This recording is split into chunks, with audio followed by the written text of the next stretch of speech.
Chapter 51, Get out of the way. The Empress is mine. Eneru, full speed ahead. Our target is Nine Serpent Island. Ha ha, understood. The next second, the shadow cut through the sky like a black lightning bolt, streaking towards Nine Serpent Island.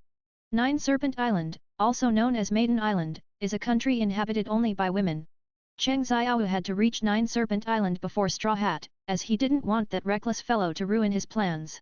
It seemed Kuma had sent each member of the Straw Hat to the most suitable place for them, but that wasn't actually the case. In Cheng Xiao's opinion, at least Luffy shouldn't have appeared on the Empress's island. I didn't bother with you before I came, but now that I'm here, you naturally have to get out of the way. How could the most beautiful woman in the pirate world be given to a glutton who only knows how to eat? That would be too wasteful. The shadow's speed was extremely fast, and in less than 2 days, the outline of Nine Serpent Island was already visible in the distance. What's that? Eneru pointed at an object wrapped in a pink bubble in front of them. At this moment, a huge pink air cushion was streaking across the sky at an extremely fast speed, heading straight for Nine Serpent Island. Cheng Xiao looked closely. Wasn't that Straw Hat, who had been sent flying by Tyrant Kuma? I've searched high and low for something, only to find it effortlessly. Eneru, change direction and intercept him. Cheng Xiao's lips curled into a cold smile. The shadow made a sharp turn, blocking Luffy's flight path. The huge sail collided with the pink bubble, emitting a muffled thud. The bubble burst, and Luffy fell from the sky, landing heavily on the shadow's deck. Ouch! Luffy rubbed his head, slowly waking up. He subconsciously pulled out the Vivre card from his pocket and carefully identified the direction on it. Seeing that the pointer on the Vivre card still pointed to the location of his companions, Luffy let out a long sigh of relief. That's great, everyone is fine, long time no see, Luffy. Cheng Xiao walked up to Luffy and greeted him. Luffy looked up and saw a tall man standing on a huge black flying ship, looking down at him. The man had short black hair, a pair of deep black eyes, and a faint smile on his chiseled face, exuding a powerful aura. Luffy looked up, stared at Cheng Xiao blankly for a long time, then scratched his head. Hi, who are you? The smile on Cheng Xiao's face instantly froze. This guy, he actually forgot about him. East Blue, grilled fish. Cheng Xiao suppressed the displeasure in his heart and reminded him through gritted teeth. Ah! It's you. That. Cheng. Luffy suddenly realized, pointing at Cheng Xiao, but couldn't recall his name. Cheng Xiao. Cheng Xiao helplessly supplied. Right. Cheng Xiao. Luffy grinned, speaking of which, how come you seem a little different from before? How am I different? Cheng Xiao asked with some interest. You've gotten taller. Luffy replied seriously. Cheng Xiao was speechless. Wow, is this your ship? It's so big. Just average, not bad. Are we in the sky now? Cool. Just like that guy's ship. Luffy continued, his eyes sparkling with excitement. When Luffy's gaze swept over Eneru, who was standing behind Cheng Xiao, he couldn't help but become serious again. Ah. Eneru. How come you're with this guy? Luffy pointed at Eneru and asked cautiously. Don't be nervous, he's my shadow helmsman now. Cheng Xiao said lightly. Shadow helmsman? Luffy looked puzzled, clearly not understanding what that meant. It's too troublesome to explain now, you just need to know that he's my companion now. Cheng Xiao waved his hand and said indifferently. Oh. Luffy nodded, half understanding. Aren't you in a hurry to find your companions? How about letting my shadow take you? Flying in the sky is much faster than swimming in the water. Okay. You're giving me a ride again, same as last time we met, I feel a bit bad about it. Luffy scratched his head and laughed loudly. Grrrrrrr, just then, Luffy's stomach suddenly let out a loud protest. Having flown for several days without eating, this glutton was already starving. Jin, go grill some fish. Cheng Xiao shouted. When he said fish, it was actually the meat of the sea kings they had hunted last time. Jin? Your chef? Luffy was dumbfounded again. They're all Shadow Crew members now, what's wrong? Cheng Xiao raised an eyebrow. No, nothing, just a little surprised. Luffy shook his head, then his eyes lit up again, staring at the sizzling meat Jin was grilling. It smells so good. As long as the meat isn't a shadow, it's fine. I'm digging in. Watching Luffy devour the food, Cheng Xiao couldn't help but shake his head. Not long after. On the deck of the shadow, Luffy had eaten his fill and was now lying on the deck, basking in the sun. Ah, it feels so good to be full. Luffy sighed contentedly. Cheng Xiao, thank you so much. You're welcome. Cheng Xiao said lightly, once we fly to Maiden Island, you can go find your companions. What about you? Luffy asked indistinctly, his mouth still stuffed with grilled meat. Cheng Xiao looked at Luffy's appearance and couldn't help but find it amusing. I'm going to Nine Serpent Island to do something. Oh, okay. Luffy was clearly not interested in Cheng Xiao's whereabouts, his attention was entirely on the grilled meat in front of him. The shadow flew rapidly through the air, and before long, a peculiar island appeared in Cheng Xiao's vision. It was an island with half of it dug out, with houses built in the excavated part, making the whole thing look like a giant bowl. Many sea kings floated on the surrounding sea. Clearly, this was Nine Serpent Island, the island where the country of women was located, and it was also in the calm belt. The shadow slowly descended into the port of Nine Serpent Island. As soon as the ship landed, a group of female warriors armed with bows and arrows surrounded the shadow. They were all tall and beautiful, but their eyes were full of vigilance and hostility. Who are you? How dare you trespass on Nine Serpent Island? A leading female warrior shouted loudly. Cheng Xiao stood at the bow of the ship, scanning the surrounding female warriors, with no trace of tension on his face. He said lightly to Eneru behind him, Eneru, you pilot the shadow and take Luffy to meet up with his companions. Received. Eneru bowed slightly, then left the shadow with Luffy. Hey, Cheng Xiao, be careful. Luffy didn't forget to remind him before leaving. Cheng Xiao smiled slightly, watching Luffy leave. When Luffy's figure disappeared from his sight, the smile on Cheng Xiao's face instantly vanished, replaced by a cold expression. How noisy! Cheng Xiao coldly spat out 3 words. The next moment, an invisible house Hoku erupted from Cheng Xiao, sweeping across the entire port. Conqueror's Haki! The blonde female warrior leading them turned pale, and before she could react, her eyes rolled back, and she fainted to the ground. The other female warriors also fell one after another, like wheat being mowed down, collapsing in swathes. The entire port instantly fell into silence. Get 35 plus chapters ahead of everyone on p.a.t.r.e.o.n Ravenscott Content Source, webnovel.com Chapter 52-52 Chapter 52 First Meeting A Kiss 52, Chapter 52, First Meeting, A Kiss? 52, Chapter 52, First Meeting, A Kiss? Cheng Xiao did not rush to leave, but leaned against a giant tree that covered the sky, his arms crossed, his eyes thoughtful. He knew that Empress Boa Hancock was not on the island at the moment, because her highly recognizable giant snake pirate ship was not in the harbor. Sure enough, not long after, the calm sea was stirred up by 2 huge sea snakes. In the distance, a luxurious, almost extravagant pirate ship slowly sailed into the harbor. The ship was painted with a huge snake pattern and hung with various flags on both sides. On board was its owner, the ruler of Nine Serpent Island, the Empress of the Empire, Boa Hancock. Cheng Xiao slightly raised his eyes, his gaze fixed on the ship across the sea. However, behind the Empress's giant snake ship, a marine warship also followed closely. The flag on the warship fluttered majestically, and Vice Admiral Momanga, wearing a cloak of justice, stood on the deck. Apparently, this was an urgent summons issued by the marine for the Shishibukai. And Vice Admiral Momanga's perpetually stern face and serious expression clearly indicated the urgency of this mission. After the giant snake ship docked, Hancock's slightly arrogant voice came from the ship, who allowed the marine's dirty ship to approach my territory? Momanga, is it your turn to show some love this time? It seemed that the world government had sent Momanga to summon Hancock to participate in the upcoming Marineford War. Cheng Xiao's mouth curved into a cold sneer, there was a good show to watch. Boa Hancock, I am here by order of the world government to summon you to an emergency meeting, Vice Admiral Momanga said seriously. I'm not interested, Hancock refused coldly, without even lifting an eyelid. This is not up to you, Hancock. Vice Admiral Momanga's expression turned somewhat grim. This is an order from the world government, you must obey.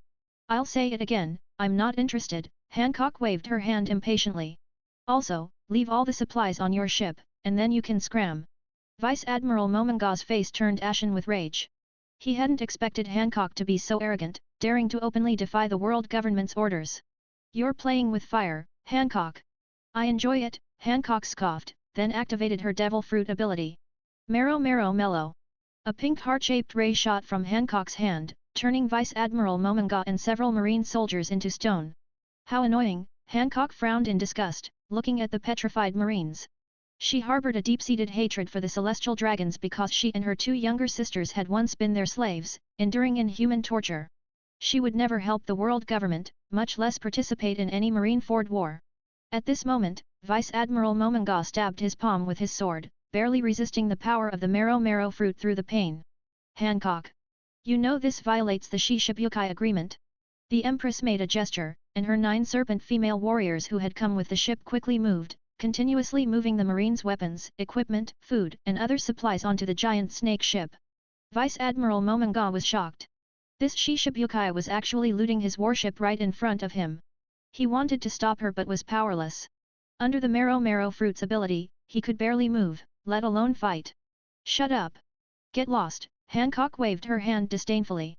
Finally, the marine warship gradually left the harbor under Vice Admiral Momonga's clenched jaw command, as he suppressed his fury. Cheng Xiao watched this farce, a slight smile playing on his lips, secretly commenting on how truly domineering this empress's style was. In the pirate world, the strong are respected. The reason Hancock could become the new empress after escaping from the Holy Land was also due to her strength. This was a clear manifestation of the power gap, otherwise, would Vice Admiral Momonga be such an easy person to deal with? Just then, Hancock's sister, Sander Sonia, suddenly spoke, "Sister, I heard a piece of news, a man named Cheng Xiao killed 3 celestial dragons on Sabayati archipelago." What? Hancock and Marigold exclaimed in unison. It should be true. He also destroyed an island and finally, escaped alive right under the nose of a marine admiral. Sander Sonia said excitedly. This news, like a thunderclap, repeatedly exploded in her ears. Her slender fingers lightly touched her lips, and a strange light appeared in her beautiful eyes, a complex intertwining of emotions. Someone actually dared to kill celestial dragons? And 3 at once. Hancock murmured softly, maintaining her ladylike posture, but her eyes could not hide her shock. Cheng Xiao, Hancock murmured the name, her eyes shimmering with a strange light. A man who can kill celestial dragons and escape from a marine admiral must be very strong. If I could see him with my own eyes, sister, what's wrong? Sander Sonia and Marigold had never seen Hancock so flustered, and they asked with some concern. He's simply a match made in heaven for me. Just as Momonga's warship completely disappeared, Cheng Xiao lightly landed from the large tree where he had been hiding. He looked at the giant snake ship docked before him, his gaze focusing on Hancock for the first time. Cheng Xiao's usual coldness and ruthlessness were, at this moment, mixed with a hint of amusement. He had never seen such a radiant human beauty, nor had he ever seen a woman with a physique that was the pinnacle of human limits. Heaven created all things, truly perfect. Cheng Xiao secretly praised in his heart, this Empress Hancock was simply a peerless beauty. At this moment, Hancock did not notice Cheng Xiao, she only saw a group of female warriors lying unconscious on the ground at the harbor. Her intuition led her to believe that 9 Serpent Island had been attacked while she was away. Who's there? How dare you invade 9 Serpent Island? Hancock roared. Me. They're just unconscious, Cheng Xiao replied calmly.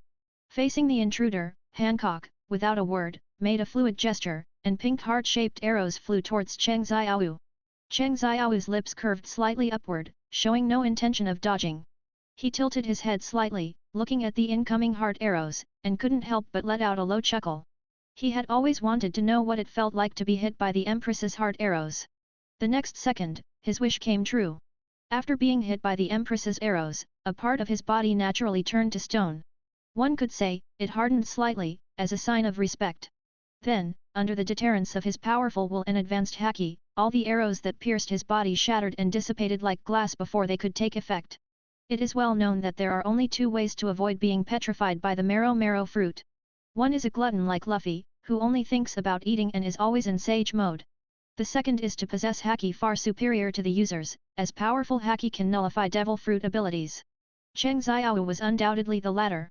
As a normal man, who isn't a little lustful? What? Hancock was greatly astonished, she had never encountered such a situation. Cheng Xiao walked step by step towards Hancock, a charmingly wicked smile on his face. Hancock looked at the man before her, a perfect blend of handsomeness and coolness, and her heart inexplicably quickened. You, who exactly are you? Cheng Xiao. Cheng Xiao, Hancock repeated the name softly. Suddenly, her face turned incredibly pale. You're the one who killed the celestial dragons, Cheng Xiao smiled slightly, not denying it. It's me. Hancock's eyes were filled with shock, she never imagined this man would come knocking on her door. What do you want to do? Hancock's voice trembled. Cheng Xiao walked up to Hancock and reached out, wanting to brush a fallen leaf from her hair. Hancock's body stiffened, not daring to move. You, don't touch me. Hancock suddenly stopped him, her expression incredibly complex. Curiosity, shock, joy, anticipation, all emotions intertwined. Many times, when a woman says no, she means yes. So, Cheng Xiao brushed the fallen leaf from Hancock's hair, then lightly traced her lips with his finger. Such a beautiful little mouth, it must be very sweet, right? Hancock's heart beat faster and faster, she felt like she was about to suffocate and faint. You, what exactly do you want to do? First time meeting, how about a kiss? To read 35 plus advanced chapters, head over to my Patreon p.a.t.r.e.o.n. Ravenscott Creators Thoughts. Ravenscott. If you want to read more chapters of all my fanfics, then go read on my Patreon and read 35 plus chapters. Content source, webnovel.com. Chapter 53 to 53. Chapter 53. Intercept the Empress and devour the mark of the flying dragon's hoof. 53, Chapter 53, Intercept the Empress and devour the mark of the flying dragon's hoof. 53, Chapter 53, Intercept the Empress and devour the mark of the flying dragon's hoof. The air froze, and Hancock's pretty face instantly flushed, like a ripe apple that made one want to take a bite. She never expected this man to be so bold, making such an outrageous request upon their first meeting. She was the Empress. You, Hancock trembled with anger, her beautiful eyes wide. Cheng Xiao looked at Hancock's pouting expression and chuckled inwardly, this woman was truly adorable. Just kidding, it's fine if you don't want to, Cheng Xiao said with a smile. However, the next second, Hancock did something that even she found shocking. She stood on her tiptoes and actively kissed Cheng Xiao. Cheng Xiao was 198 centimeters tall, and Hancock was 191 centimeters, with a slight nod, the height was just right. This sudden kiss stunned Cheng Xiao. He had only intended to tease this arrogant empress, but he never expected her to be so proactive. Interception successful. Cheng Xiao then took the initiative, deepening the kiss. This sudden intimate contact left Hancock's mind blank. She felt a dizzy spell, as if she were floating on clouds. The man's aura was domineering and dangerous, yet it carried an intoxicating allure. Subsequently, Cheng Xiao picked up Hancock and walked towards the cabin. What do you want to do? The Empress asked shyly. Of course, do what we love to do, Cheng Xiao revealed a mysterious smile. Inside the cabin, there were only the two of them. Cheng Xiao enveloped the entire cabin with shadow, so people outside could neither see nor hear what was happening inside. This was undoubtedly a small shadow domain. But at this moment, Cheng Xiao seemed to suddenly remember something and slightly raised his eyelids. His gaze swept over her, cutting through her heart like a blade. Hancock instantly felt a prickling sensation on her back and quickly averted her gaze, only to hear Cheng Xiao chuckle softly. Hancock, are you afraid of me? Cheng Xiao's tone carried a hint of teasing. Hancock immediately lifted her head, straightened her back, and used her usual arrogant posture to mask her panic. You're talking nonsense. This concubine is the Empress of Nine Serpent Island, how could I be afraid? Cheng Xiao did not press further but slowly stood up, looking down at her. For some reason, his eyes deepened, like a hunter spotting his prey. Under his gaze, Hancock felt an unprecedented sense of powerlessness, as if in his domain, she had nowhere to escape. Suddenly, he reached out and grabbed her arm, pulling her directly in front of him. His strength wasn't great, but it was enough to make Hancock lose her balance and fall into his chest. Hey! What are you doing? Hancock suppressed the panic in her heart, but her voice was clearly not as firm as usual. Cheng Xiao said nothing, merely gently grasping her shoulders and turning her around. Hancock was startled, then felt her back being watched. A surge of shame and panic immediately welled up in her heart, she wanted to struggle but couldn't break free. Cheng Xiao! Let go of this concubine, or else quiet, Cheng Xiao paused, his cold voice piercing her resistance like an arrow. Hancock couldn't help but freeze, all words caught in her throat. Cheng Xiao's gaze fell on her back, the glaring mark of the hoof of the celestial dragon, a painful reminder of her past humiliation and suffering. This mark, symbolizing her enslavement by the celestial dragons, was a past Hancock could not erase. Cheng Xiao's eyes darkened slightly, and he slowly raised his hand, shadow emerging from his palm. Like a nimble little shadow snake, it slowly moved to Hancock's back. Hancock couldn't help but tremble, she felt a strange coolness and a slight pain, accompanied by a majestic power lingering behind her. Why? The hoof of the celestial dragon mark on her back was her greatest weakness. Why did she lower her guard the moment she saw this man, even letting him see her unbearable past. At this moment, Hancock was already at a loss, her mind a chaotic mess. Don't move. Cheng Xiao's voice softened a bit, a tone she had never heard before, like a kind of stern comfort. The black shadow rotated on her back, as if stubbornly contending with that ugly mark. A strange force field reverberated in the air, as if even time was stretched out. Hancock closed her eyes, and for some reason, tears streamed down her cheeks against her will. Cheng Xiao's gaze remained unwavering. He didn't even bother with lengthy explanations, he only knew that ugly mark shouldn't exist. Such a beautiful back, such a proud woman, should not be defiled by such humiliation. The shadow slowly receded, and Hancock felt a sudden lightness, as if the invisible heavy burden on her had been completely lifted. She stiffly turned her head, her gaze fixed on Cheng Xiao. She opened her mouth, but her voice was choked in her throat. It's done, it's gone. Hancock's trembling hands reached for her back, on her smooth skin, the shameful mark of the past had completely vanished. Her tears gushed out like a broken dam. At this moment, Hancock could no longer maintain her composure, no longer play the role of the proud and indifferent empress. She leaned on Cheng Xiao's shoulder, crying like a little girl, her voice mixed with grievance, gratitude, and relief. This was all thanks to the development of Cheng Xiao's fruit ability. From the first day Cheng Xiao ate the shadow fruit, he never stopped developing its abilities. When he had nothing to do, he would always try some new techniques. Over time, his control over the shadow fruit's abilities became increasingly precise, even down to the nanometer level. That's why today, he used shadow to penetrate the Empress's back skin through her pores and then completely devoured that disgusting mark. Cheng Xiao gently patted Hancock's back, letting her cry. He knew that the disappearance of this mark not only erased the scar on her body but also healed the wounds in her heart. After a long while, Hancock's emotions gradually calmed down. She looked up at Cheng Xiao, her eyes filled with gratitude and love. Thank you, Cheng Xiao, but I don't know how to repay you, the Empress said softly. Fool, why thank me? One night is enough, Cheng Xiao blurted it out without a moment's hesitation. Hancock broke into a smile through her tears and actively kissed him. 10,000 words omitted here, please imagine for yourself. Next, Cheng Xiao stayed on Nine Serpent Island. It was the most carefree time he had since coming to the pirate world a few days ago. He spent day and night discussing the true meaning of life with the Empress. Until, he was completely exhausted. He discovered that although Hancock appeared arrogant and indifferent on the surface, she was still a very gentle and kind little girl at heart. However, peaceful life is always short-lived. That day, the news of Ace's impending public execution made headlines in the newspapers. To read 35+ advanced chapters, head over to my Patreon p.a.t.r.e.o.n. Ravenscott Creators Thoughts. Ravenscott. If you want to read more chapters of all my fanfics, then go read on my Patreon and read 35+ chapters. Content source, webnovel.com. Chapter 54 to 54. Chapter 54. On the eve of the summit, the storm is coming. 54. Chapter 54. On the eve of the summit, the storm is coming. 54. Chapter 54. On the eve of the summit, the storm is coming. Under the sky of Nine Serpent Island, there was a profound tranquility. Cheng Xiao stood at a high point of the Nine Serpent Palace, the sea breeze making his black shirt flap loudly. His gaze was calm as he stared at the newspaper in his hand, a piece of news that was enough to shake the entire world. Fire Fist Ace was about to be publicly executed.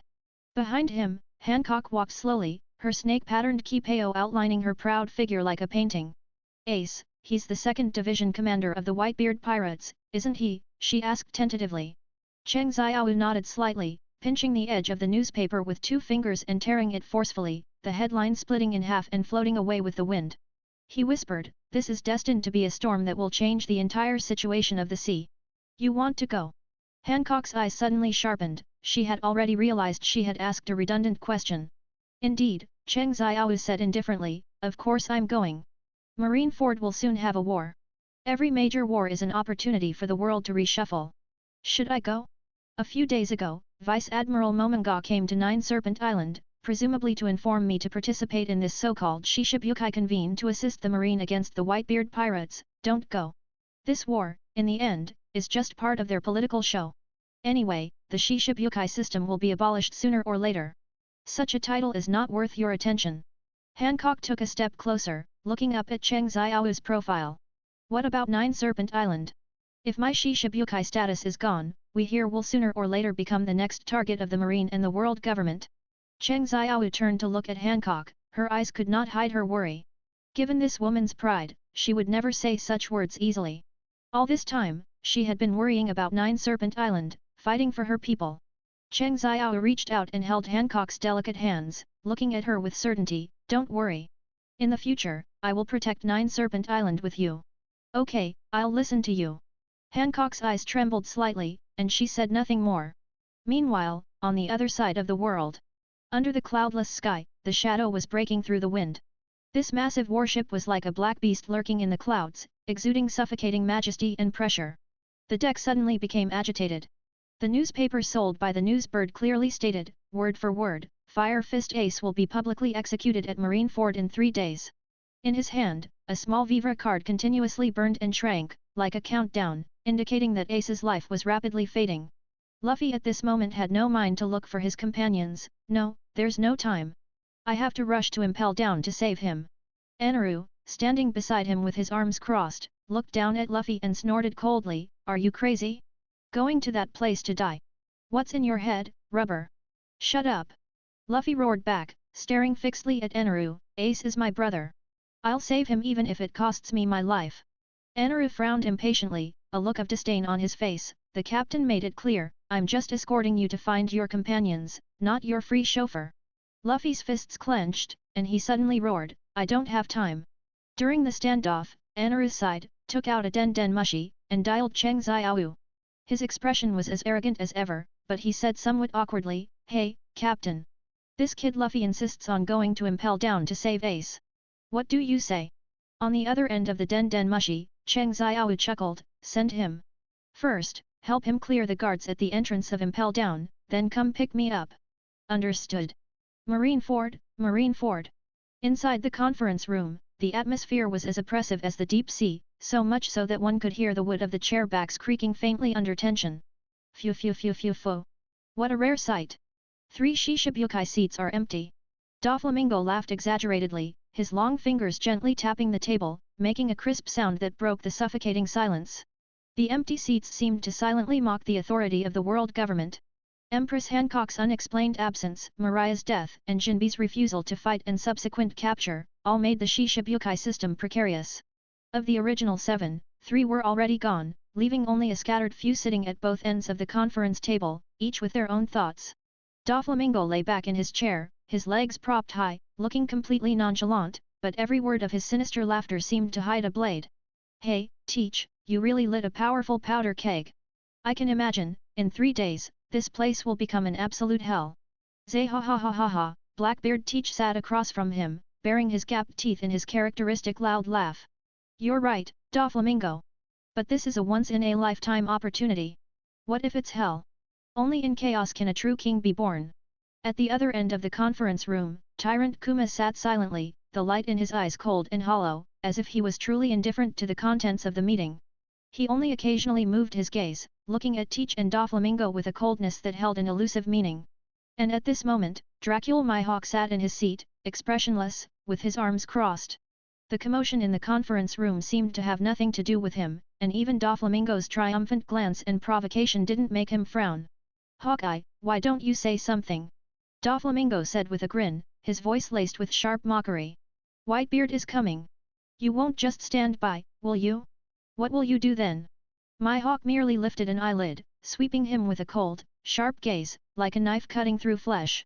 Doflamingo's smile froze for a moment but immediately reverted to his pathological arrogance. Teach couldn't help but laugh loudly again at the sight, zay ha ha ha ha ha. All right, Doflamingo, you'll never be able to pry open the mouth of someone like Hawkeye. Fleet Admiral Sengoku finally lost his patience and slammed the conference table, making a loud noise. All of you, shut up. Do you think this is a tea party, laughing endlessly? This is a major matter that determines world peace. Sengoku strode to the map, his finger pressing heavily on the location of Marineford. In 3 days, Whitebeard will surely come with the full strength of his crew. The Marine must win this battle. I don't want anyone here to still be weighing right and wrong when the war begins, or else you all know what your fate will be. After a cold glance around, he flicked his sleeve and left. Doflamingo chuckled softly after he left. Fleet Admiral Sengoku's nerves have really become fragile. Teach echoed, zay ha ha ha ha ha. Old men, they always like to make a big deal out of nothing. Kuma's gaze shifted from the map, his entire body still, while Mihawk remained silent, as if he had long since cast aside this so-called meeting. Outside the conference room, Sengoku walked down the steps, his bloodshot eyes showing his exhaustion from days of sleeplessness.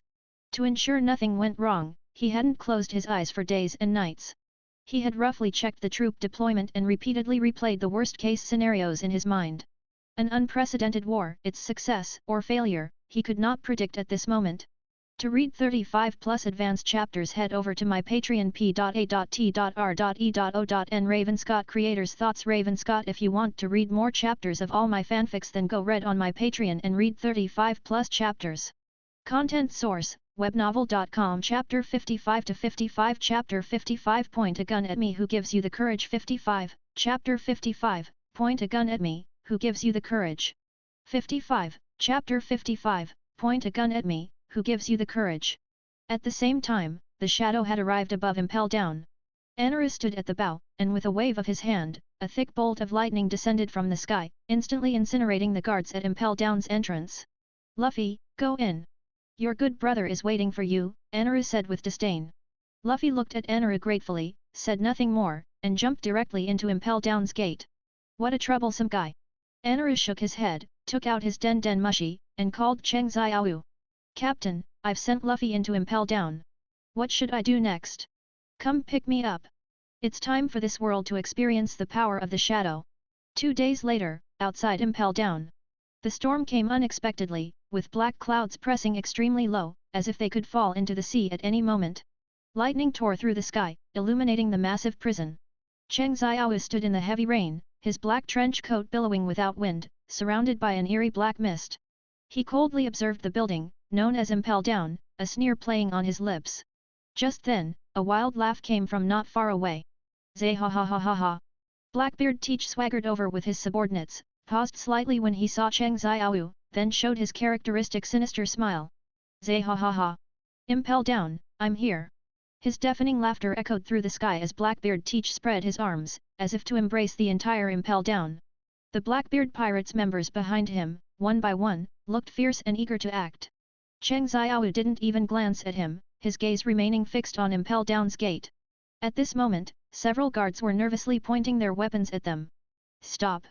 This is Impel Down. Unauthorized personnel are not allowed to approach. Shut up! I'm a Shishibukai now. Blackbeard grinned and raised his hand, and the power of darkness instantly swallowed the guards. Cheng Xiao seized the opportunity to step forward but was blocked by Van Augur. The man in the hat shouted discontentedly, Hey, hey, are you being polite? Cheng Xiao stopped, turned, and looked at him. His eyes were so cold they could freeze a person. Something wrong? We defeated them. You didn't even say thank you, and you're walking in front of us. Who the hell do you think you are? The air suddenly grew heavy, and countless eyes seemed to be peering from the darkness. Cheng Xiao slowly spoke, his voice as cold as if from hell, Cheng Xiao. As these 3 words came out, Van Augur's imposing aura immediately weakened by 3 points. As the saying goes, a man's name, a tree's shadow. They had naturally heard of Cheng Xiao of the Shadow Pirates. After all, he was the hottest supernova, a person with an 800 million bounty after only a few months at sea. If Cheng Xiao hadn't killed a celestial dragon, the Shishibukai position wouldn't have been Blackbeard's turn. Blackbeard laughed loudly, Zay ha ha ha ha ha. Forget it, Van Augur, don't worry about it. Let him go first.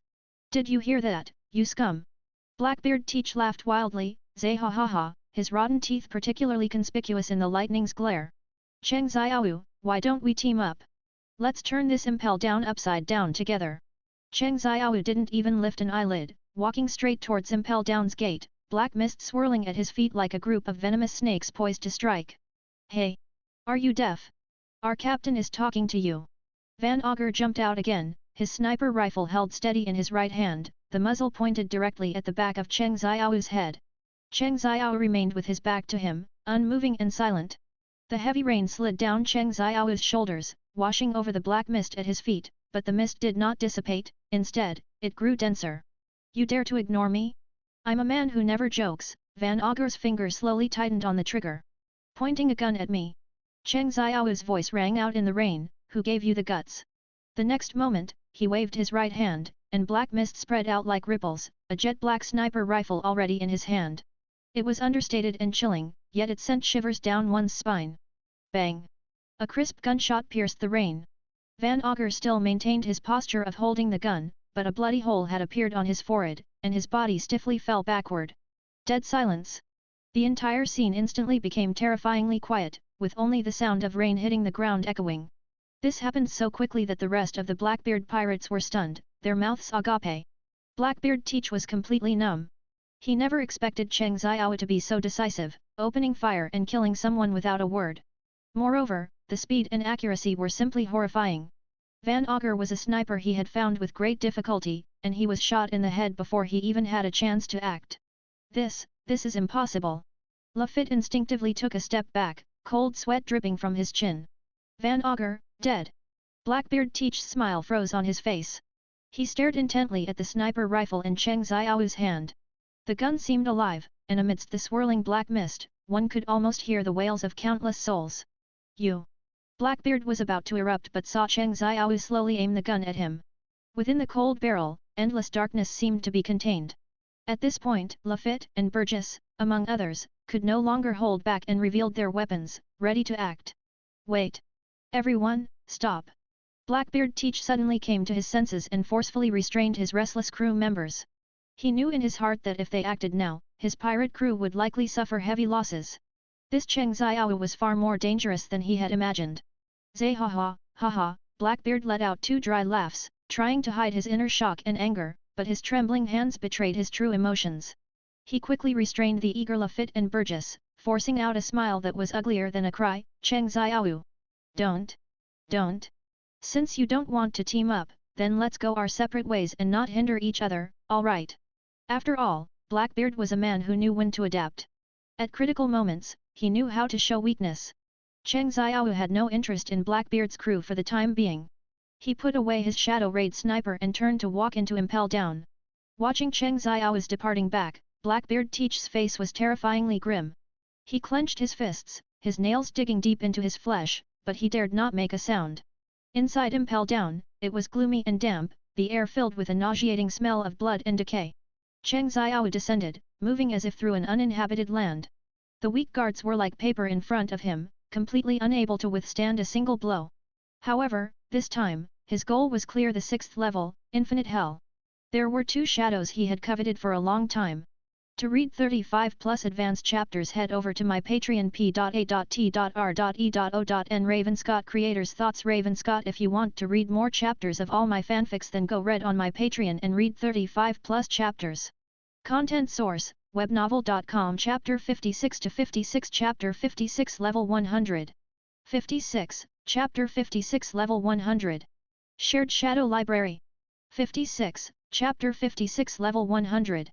Shared Shadow Library. At the entrance of Impel Down, the Blackbeard pirates advanced slowly, an oppressive and suffocating aura emanating around them. The chilly prison environment made even the loud Burgess involuntarily lower his voice. Teach's face still held his usual smile, but it was tinged with a few more hints of vigilance and unease than usual. Zay ha ha ha ha ha, Impel Down, this is truly an interesting place. Blackbeard let out a low chuckle. His gaze subtly revealed some excitement, clearly indicating his extreme interest in the heinous pirates held on the 6th level. He certainly wouldn't admit that his apprehension towards Cheng Xiao still lingered. Although that man had already entered the depths of Impel Down, his dark aura seemed to still shroud the vicinity, sending shivers down one's spine. Just as they were about to explore further, a deep yet angry voice came from the shadows. Blackbeard Teach, this is not a place you should be. Before the voice faded, a purple, highly venomous dragon-like form soared into the sky, coiling and twisting to seal off the entire passage. Instantly, the air was filled with a pungent, poisonous gas, as if hell had descended. It's Warden Magellan. Burgess's eyes widened, and he almost instinctively took a step back. Zay ha ha ha ha ha. He's only the Vice Warden now. Blackbeard scoffed, seemingly aware of the reason. Magellan stepped out from the shadows, his iron face grim and his eyes filled with endless killing intent. His aura was worthy of his former position as the Warden of Impel Down. Even though he had been demoted, his formidable strength remained unquestionable. Those who invade Impel Down and attempt a prison break will only find death. Magellan said coldly. He controlled the power of deadly poison in his hands, firmly locking onto Blackbeard and his crew. And then, it was the familiar poison dragon, the familiar one-shot knockout. The 6th level, Infinite Hell. The Blackbeard pirates were eventually saved by the antidote brought by Shiliu of the Rain. And Shiliu of the Rain also joined the Blackbeard pirates as a result. But when Blackbeard and his group finally stumbled here, standing before the cages of that endless abyss, everyone was stunned. The place that once housed the most terrifying criminals on the entire sea was now nothing but a land of corpses. Each corpse seemed to have endured the torment of a crushed soul, their faces contorted, filled with an unspeakable terror. What happened? Shiliu of the Rain frowned, subconsciously drawing the long sword from his waist, the amusement in his eyes finally replaced by seriousness. He was intimately familiar with the prisoners held on this level, none of those confined here were nobodies. This is impossible. Blackbeard's voice trembled slightly. He widened his eyes, scanning his surroundings, unable to believe what he was seeing. Captain, what terrible thing happened here? Lafitte's voice was so hoarse it was almost inaudible. The powerful individuals they had intended to recruit were all lying in pools of blood, completely useless now. A few wisps of dark aura had not completely dispersed, and the invisible oppressive feeling in the air indicated that everything that happened here had just occurred. It's him. Blackbeard seemed to suddenly remember something, gritting his teeth as he spat out a name, Cheng Xiaowu. At this moment, Cheng Xiaowu stood in the central area of the 6th level. He stretched out his hand, and faint black mist danced between his fingers, as invisible streams of power flowed into his body. Experience plus 500000. Experience plus 720000. Experience plus 680000. The system prompts echoed continuously in his mind, each sound transforming into a deeper layer of pleasure. Congratulations to the host for reaching level 100. Successfully unlocked new skill, Shared Shadow Storage. Unlocked level cap 120, host can continue to upgrade. Following this, countless shadows emerged behind him. He knew that he had obtained the coveted Shared Shadow Storage. He could now summon those powerful shadow warriors from another world at any time. Moreover, those summoned elite shadow warriors also possessed the Haki enhancement of this world. Agrees. Cheng Xiaowu whispered. In the darkness, a tall and mighty figure slowly emerged. He wore black armor, held a massive black longsword, and was surrounded by a dense aura of shadow power, like a knight from hell. I am at your service, my monarch. Igris knelt on one knee, his voice deep and powerful. Tusk. Cheng Xiaowu called out again. A colossal, muscular giant appeared behind Cheng Xiaowu, but he was an orc mage. He wore a black cloak, his skin was grayish-blue, his tusks protruded, and his eyes were fierce, like a ferocious beast from ancient times. Tusk, fighting for you. Tusk said in a booming voice, filled with raw power. Pell, Cheng Xiaowu uttered the last name. The air suddenly grew heavy, and an invisible oppressive feeling enveloped the entire 6th level. A figure covered in hard exoskeleton slowly appeared, his face a grotesque demonic mask, his features indiscernible, but his crimson eyes emitted a chilling killing intent. Pell, greetings, my king. Pell's voice was hoarse and deep, like a demon from hell. Feeling the terrifying aura emanating from Pell, even Cheng Xiaowu couldn't help but feel a tremor in his heart. He knew that what he had summoned this time were not ordinary shadow warriors, but the Ant King. These three were Cheng Xiaowu's high-ranking legion commanders from another world. Brilliant. Level insufficient, unable to share. Ah! The general commander, he's just a bit more impressive, huh? But it doesn't matter, having these three brothers is enough for now. When Blackbeard and the others stumbled into the depths of the 6th level, they saw a scene that would haunt them forever. Cheng Xiaowu stood there, with three terrifying figures behind him, like monarchs from hell, looking down upon them. Cheng Xiaowu. Blackbeard said through gritted teeth, you actually, if you don't want to die, then get out. Cheng Xiaowu said coldly, his gaze sweeping over Blackbeard and the others with icy indifference, as if looking at a group of ants. The silence of the Blackbeard pirates was deafening. Strength represents everything. Without strength, there is no right to speak. Get out. Blackbeard's face alternated between green and white, but he ultimately suppressed the rage in his heart and led his crew members to flee the 6th level in disgrace. After all, losing Van Augur but gaining Shiliu of the Rain was still a gain. Watching Blackbeard and the others flee in disarray, a hint of disdain flashed in Igris's eyes. Tusk remained silent, ready to cast fire magic at any moment. As long as Cheng Xiaowu gave the order, he would not hesitate to tear those who dared to offend their king into pieces. Pell stood behind Cheng Xiaowu, silent, his black cloak concealing his figure, making his expression indiscernible. Cheng Xiaowu ignored Blackbeard and the others, in his eyes, these people were nothing more than clowns, not worth his time. He continued to walk deeper until his attention was completely drawn to a massive block of ice ahead. It was a huge ice block, more than 10 meters in diameter, crystal clear, like a giant diamond, emitting a faint, cold light. In the center of the ice block, a human figure could vaguely be seen, frozen within it. To read 35 plus advanced chapters, head over to my Patreon p.a.t.r.e.o.n. Ravenscott Creators Thoughts. Ravenscott. If you want to read more chapters of all my fanfics, then go read on my Patreon and read 35 plus chapters. Content source, webnovel.com. Chapter 57 to 57. Chapter 57 Perfect Cooperation to Kill the World Destroyer. 57, Chapter 57, Perfect Cooperation to Kill the World Destroyer. 57, Chapter 57, Perfect Cooperation to Kill the World Destroyer. Cheng Xiao stood before the ice block, his gaze sharp, a hint of excitement in his eyes. For frozen within this massive ice block was none other than Weirdo, the Momo fruit user, known as the World Destroyer. Igris, split it open. As you command, my liege. Igris straightened his posture, gripping the black greatsword in his hand, its blade wreathed in flowing shadowy power like dark mist. He stepped forward, raising the greatsword high, and as the blade descended, a fierce sword chi tore through the silence, precisely striking the colossal ice block. Crack! The ice block cracked in response, the fissures spreading rapidly like a spiderweb, and in an instant, the entire massive ice block disintegrated into countless ice crystals, scattering in all directions. A figure standing in the center of the ice block emerged, his body still carrying a chill as he slowly stood upright. His figure was robust and slender, silver-gray hair cascading over his shoulders, his musculature lean and powerful, appearing overall like a savage statue. His deep-set eyes slowly opened, a trace of confusion in his gaze. Whether from the cold or prolonged inactivity, he trembled slightly, like an ancient beast on the verge of awakening. He paused, then asked in a low, hoarse yet imposing voice, "Now, what year and month is it?" "Year 1522 of the sea calendar." Cheng Xiao stood with his hands behind his back, his thin lips slightly upturned, a hint of disdain in his eyes. Igris and Tusk, meanwhile, stood alertly on either side of Cheng Xiao, while Pell silently stood behind, his red eyes hidden beneath his cloak still fixed on the person before him. Year 1522, upon hearing this number, the man first froze for a moment, then burst into a loud laugh. His laughter shook the entire dungeon, echoing incessantly, "So, 30 years have truly passed. Ha ha ha ha ha. Roger, Whitebeard, those guys, they must be old men by now. And I, Weirdo, am still in my prime." Weirdo laughed arrogantly, as if he had already envisioned himself reigning supreme over the world. "Prime." Cheng Xiao sneered, "Everyone grows old, but shadows do not. Become my shadow, Weirdo." "Shadows do not."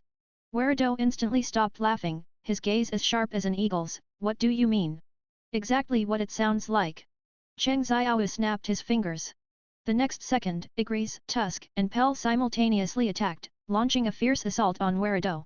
The black greatsword in Igris's hand sliced through the air, stirring up gusts of wind, and struck towards Weirdo's head. Song of Blazing Fire. Tusk also unleashed a powerful fireball, sending it hurtling towards Weirdo. Pell, meanwhile, remained hidden in the darkness, biding his time, ready to deliver a fatal blow to Weirdo at any moment. Facing the encirclement of 3 powerful shadow soldiers, Weirdo dared not be careless and quickly used his Momo fruit ability. Momo, tenfold speed. Weirdo roared, his figure suddenly blurring, moving like a phantom. Ordinary people's naked eyes couldn't even catch his movement trajectory, only seeing after images flash by.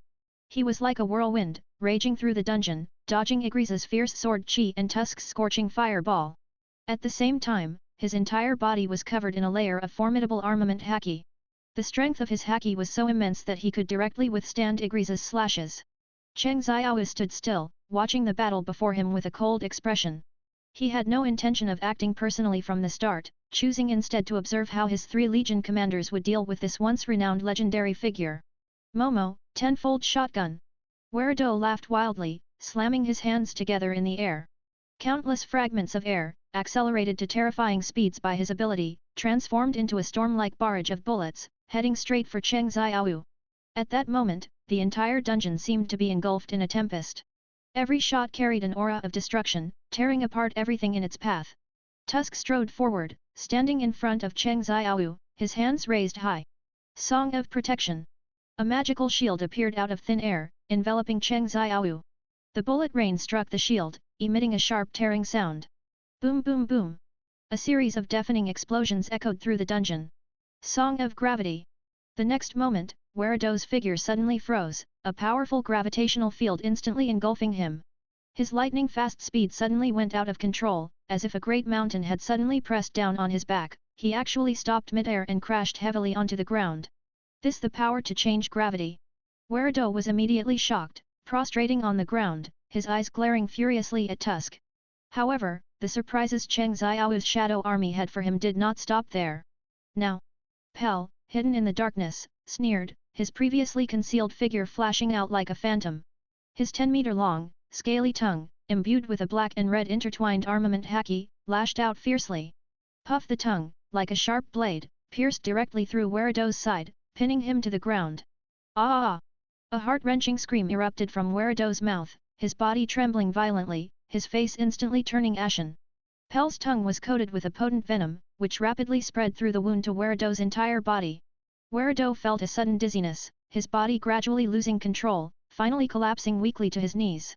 Warado wanted to struggle, but the gravitational suppression and the venom's corrosion left his limbs powerless, and he watched helplessly as his life rapidly drained away. Damn it, just regained freedom, and now I'm going to die. Warado's eyes were filled with unwillingness, he hadn't even had time to figure out what these shadows in front of him truly were. Now your body is consumed by venom, your speed is confined by gravity, and your glorious years have long passed. Cheng Xiao observed everything unfolding before him. It was clear that with the perfect coordination of the 3 legion commanders, this strong man of the old era would not last much longer. Warado's gaze was fixed on Cheng Xiao, his eyes full of incomprehension. Why did you save me, only to kill me? Do we have a grudge? Cheng Xiao slowly walked forward, each step like a stomp on Warado's heart, making him gasp for breath. No, Cheng Xiao's tone was relaxed, a cold smirk playing on his lips. Warado gritted his teeth, blood gushing from his mouth. Close your eyes, it will be over soon, very soon. Cheng Xiao seemed to be comforting a dying man, his tone calm yet imbued with a bone-chilling coldness. Warado's consciousness gradually blurred, everything before his eyes becoming distorted. He seemed to see 30 years ago, himself full of vigor, challenging the strong figures of that era, Roger, Whitebeard, Golden Lion. Although they all ended in failure, he always managed to retreat unscathed. Then he saw himself being arrested by the Marine and frozen in Impel Down. I am not reconciled. Warado used his last ounce of strength to let out a low growl, then completely lost consciousness. Cheng Xiao nodded in satisfaction. The strength of these 3 legion commanders, even in the pirate world, which was full of experts, was enough to rank among the top-tier powerhouses. Ding! Successfully killed the world destroyer, Momo fruit user, Warado. Stand up, Warado! Cheng Xiao commanded in a low voice. The next second, Warado's shadow quietly extended from the ground, like a wisp of smoke being drawn from his body. The shadow grew denser, finally forming a clear human shape, identical to Warado's appearance in life, but imbued with a stronger murderous aura and coldness. Shadow extraction successful. Very good, now, we should move on to the next target. To read 35+ advanced chapters, head over to my Patreon p.a.t.r.e.o.n. Ravenscott Creators Thoughts. Ravenscott. If you want to read more chapters of all my fanfics, then go read on my Patreon and read 35+ chapters. Content source, webnovel.com. Chapter 58 to 58. Chapter 58 The Legendary Solitary Red. 58, Chapter 58, The Legendary Solitary Red. 58, Chapter 58, The Legendary Solitary Red. Cheng Xiao continued to delve deeper along the dark, damp corridor, the air thick with the smell of decay. As he went further, the surrounding light grew thinner and thinner, until it was pitch black. At the deepest part of the 6th level of Impel Down's endless hell, a massive iron cage stood prominently. Even in the darkness, the clanking of the thick iron chains was clearly audible. At the end of the chains, a figure was fixed upon a giant iron ball, like a bat nailed to a cross. He was Barrow-Rick Ladefield, known as the Solitary Red, the Redfield. Once, he alone could stand shoulder to shoulder with the 3 legendary pirate crews of Roger, Whitebeard, and Golden Lion, striking fear across the seas. Now, he was like an aging bat, imprisoned in this sunless cage, his body long past its prime. This is where Redfield is held, Cheng Xiao murmured softly. Cheng Xiao opened the system store and quickly browsed the item list. Soon, he found the coveted devil fruit, the Bat fruit, mythical Zoan, vampire form. The price of 50,000 points made him gasp. If he hadn't had a few points originally, he would have considered exchanging it and gifting it to Redfield as a welcoming present. Forget it, I'll max out Haki first, Cheng Xiao mused to himself. To deal with a declining powerhouse, his Shadow Legion should be enough. Who goes there? An old yet authoritative voice echoed in the darkness. Even from 100 meters away, Cheng Xiao could feel the suffocating pressure. Redfield. He had detected his arrival from 100 meters away, and his observation haki was as sharp as ever. Cheng Xiao's lips curved slightly. This old man was quite interesting. My name is Cheng Xiao, you'll know me soon enough, Cheng Xiao replied loudly, his tone full of confidence. In the darkness, the iron ball swayed slightly, and Redfield slowly opened his eyes, his crimson pupils glinting with a bloodthirsty light in the dark. Humph, arrogant brat, Redfield's voice held a hint of disdain. Do you really think you're worthy of challenging me? Cheng Xiao ignored the taunt, instead observing the legendary figure before him with interest. Time had indeed left deep marks on him, but his eyes were still as sharp as an eagle's. Just me, and my Shadow Legion. In an instant, countless shadows emerged from the darkness, coalescing behind Cheng Xiao into a massive legion. Each shadow emanated a chilling aura, composed of the shadows of powerful individuals. Redfield's eyes finally showed a flicker of emotion. Interesting. What devil fruit ability is this? Shadow fruit, Cheng Xiao said offhandedly. But none of that matters. What matters is, his voice suddenly turned cold. You will soon become a member of my Shadow Legion. Redfield suddenly let out a burst of wild laughter, the chains rattling violently with an ear-splitting clang. Brat, who do you think this old man is? Redfield's crimson eyes stared fixedly at Cheng Xiao. He had never seen anyone stand so brazenly before him.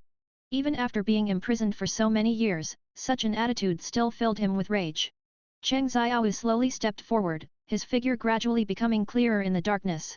You're old, Redfield, his voice was cold and calm. Roger is dead. Golden Lion severed his own legs to escape Impel Down and has never dared to show his face again. Whitebeard is also a dying flame. Your era has passed. The clanking of chains suddenly ceased, and Redfield fell silent.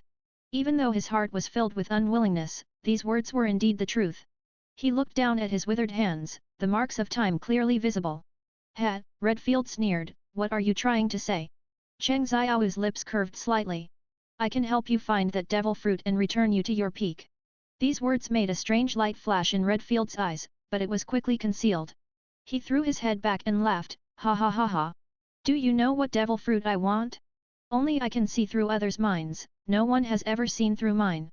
The bat fruit, mythical Zoan, vampire form, right? The laughter abruptly stopped. Redfield's pupils constricted, staring at Cheng Xiao in disbelief.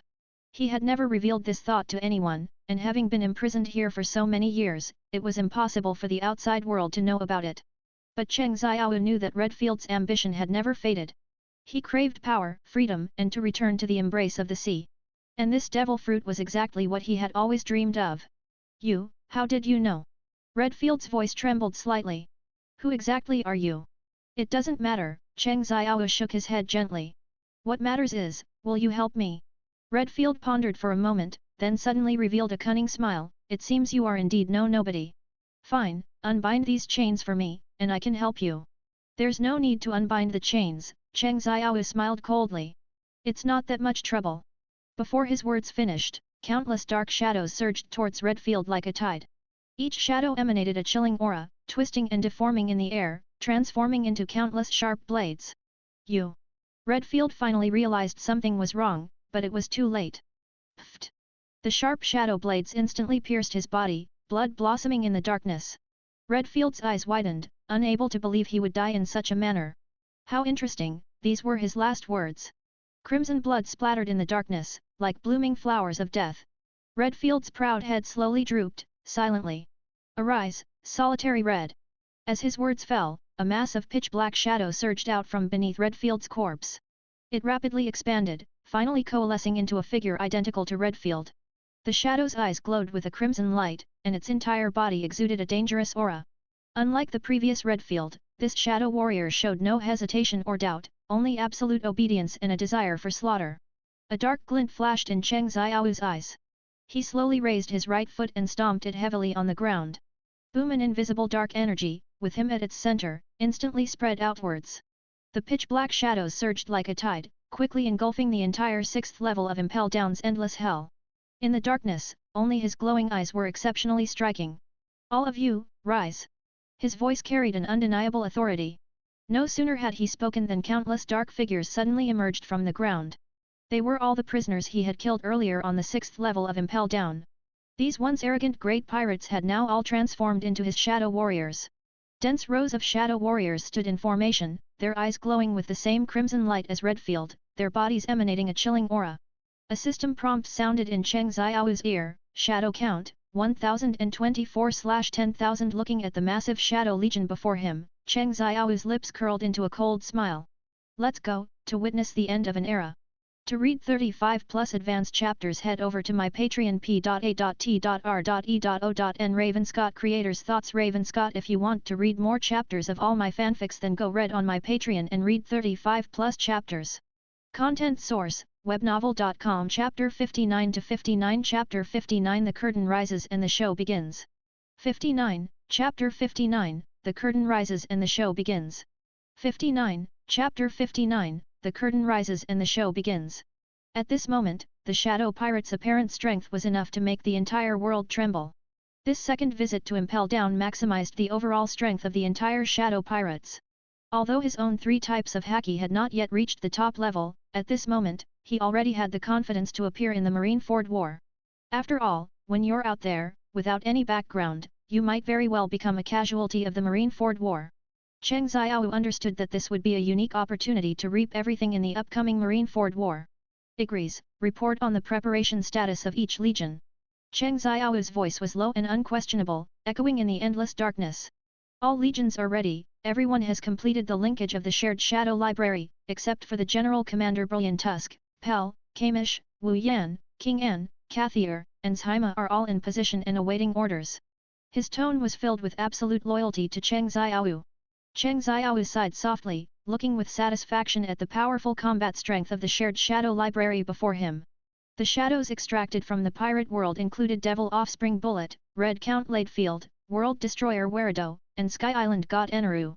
Gecko Mariah, the giant soldiers Red and Black Oni, the genius swordsman Kuina, the strategist Kuro, the chef Jin, Candle Mr. 3, and Fishman Arlong. And hundreds of pirates from Impel Down levels 2-6. The overall combat power of the Shadow Pirates was already capable of cleaning up the aftermath of the Marineford War. At this time, he was thinking, if shadow sharing was possible at level 100, wouldn't that person in that world also be able to summon shadows from the pirate world? Although he already possessed a massive shadow army, his own strength still had shortcomings. His 3 types of Haki had not yet reached the top level. Haki was the chasm that distinguished top powerhouses, and sooner or later, it would become a fatal weakness at critical moments. This world government is truly despicable. He cursed because points were so hard to come by. He didn't know what was going on with the world government, but they had directly blocked the news of the celestial dragons being killed by pirates. Perhaps it would be a scandal that would shock the world, so a cover-up was normal. Only pirates and some marines who had witnessed it firsthand were spreading rumors, but without confirmation from the world government, the public would not believe it. Cheng Xiao's bounty on the latest wanted poster was still 800 million berries, which also meant he couldn't gain passive points, and thus couldn't continue to raise his Haki level. After all, upgrading Haki to its final level required a large amount of points, and the amount given by main quests was simply not enough. But after this Marineford War, it would definitely skyrocket. Just the fact that he turned Impel Down into a Shura execution ground was enough to raise his bounty to 2 billion. What's more, he extracted all the shadows of these criminals. To describe it in one sentence, it was hell is empty, and all the devils are here. If he also killed 3 celestial dragons and destroyed an island, a bounty of 2.5 billion was not impossible. By then, he would have plenty of points to exchange for top-tier Haki. He looked up and swept his gaze across the surging shadow warriors before him. The momentary irritation dissipated like smoke. Ha! Cheng Xiao sneered, just wait and see, after this Marineford War, everything will be different. Strength, in the end, is a means to control resources, not everything. Mr. 3. Cheng Xiao suddenly spoke. A thin figure emerged from the shadows. Captain, what are your orders? This person was none other than MR3, the candle man known as the Key King. Now use your ability to make a key and deliver it to Luffy in Marineford. Make sure he can use it to open Ace's sea stone handcuffs. Cheng Xiao commanded. He didn't want the plot to change before he made his move. Including Squard stabbing Whitebeard, he would not stop it. Even if Whitebeard was far from his prime at this time, as long as Whitebeard was not dead, the title of the world's strongest man would not change. Understood, Captain. Mr. 3 acknowledged, his figure instantly disappearing into the darkness. Anaru was somewhat puzzled. Captain, why help Straw Hat Luffy? Help? This is certainly not help. The mantis stalks the cicada, unaware of the aureole behind it. When the snipe and clam fight, the fisherman profits. Cheng Xiao's plan was also very simple. Besides having Mr. 3 deliver the key to Luffy to unlock Ace's sea stone handcuffs, all he had to do was wait for the right moment.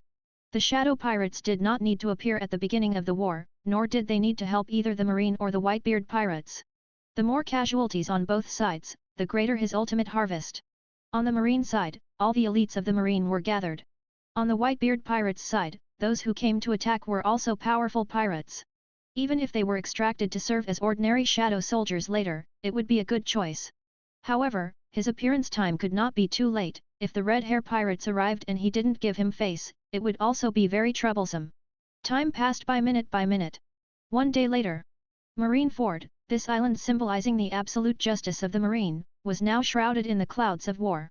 On the execution platform, Ace's figure was particularly conspicuous, his sea stone handcuffs tightly binding his freedom. High in the sky, the shadow was like a lurking beast, quietly hidden within the thick clouds. Cheng Xiao stood at the bow, overlooking the dense crowd below, like ants, a cold arc curving at the corner of his mouth. Marineford, it's truly magnificent. Cheng Xiao looked down, taking in the entire battlefield. In the Marineford Plaza, 100,000 elite Marines stood ready, their gleaming swords reflecting the dazzling sunlight. 3 giant vice-admirals stood like steel behemoths at the front of the formation. Behind them were the remaining 2 Shishibukai, exuding powerful auras. In the center of the plaza, the 3 admirals, Akainu, Aokiji, and Kizaru, sat side by side with crossed legs, like 3 insurmountable mountains. Fleet Admiral Sengoku stood on the high platform, his gaze sharp, overlooking the entire battlefield. On the other side of the plaza, the division commanders of the Whitebeard pirates led their respective teams, confronting the Marine with imposing momentum across the vast sea. Whitebeard Edward Newgate sat at the bow of the Moby Dick, like a king surveying all under heaven. His Murakumagari trembled, emitting a low hum, as if foreshadowing the coming bloodshed. Tisk tisk, this lineup, seeing it in person really makes one's blood boil. Cheng Xiao licked his lips, a gleam of excitement flashing in his eyes. Captain, when do we make our move? Bullet's voice came from the shadows, his tone filled with a desire for battle. Presumably, seeing Whitebeard, his urge to fight was already insatiably hungry. After Roger's death, Whitebeard was recognized as the strongest in the world. Top-tier Haki plus top-tier Devil Fruit equals the world's strongest man. I know you're in a hurry, but don't rush yet. The curtain is rising, the show has just begun. To read 35+ advanced chapters, head over to my Patreon p.a.t.r.e.o.n. Ravenscott Creators Thoughts. Ravenscott. If you want to read more chapters of all my fanfics, then go read on my Patreon and read 35+ chapters. Content source, webnovel.com. Chapter 60 to 60. Chapter 60 Where's the Brain? 60, Chapter 60, Where's the Brain? Storing it together? 60, Chapter 60, Where's the Brain? Storing it together? On the vast ocean, a fierce wind swirled with dark clouds. Between the dark clouds and the sea, the shadow soared proudly like a black lightning bolt. Just as Cheng Xiao overlooked the battlefield, Whitebeard suddenly stood up, his majestic figure like a moving mountain. Then he raised his arms, activating the Tremor Fruit's ability like a king. Boom! The entire Marineford trembled, the sea churned violently, and 2 massive tsunamis, like the hands of a god, crashed towards Marineford. Guerrera array array! Whitebeard's laughter echoed through the sky. Let's see if Marineford is truly as impregnable as the legends say. Sengoku stood on the execution platform, his expression solemn. Don't underestimate that man. That man possesses the power to destroy the world. The moment the tsunami was about to engulf Marineford, Aokiji slowly rose, a bone-chilling cold emanating from him. Ice Age.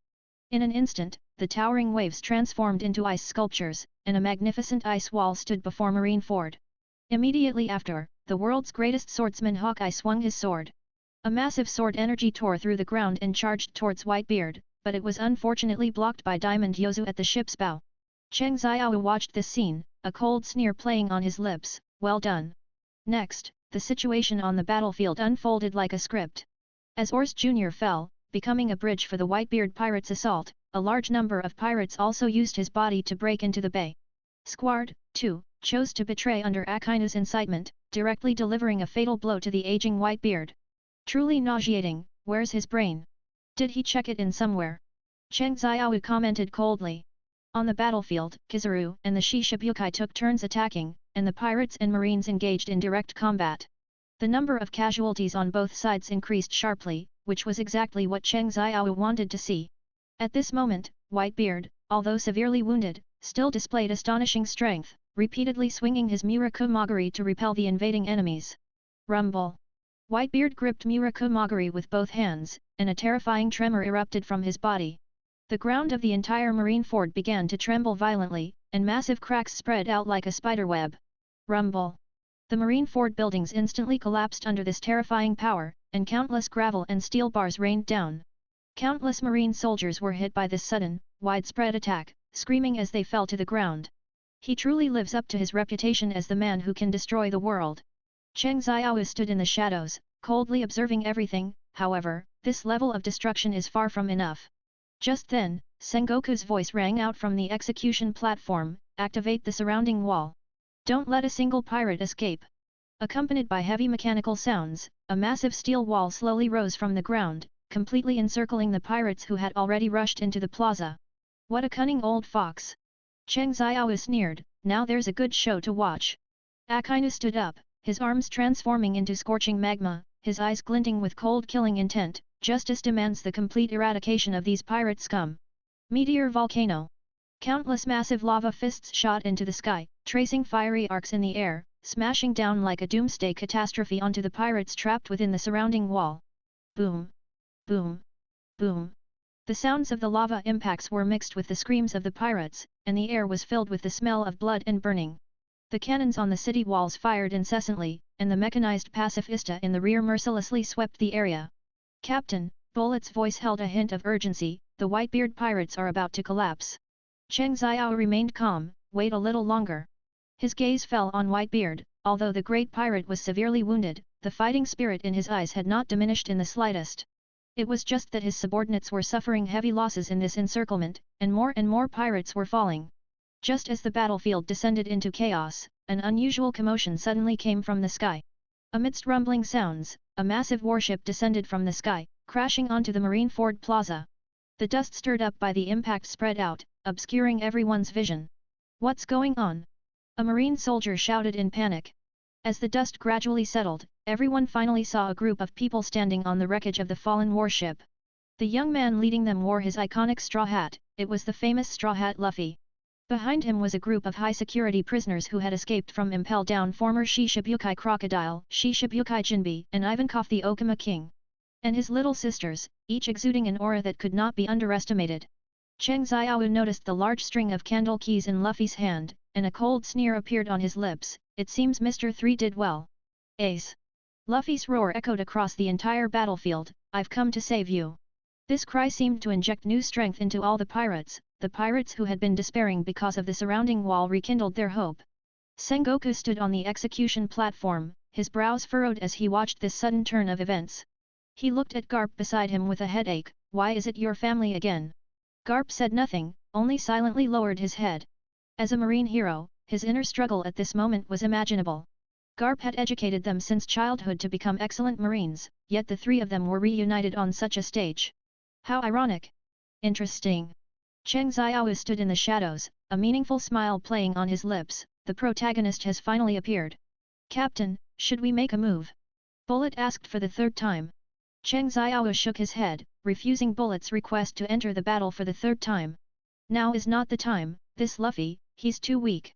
Indeed, that was the case. Although Luffy possessed astonishing willpower, the disparity in strength was simply too great. The hot-headed crocodile directly took his supreme golden hook straight for Whitebeard's head, but it was blocked by Luffy's water-soaked foot. This meant Luffy indirectly saved Crocodile's life again, and then everyone officially began to charge towards the execution platform together.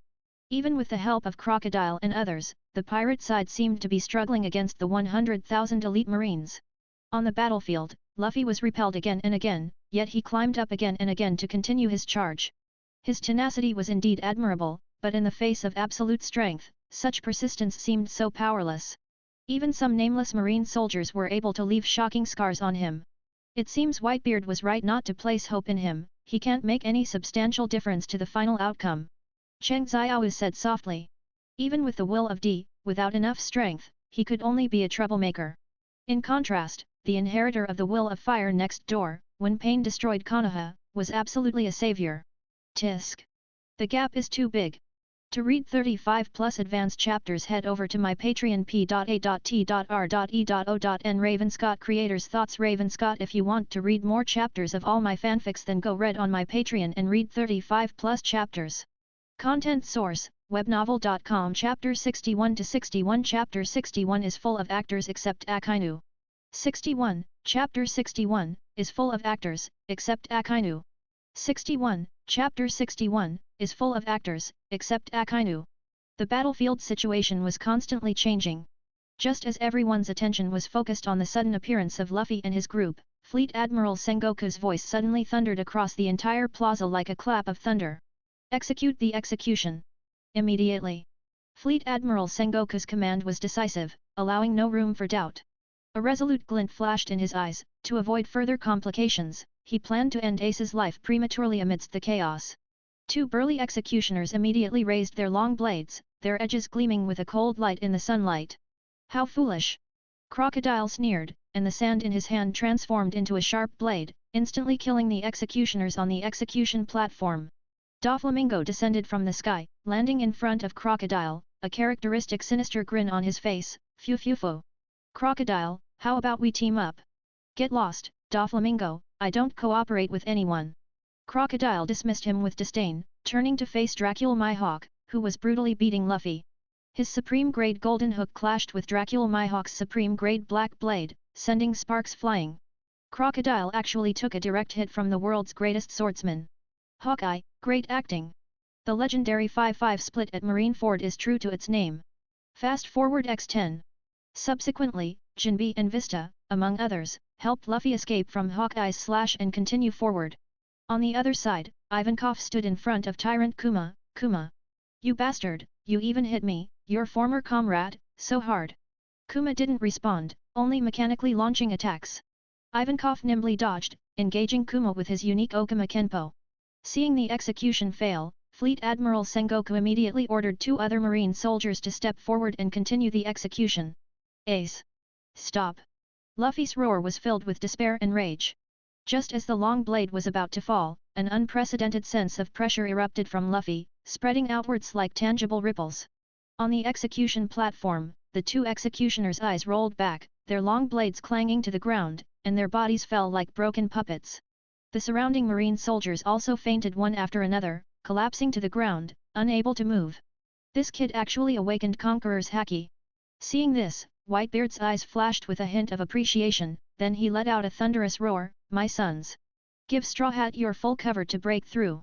Following Whitebeard's command, Marco, Yozu, and over a dozen other commanders simultaneously charged, clearing a path for Luffy to advance. Everyone saw hope in Luffy. Fast forward, Luffy was blasted into the sea by intense cannon fire and rescued by Jinbe. Then, Jinbe's sea current shoulder throw sent Luffy directly over the wall. He was thrown right in front of the three admirals of the marine. If they weren't going easy, he would have died countless times already. Fast forward, after injecting Ivankov's hormones, Luffy's stamina and speed were pushed to their limits as he frantically sprinted towards the execution platform. However, this boost came at the cost of his lifespan. Just as Luffy was about to reach him, Kizaru leisurely said, "How could he be our opponent?" He then kicked Luffy away, but it conveniently sent him away from Akainu. Kizaru, the veteran actor. But soon Luffy got up again, like an unkillable cockroach, running at full speed towards the execution platform. "Grandpa! Get out of the way!" Luffy rushed towards Garp, who was standing on the staircase created by Scissors Guy.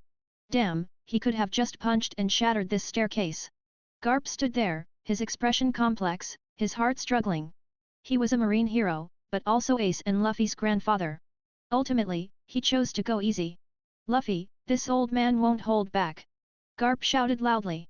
Then he closed his eyes and was hit by Luffy's punch, falling heavily from the stairs. Saying one thing, doing another. Garp, truly terrible acting. Luffy finally rushed to the execution platform, pulled out the key, and prepared to unlock Ace's sea stone handcuffs. However, Kizaru's light flashed, and the key snapped in two.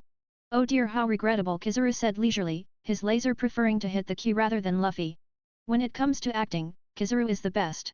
Luffy looked at the broken key, then suddenly remembered something and pulled another set of spare keys from his pocket. I still have more. I have to say, Mr. 3 is really mature in his dealings. Seeing this, Cheng Xiao also chuckled softly. Fleet Admiral Sengoku stood not far away, his eyes fixed on the spare keys in Luffy's hand, his face terribly grim. His fists clenched, making cracking sounds, yet he hesitated to intervene. This was giving them a chance. Even Sengoku, as the Fleet Admiral, was acting. In the nick of time, his body instantly expanded, transforming into a giant, golden Buddha statue. The golden Great Buddha slammed its palm down, compressing the air into a tangible shockwave that headed straight for Luffy and Ace. Gomu Gomu rubber balloon. Luffy took a deep breath, his entire body instantly inflating into a giant balloon, blocking in front of Ace, taking Fleet Admiral Sengoku's shockwave head-on.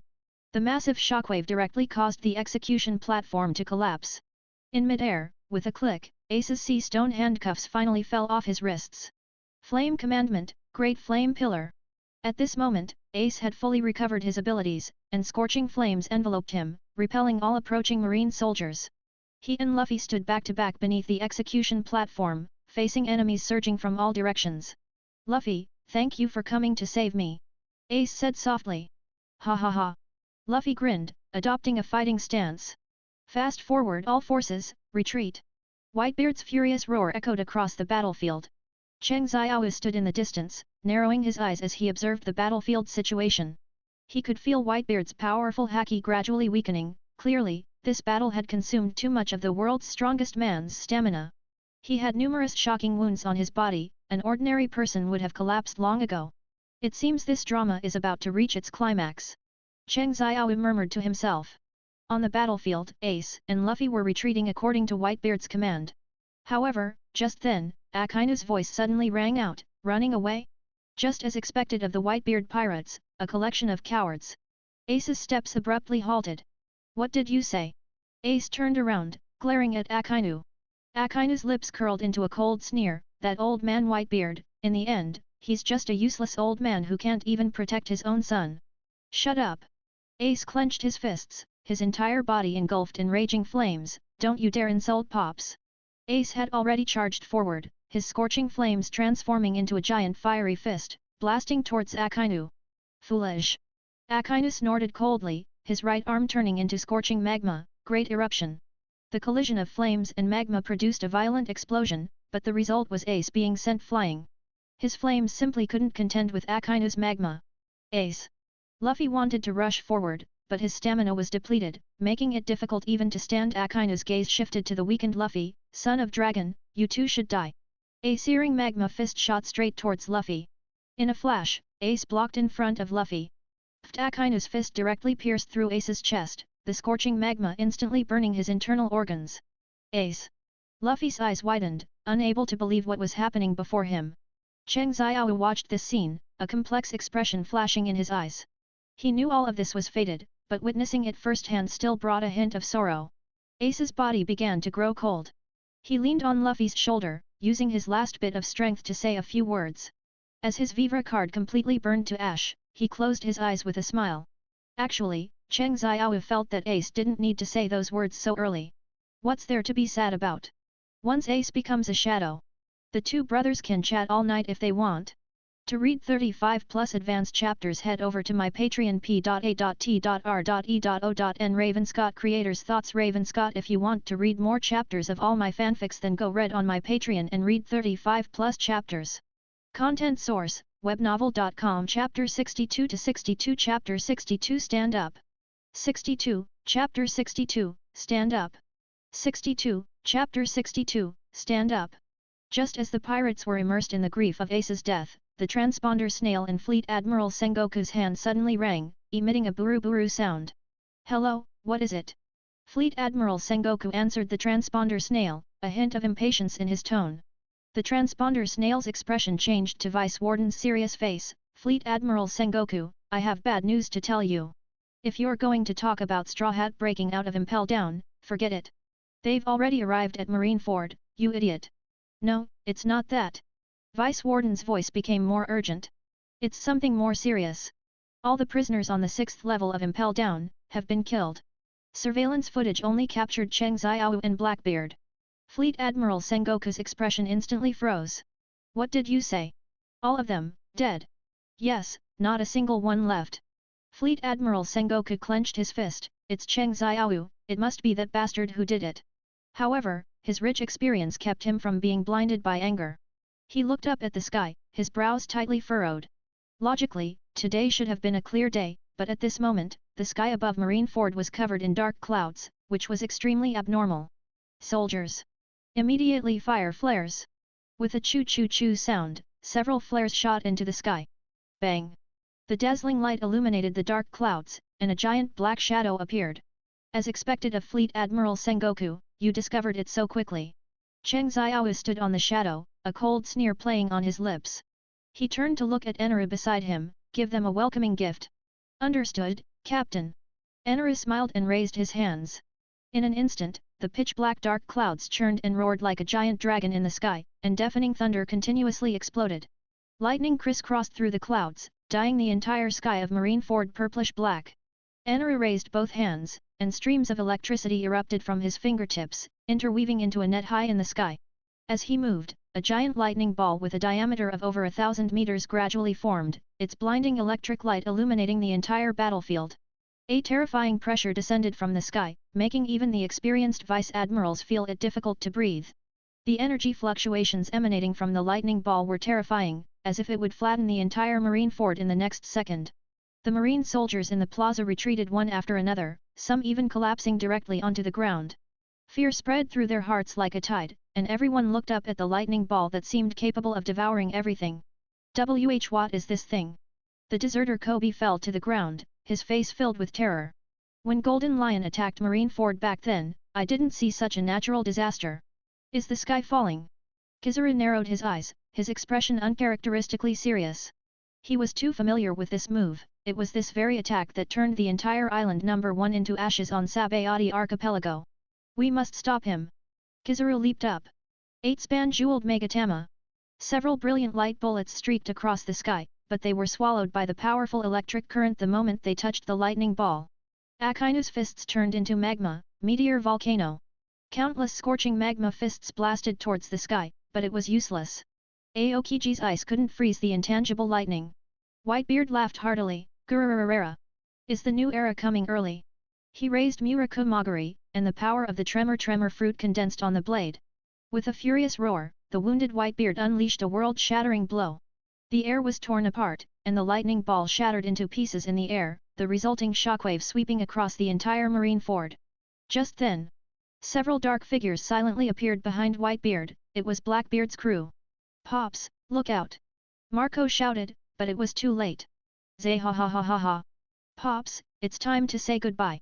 Shiryu's blade gleamed like a venomous snake, mercilessly piercing Whitebeard's broad back. The moment the blade tip penetrated his flesh, blood gushed out like a fountain, drawing a dazzling crimson arc in the air. Whitebeard's massive body trembled slightly, but he still stood tall, refusing to fall. However, this was just the beginning of Blackbeard's crew's despicable attack. Then, gunshots erupted, and dense bullets poured down like rain, hitting Whitebeard's scarred body. Every bullet left a deep mark on his flesh, blood splattering and staining his iconic white mustache. Even Whitebeard, known as the strongest man in the world, could hardly defend himself in such a weakened state. Zay ha ha ha ha ha. Blackbeard laughed wildly, his laughter filled with triumph and mockery. Your era, it's over, Pops. He pointed at Whitebeard arrogantly, as if proclaiming the ascension of a new king. Whitebeard turned with difficulty, the flames of anger burning in his cloudy eyes. He used his last ounce of strength, glaring at the son who betrayed him, his chest filled with endless grief and disappointment. His lips trembled, every word seemingly squeezed out from between his teeth. Teach, he slowly raised his head, his gaze sweeping past Blackbeard, looking towards the vast and magnificent sea in the distance. A hint of relief, a hint of longing, flashed in his eyes. He knew that he had reached the end of his life, but he had no regrets. Because he had found what he wanted to protect, he had fulfilled his mission. One Piece, Whitebeard used his last ounce of strength to shout loudly, it truly exists. This deafening declaration echoed throughout Marineford, and throughout the entire world. After making his declaration, Whitebeard slowly closed his eyes. He never fell until his death, always maintaining a standing posture, with his back to everyone, like a solitary king, guarding his last dignity. Zay ha ha ha ha ha. The tremor fruit is mine. Blackbeard laughed wildly and used the power of the dark fruit, preparing to cover Whitebeard's corpse. Just then, the sky suddenly darkened. Eternal night. Cheng Xiao's calm voice echoed through the sky, as if a judgment from the heavens. Pitch-black shadows spread at a visible speed, quickly covering the entire marine fort. Everyone felt as if they were in eternal night. High in the sky, Cheng Xiao stood with his hands behind his back, a giant shadow dragon came beneath his feet. Black scales gleamed with an eerie light under the sun, and scarlet eyes revealed a bloodthirsty ferocity. Stand up! 3 words, shaking heaven and earth. The scene that followed made everyone still alive feel a chill down their spines. The corpses lying on the ground, whether marine or pirate, began to emit black light. Their bodies gradually turned into pitch-black shadows, and then eerily stood up. What the hell is this? A marine soldier screamed in terror. First, Little Ors Jr.'s gigantic body suddenly stood up. He swung his massive body, smashing the surrounding buildings to pieces. Ace's figure also condensed in the darkness, black flames burning on his body. Whitebeard's enormous body also transformed into a giant black shadow, directly breaking through the space Blackbeard created with the dark fruit. At the same time, the power of the tremor fruit condensed in his hand. No, impossible. Blackbeard's eyes widened, watching this scene in disbelief. Whitebeard walked step by step towards Teach, each step making the ground tremble. That oppressive feeling made Blackbeard involuntarily retreat. Peepops, you can't do this to me. Teach, today this old man will teach you properly, what it means to be. Whitebeard raised his fist, the power of the tremor fruit condensing within it. Paternal love. To read 35+ advanced chapters head over to my Patreon p.a.t.r.e.o.n Ravenscott Creators Thoughts Ravenscott. If you want to read more chapters of all my fanfics, then go read on my Patreon and read 35+ chapters. Content source, webnovel.com. Chapter 63 to 63. Chapter 63. There is no absolute justice, only absolute strength.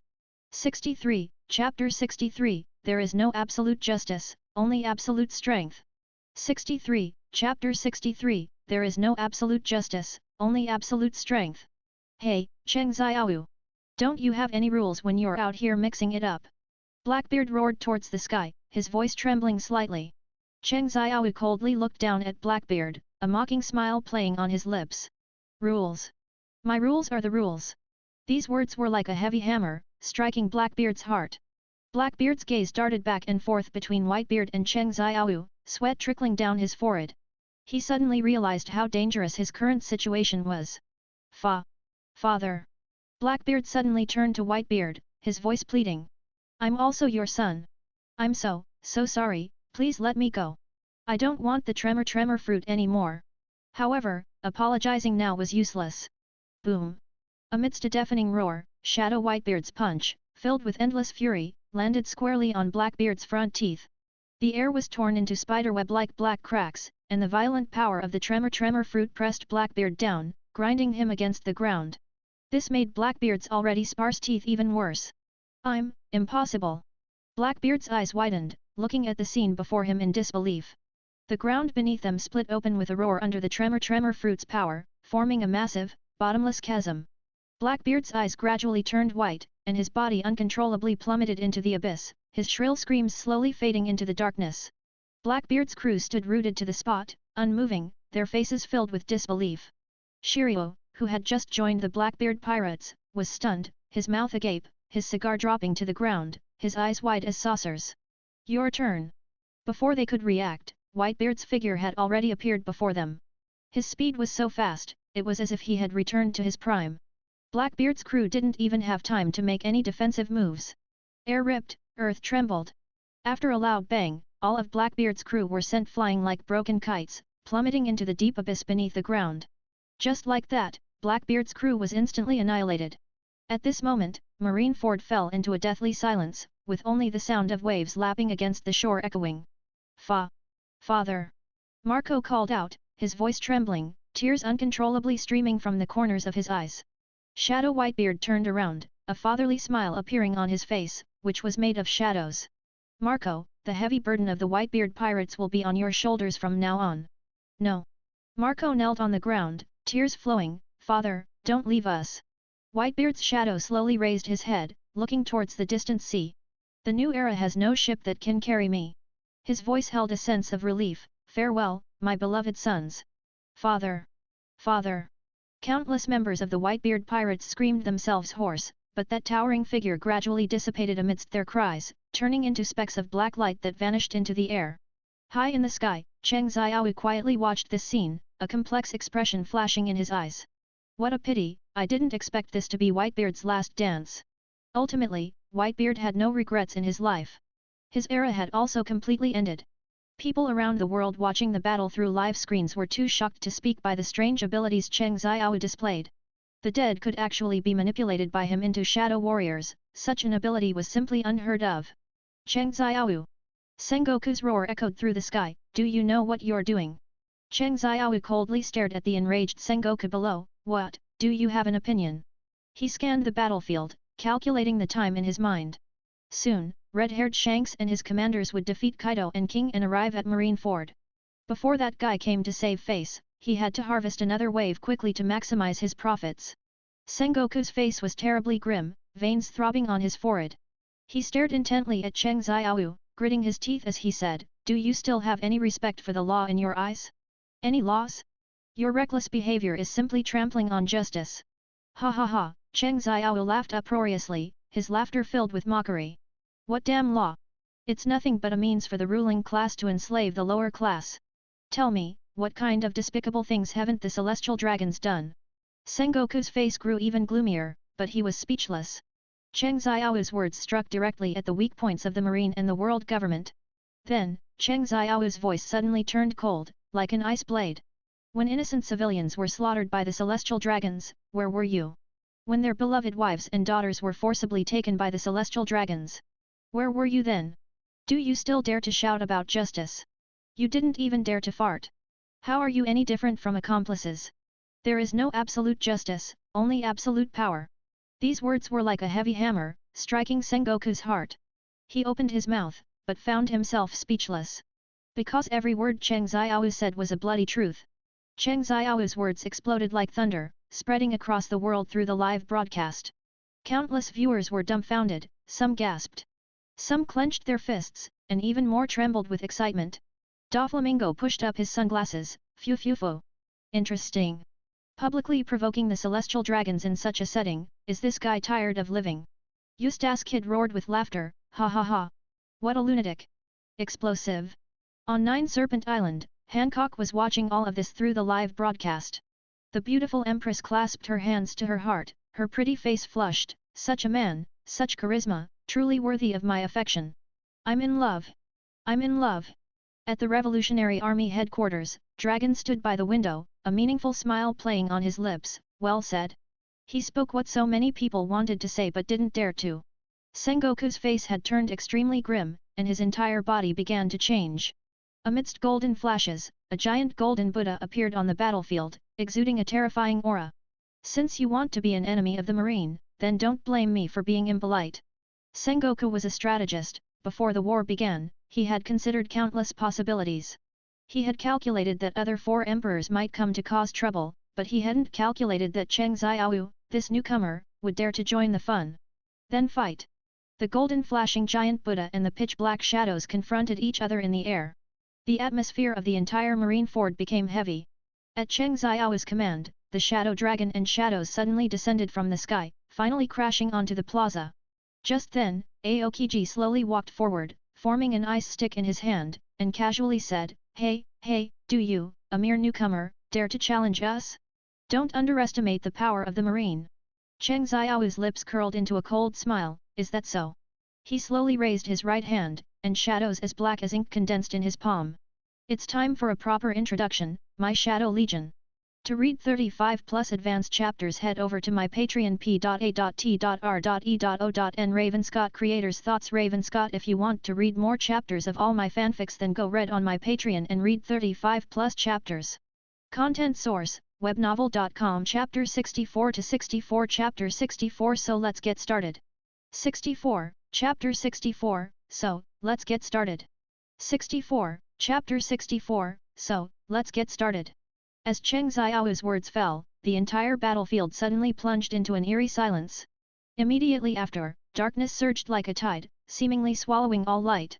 The most striking figure was that of Red Count Ladefield, dressed in a blood-red noble suit, who elegantly lifted a corner of his cloak, his cold gaze sweeping across the entire field. Long time no see, Sengoku, Garp, Redfield sneered. Bullet looked around, his gaze lingering for a moment on the deceased Whitebeard, then sweeping over the others. Suddenly, his eyes locked onto Garp. Garp! Bullet roared, last time wasn't enough, let's continue. Beside him, a colossal figure descended with a crash, World Destroyer Valdo. The pressure from these three brothers was undeniable. Then, Anaru, the god of Sky Island, made an explosive appearance. He directly transformed into a giant thunder god, wreathed in eerie black lightning tainted by shadows, a sight that made one's scalp tingle. Of course, there was also Gecko Mariah, who kept letting out his characteristic cackles. Immediately after, more powerful figures flashed into view, Kuina, the gifted swordsman wielding the famous blade Shusui, the agile Jin, the cunning and treacherous Kuro, and the terrifying giant race duo, the Red and Black Oni. These individuals were all early members of the Shadow Legion. As Cheng Xiao's level and strength increased, their power also became formidable. At the same time, the entire plaza was instantly swarmed by a dense shadow army. Most of them were the shadows of the most heinous prisoners from Impel Down. And their combat power was in no way inferior to their original bodies. Even the ruthless characters that Blackbeard was supposed to recruit, such as Evil King, Big Wine Barrel Shot, and San Juan Wolf, were among them. Finally, the three legion commanders of the shared shadow storage, Igris, Tusk, and Pel, also arrived, treading on air.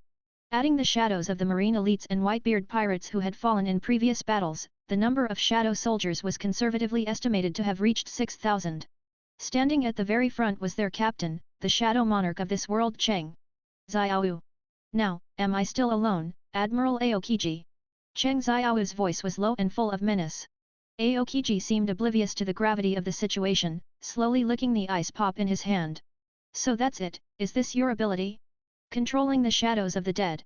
However, the expressions of the elderly Sengoku and Garp instantly became solemn. They exchanged a glance, both seeing worry in each other's eyes. Just the two super powerhouses, Bullet and Redfield, were enough to give them a headache. Marineford might very well disappear from the map permanently today. At this moment, Cheng Xiao's face revealed a chilling smile. Then, let's begin. As soon as the words fell, the entire battlefield plunged into chaos. The Shadow Legion surged towards the marine like a tide, a suffocating mass of black. Many marine soldiers hadn't even realized what was happening when they felt a bone-chilling coldness from behind. They turned to see their former comrades, now transformed into pitch-black shadows, holding sharp blades and stabbing at them. What? A marine soldier screamed in terror, but it was too late to dodge. A shadow soldier's blade slashed down, and blood splattered. In the center of the chaotic battlefield, Bullet's gaze locked onto Garp. He grinned, revealing a mouthful of chilling white teeth. Old man Garp! Bullet roared, last time wasn't enough, let's continue this time. Garp frowned, his fists already clenched. Still so impolite, he muttered under his breath, looks like I need to teach you a lesson about respecting your elders. Their fists collided in midair, unleashing a terrifying shockwave that instantly leveled the surrounding buildings. Meanwhile, Redfield elegantly walked towards Sengoku. His blood-red suit fluttered in the wind, giving off an eerie beauty. Fleet Admiral Sengoku, Redfield said disdainfully, let's see if your so-called justice can stand the test. However, the most unexpected action was Kuina's. This young swordswoman directly approached Dracula Mihawk, holding a long blade in each hand. World's greatest swordsman Dracula Mihawk, Kuina's voice was calm and firm, please give me your guidance. Hawkeye raised an eyebrow slightly, looking at the two great swords in her hands, a hint of surprise flashing in his eyes. Interesting, it's rare to see girls playing with swords these days. The three legion commanders were dealing with the remaining marine powerhouses, and several vice-admirals had already been killed by them. As the entire battlefield descended into chaos, Cheng Xiao remained exceptionally calm. A faint, cold smile hung on his lips, as if he were enjoying a meticulously choreographed play. Bullet and Garp's battle had entered a heated phase, each collision shaking the earth. Redfield's clash with Sengoku was even more breathtaking, the shockwaves from their hacky collisions continuously destroying the surrounding buildings. Their destructive power only added to the already battered Marineford. And beyond the battles of these top powerhouses, his shadow army was consuming the Marines' forces at an astonishing rate. Ah! Another scream rang out, and a marine soldier fell to the ground, his life rapidly draining away, while his shadow, at that moment, became exceptionally clear. Black substance rose from the ground, gradually solidifying into a humanoid form, joining the endless slaughter. Every fallen marine soldier would become a new member of his Shadow Legion. This nearly perfect cycle filled Cheng Xiao with genuine pleasure. What a fascinating sight! The captains of the Whitebeard pirates were stunned in place, unsure who this Cheng Xiao truly was. He had been hidden above the dark clouds from the very beginning, only appearing at the last moment to reap the entire field, as if every step was under his control. Such a person was truly terrifying. Marco clenched his fists, his eyes glinting with disbelief. This guy, has he been manipulating everything from the shadows all along? Just then, an angry roar broke the solemnity. Straw Hat Luffy! Akaina's eyes were bloodshot, and his entire body emanated scorching lava. Today, you will surely die. No matter what, he would take Luffy's life today. Akainu leaped into the air, his right arm transforming into scorching magma, and slammed it fiercely towards the already unconscious Luffy. Great eruption! The scorching magma transformed into a massive pillar of fire in the air, distorting the very air it passed through.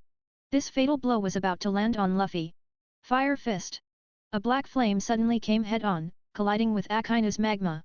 Instantly, fire splattered everywhere. Ace! Even if you become a shadow, it won't change anything. I will definitely kill Straw Hat Luffy. Akainu roared. Ace, standing in front of Luffy, was enveloped in an eerie black shadow, even his signature flames were tainted with a shadowy hue. As their fists collided, he slowly raised his head. You bastard! Luffy is my brother. Even if I die again, I will protect him to the very end. To read 35+ advanced chapters head over to my Patreon p.a.t.r.e.o.n Ravenscott Creators Thoughts Ravenscott. If you want to read more chapters of all my fanfics, then go read on my Patreon and read 35+ chapters.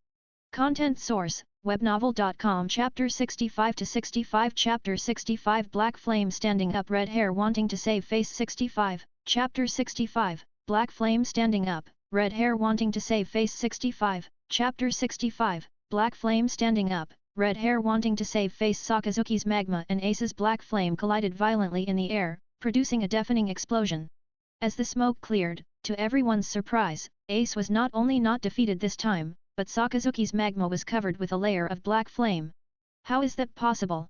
Sakazuki shook off the magma stained with black flame onto the ground, staring at Ace in disbelief. Even so, the black flame did not extinguish. This couldn't help but remind people of Amaterasu. Ace was enveloped in a layer of eerie black flames, his eyes sharper than when he was alive, filled with determination and fury. Sakazuki, you won't be able to kill me a second time, Ace said coldly. Is that so? I wonder where you get your confidence. The two clashed again, the intense collision causing the surrounding temperature to rise sharply. Although Ace was still not as strong as Sakazuki, he was able to barely hold on and not be defeated in a single exchange. Cheng Xiao stood in the distance, a satisfied smile playing on his lips. Sakazuki, your justice is too hot. Damn, it's scorching. He knew that Ace, as his shadow soldier, not only inherited the ability of the Flare Devil Fruit from his lifetime but also gained the enhancement of his system level and haki. This brand new Black Flame Ace's power had far surpassed his strength when he was alive. One Fire Fist Ace fell, but another Black Flame Ace rose. Just as Sakazuki and Ace were in a stalemate, Jinbe seized the opportunity and quickly led the unconscious Luffy away from the battlefield. Cheng Xiao certainly noticed this scene but did not stop him. He knew that the most important thing now was to end this battle as quickly as possible. Through the system's screen, he saw the number of shadows constantly fluctuating, but he felt it wasn't fast enough. Red Hair is about to arrive, this harvesting speed is far from enough, Cheng Xiao muttered to himself. It seems I need to speed things up. He turned to look at the shadow in the distance, a glint flashing in his eyes. Eneru, Valdo. You two get on the ship. Following Cheng Xiao's command, Eneru immediately disengaged from his Shadow Thunder God state and, along with Valdo, left the battlefield and returned to the shadow high in the sky. The two stood at the bow, awaiting Cheng Xiao's next instruction. Eneru, unleash your strongest AoE ultimate move, Rego. Valdo, use your ability to amplify Rego tenfold. Eneru grinned, revealing his characteristic arrogant expression. As you wish, Captain. The next second, he raised his hands, beginning to condense lightning. At the same time, Valdo also began to activate his Devil Fruit ability. Momo, 10 times bigger. As the two's abilities overlapped, a massive black lightning ball instantly appeared in the sky. This lightning ball was 10 times larger than the previous one, with an astonishing diameter of 10,000 meters. The entire Marineford was enveloped beneath this terrifying lightning ball, as if the end of the world had arrived. This time, Whitebeard isn't here, so how will you all respond? Everyone on the battlefield stopped their actions, looking up at the despair-inducing black lightning ball in the sky. Marines, pirates, Shishibukai, fear appeared on everyone's faces. Even powerful admirals like Akainu and Aokiji felt an unprecedented pressure at this moment. They knew that if this lightning ball fell, the entire Marineford would be reduced to ashes. Just as Cheng Xiao was about to order the release of the world-destroying Rago, an invisible pressure suddenly enveloped the entire battlefield. Everyone felt a suffocating sensation, as if an invisible mountain was pressing down on them. Many low-ranking soldiers even fainted directly. Cheng Xiao instantly sensed the anomaly, his gaze quickly sweeping across the sea level. Indeed.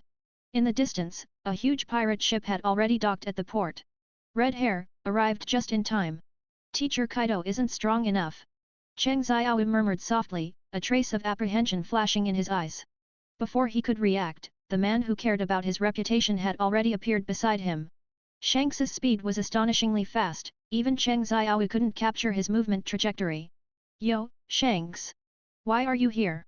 Cheng Xiao feigned a gasp, instinctively taking a step back.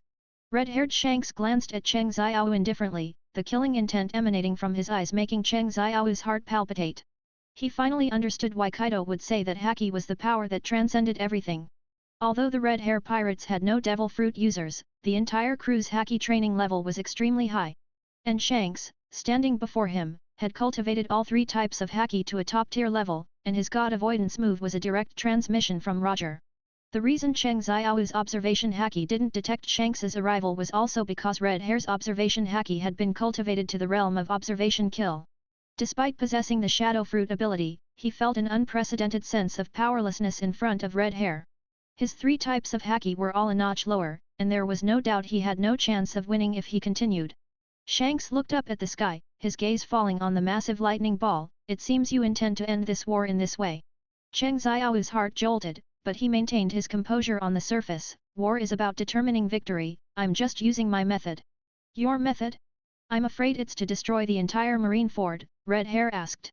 Cheng Xiao certainly thought so. If Red Hair had arrived 1 minute later, he would have done just that. Of course, Sengoku and the 3 admirals would definitely come directly to kill him regardless of the consequences. Are you here to stop me? Cheng Xiao asked tentatively. Shanks's gaze was as sharp as a sword, looking directly at Cheng Xiao. Stop, you've gained enough. Cheng Xiao's heart tightened, he clearly felt the pressure coming from all directions. The cadres of the Red Hair Pirates, each of them exuded a suffocating aura. Especially Beckman, the first mate of the Red Hair Pirates, who was now pointing a gun at his head. That seemingly ordinary pistol, in Beckman's hand, seemed to contain world-destroying power. How ridiculous, Cheng Xiao thought to himself, Kizaru is clearly not far away, yet Beckman chose to point his gun at me, and he didn't even say don't move, truly disrespecting me. Just a little bit, just a little bit. Forget it. Cheng Xiao cursed inwardly, then showed a relieved smile, it seems I can't have my fun today. He waved his hand, and the massive lightning ball in the sky slowly dissipated. At the same time, Beckman also lowered his gun. Cheng Xiao directly recalled all his shadows, using Shadow Swap to return to the shadow high in the sky. Shanks nodded in satisfaction, then turned to Fleet Admiral Sengoku, please give me face. We will handle the bodies of Whitebeard and Ace. Sengoku was silent for a moment, scanning the war-torn Marineford. This war had already caused too many casualties, if it continued, the Marine might not be able to bear it. All right, Sengoku replied in a deep voice. Thank you, Shanks nodded slightly. The war is over. Sengoku's voice echoed throughout Marineford. Cheng Xiao watched this scene, a hint of gloom flashing in his eyes. Although today's events had concluded, this was by no means the end. Red-haired Shanks, this man was much more difficult to deal with than he had imagined. Just then, he suddenly noticed Shanks looking at him again. That gaze seemed to contain some kind of warning, as if conveying some information. Cheng Xiao did not linger but ordered Enru to leave the battlefield immediately. I'm giving you face today, but next time, it might not be the same. To read 35 plus advanced chapters, head over to my Patreon p.a.t.r.e.o.n Ravenscott Creators Thoughts Ravenscott. If you want to read more chapters of all my fanfics, then go read on my Patreon and read 35 plus chapters. Content source, webnovel.com. Chapter 66 to 66. Chapter 66. A new storm has emerged. 66. Chapter 66. A new storm has emerged. 66. Chapter 66. A new storm has emerged. After the Marineford War ended, Cheng Xiao immediately left Marineford.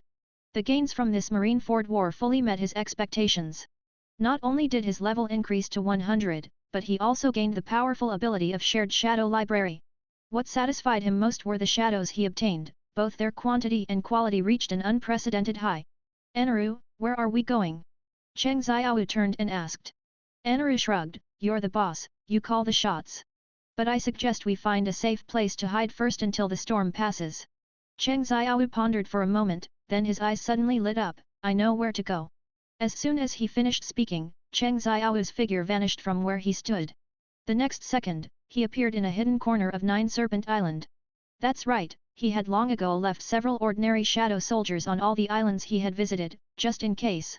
Shadow exchange, it's really convenient. Cheng Xiao scanned his surroundings with satisfaction. Just as Cheng Xiao was about to quietly sneak into the Nine Serpent Palace, a familiar voice came from behind him. You're finally back. Cheng Xiao turned around and saw Boa Hancock standing not far away, a hint of surprise on her stunningly beautiful face. Miss me? Cheng Xiao raised an eyebrow and smiled. Hancock snorted lightly, who would miss a scoundrel like you? Despite her words, her eyes sparkled with unconcealed joy. In the following days, Cheng Xiao and Hancock lived a peaceful life.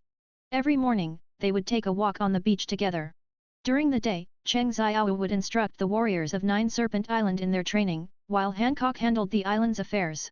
In the evenings, the two often lay on the rooftop, chatting while gazing at the starry sky. However, this peace did not last long. Just as Cheng Xiao settled down on Nine Serpent Island, a piece of news that shocked the entire pirate world spread across the seas. Did you see it? The new bounty. Oh my god, that Cheng Xiao of the Shadow Pirates, his bounty has actually reached 3.8 billion berries. This is insane. He's only been out at sea for a few months. I heard he wreaked havoc in the Marineford War, even daring to curse the celestial dragons. In various taverns, countless pirates discussed animatedly, their eyes filled with awe and envy. This bounty amount was already close to the level of 4 emperors.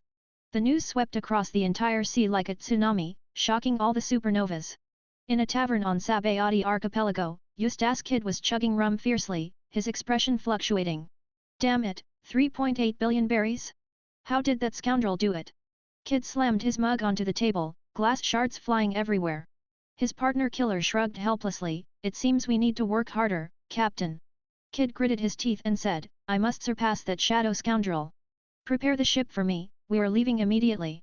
At the same time, inside his submarine, Trafalgar Law was calmly analyzing the news. Cheng Xiao. Shadow fruit. Interesting. Law's lips curled into a meaningful smile, it seems the new world has gained another opponent worth paying attention to. Bapo asked worriedly, Captain, should we change our plans? Law shook his head, no, proceed as originally planned. However, perhaps we should prepare a few more backup plans. On Crayagana Island in the New World, Dracula Mihawk was leisurely sipping red wine, looking at the latest bounty poster. In the forest outside the castle, Zoro was being violently hammered by baboons. Oh? This kid is quite interesting, Mihawk chuckled. That female swordsman's shadow is not bad, I wonder what his swordsmanship is like. Perhaps I should go meet him someday. In Dressrosa, Doflamingo let out his characteristic fuff-yuff laugh after hearing the news. Interesting, very interesting. Doffy licked his lips. Come to the new world quickly. Cheng Xiao. I want to see what tricks you can pull. Red-haired Shanks stood at the bow of his ship, gazing at the distant horizon. When Beckman told him the news, Shanks's expression became serious. That kid is even more dangerous than I imagined, Shanks murmured, it seems we need to be extra careful. Beckman exhaled a smoke ring, should we take action, Captain? Shanks shook his head, let's observe for now. But, tell everyone to be on high alert.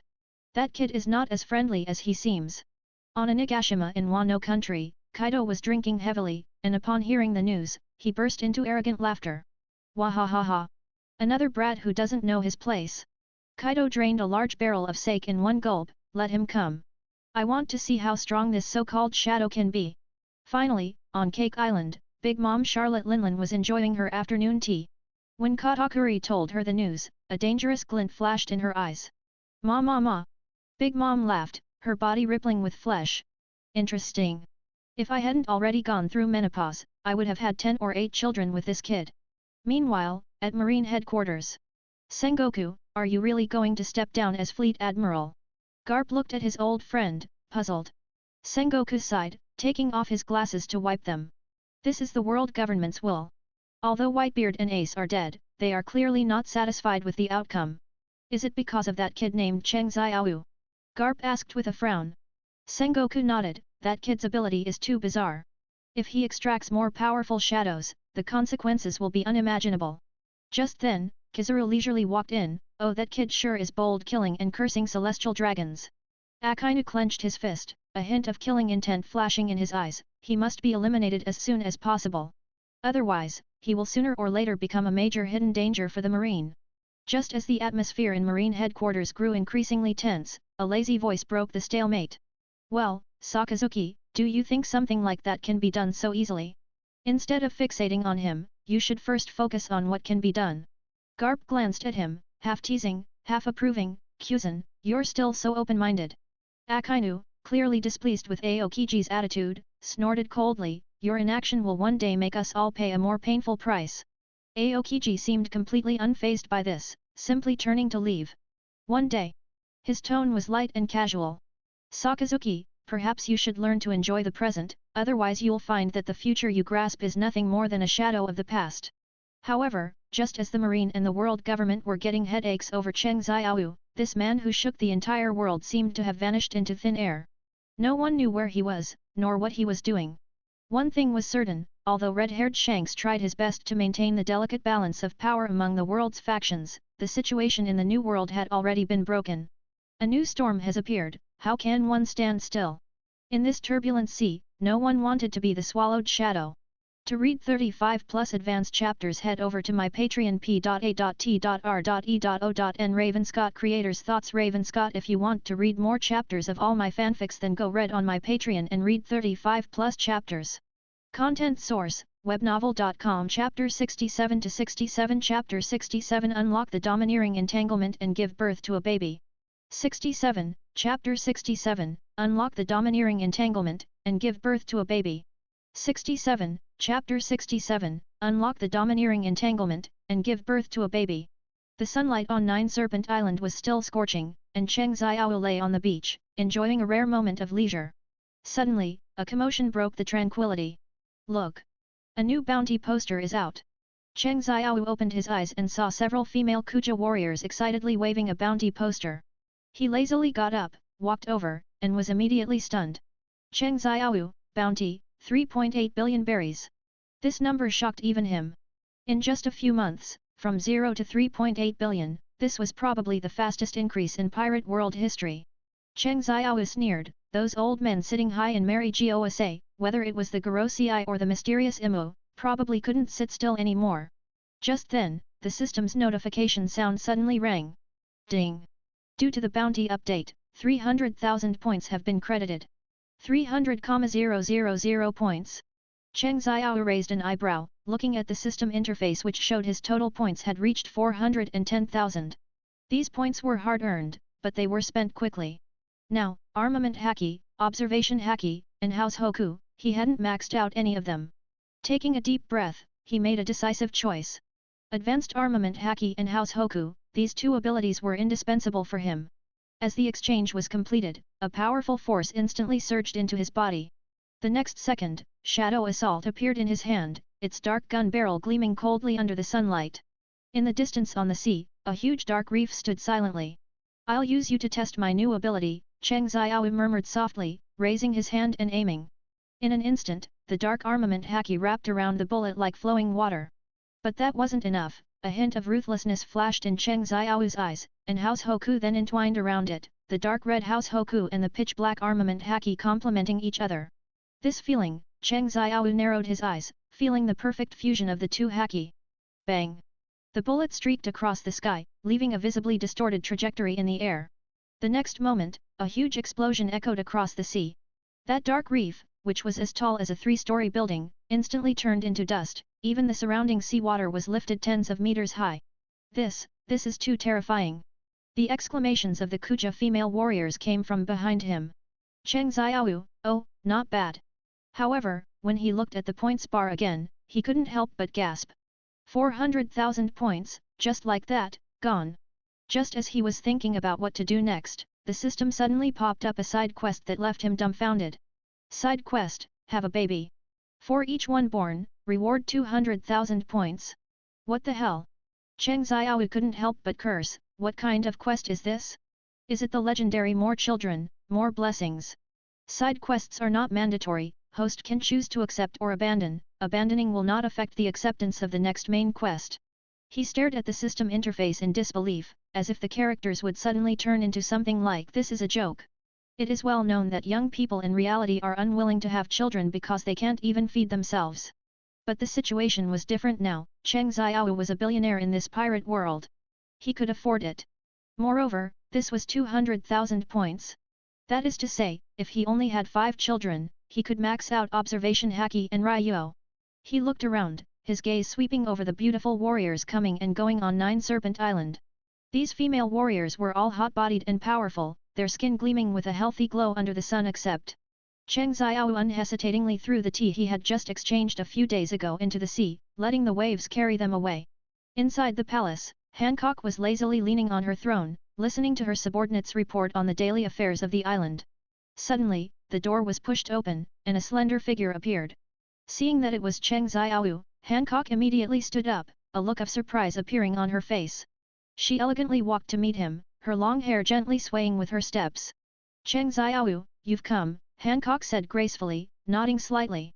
Cheng Xiaowu went straight to the point, Hancock, are you willing to have a baby with me?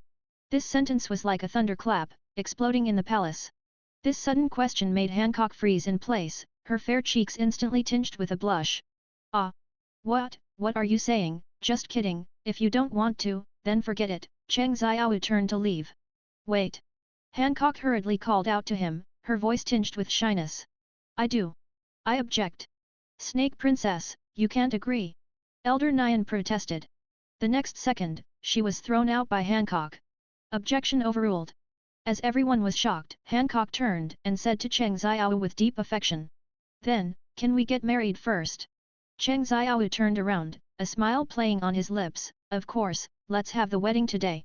The news quickly spread throughout Nine Serpent Island, and all the female warriors were in an uproar. Their empress was getting married, and the groom was that fearsome man. The wedding was held in the evening. The buildings of Nine Serpent Island were decorated with dazzling lights, and colorful flowers and ribbons were everywhere. Hancock wore a white wedding dress and a jewel-encrusted crown, looking breathtakingly beautiful. Cheng Xiaowu, in a black tuxedo, looked even more handsome and extraordinary. The wedding proceeded exceptionally smoothly, and the banquet lasted until late into the night. When the last guest left, Cheng Xiaowu picked up Hancock and walked towards the bedchamber. One morning, as the first ray of sunlight shone on Nine Serpent Island, people found that the Shadow Monarch's figure had disappeared. Only Hancock, still fast asleep, and a note saying temporarily away for something, don't worry, were left behind. When Hancock woke up, she looked at the empty bed and couldn't help but clench her fists. This man, always so elusive.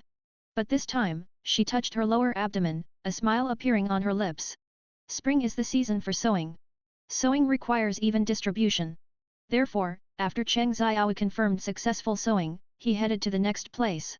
The next target, naturally, was Nami. The shadow cut through the waves, speeding towards Visalia. Cheng Xiaowu stood at the bow, his gaze piercing through the mist, looking into the distance. He had never been to Visalia and could only rely on the system's built-in navigation. But he knew that the place where Nami was sent flying by Kuma was there. Captain, is everything really alright on Nine Serpent Island? Kuro asked worriedly. After the Shishibukai system was abolished, the Marines' attitude towards these former Shishibukai became increasingly tough. Especially those like Hancock who refused to fight at Marineford, they were the primary targets for attack. Cheng Xiaowu turned around, a cold smile on his lips. The 3 Legion commanders are all there, enough to handle any unexpected situation. Igris, Tusk, and Pell, he had absolute confidence in the strength of these 3 brothers. They were not only powerful but had also been perfectly honed through battles in another world. Moreover, Hancock also had the protection of all the warriors of Nine Serpent Island, as well as those two old women. To read 35 plus advanced chapters, head over to my Patreon p.a.t.r.e.o.n. Ravenscott content source, webnovel.com. Chapter 68 to 68. Chapter 68 The Little Thief Cat and the Little Peach Rabbit. 68. Chapter 68 The Little Thief Cat and the Little Peach Rabbit. 68. Chapter 68 The Little Thief Cat and the Little Peach Rabbit. A few days later, the Shadow arrived at Visalia. Visalia floats above a certain sea area of the Grand Line, and like other sky islands, it is composed of special clouds. The island is covered with meteorological laboratories and observation equipment, where scientists focus on studying weather phenomena and can even artificially control the climate, such as creating rainfall, controlling lightning, etc.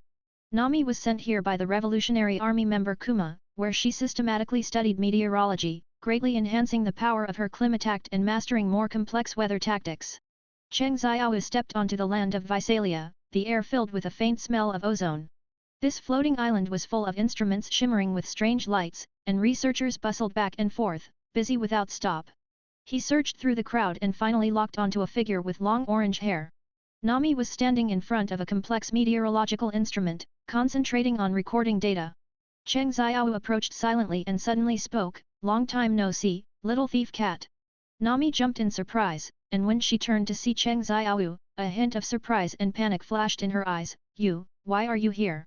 Cheng Xiao revealed a playful smile. "I came to find you. I have a proposal." Nami looked at him warily. "What proposal?" "I want a child," Cheng Xiao said bluntly. Nami's eyes widened, and for a moment, she didn't know how to react. She opened her mouth, but in the end, she only managed to blurt out, "Are you drunk? If you want a child, you should go to an orphanage, right?" Cheng Xiao shook his head. "I'm perfectly sober. I hope you can be the mother of this child." The expression on Nami's face changed from surprise to anger. "Are you kidding me? How can you just make such a request to a woman? I refuse." Cheng Xiao was not angry at her refusal, instead, he showed a mysterious smile. "I'm serious." Nami took a deep breath, trying to calm her emotions. "Are you crazy? Why should I help you have a child?" Cheng Xiao said unhurriedly, "I know this request is sudden, but I have my reasons. I promise, I will be responsible for raising the child after birth, and you will not need to bear any responsibility." Nami sneered, "Do you think that will convince me? Impossible. 500 million berries. What? I am willing to give you 500 million berries as compensation. Moreover," Cheng Xiao continued, "I promise that no third person will know about this. Your reputation will not be affected in any way." Nami bit her lip, struggling internally. She did have some good feelings for Cheng Xiao, but this request was too sudden. I need time to think about it," Nami finally said. Cheng Xiao nodded, "Understood, sorry to bother you." Just as Cheng Xiao was about to leave, Nami called out to him. Nami was silent for a long time, and finally sighed, "All right, I agree. But you must keep your promise." The moment Nami said this, she herself was stunned. She had been firmly refusing just now, so why did she suddenly agree? She looked up at Cheng Xiao, his deep eyes seemed to be able to suck away one's soul. He stood there, surrounded by an indescribable aura, like an emperor in the dark night, mysterious and powerful. "Are you sure?" Cheng Xiao took a step forward, closing in on Nami. The air suddenly became thin, and Nami felt it hard to breathe. She instinctively retreated but was blocked by the laboratory table. Cheng Xiao's aura enveloped her, like an invisible net, leaving her nowhere to escape. Nami stammered, unable to form a complete sentence. She could clearly feel the domineering aura emanating from Cheng Xiao, like a predator in the dark, full of dangerous allure. Cheng Xiao reached out and stroked her face, the warmth of his fingertips made Nami tremble. "Tell me, why did you change your mind?" Nami bit her lip, her cheeks flushed. She knew she wasn't doing it for the 500 million berries, but because the man in front of her had an irresistible charm. Whenever Cheng Xiao got close, her rationality seemed to be swallowed by the shadow, completely gone. "Wait." Nami suddenly remembered something. "You don't mean you want many children, do you?" "Of course, one by one." In the days that followed, drag stammer.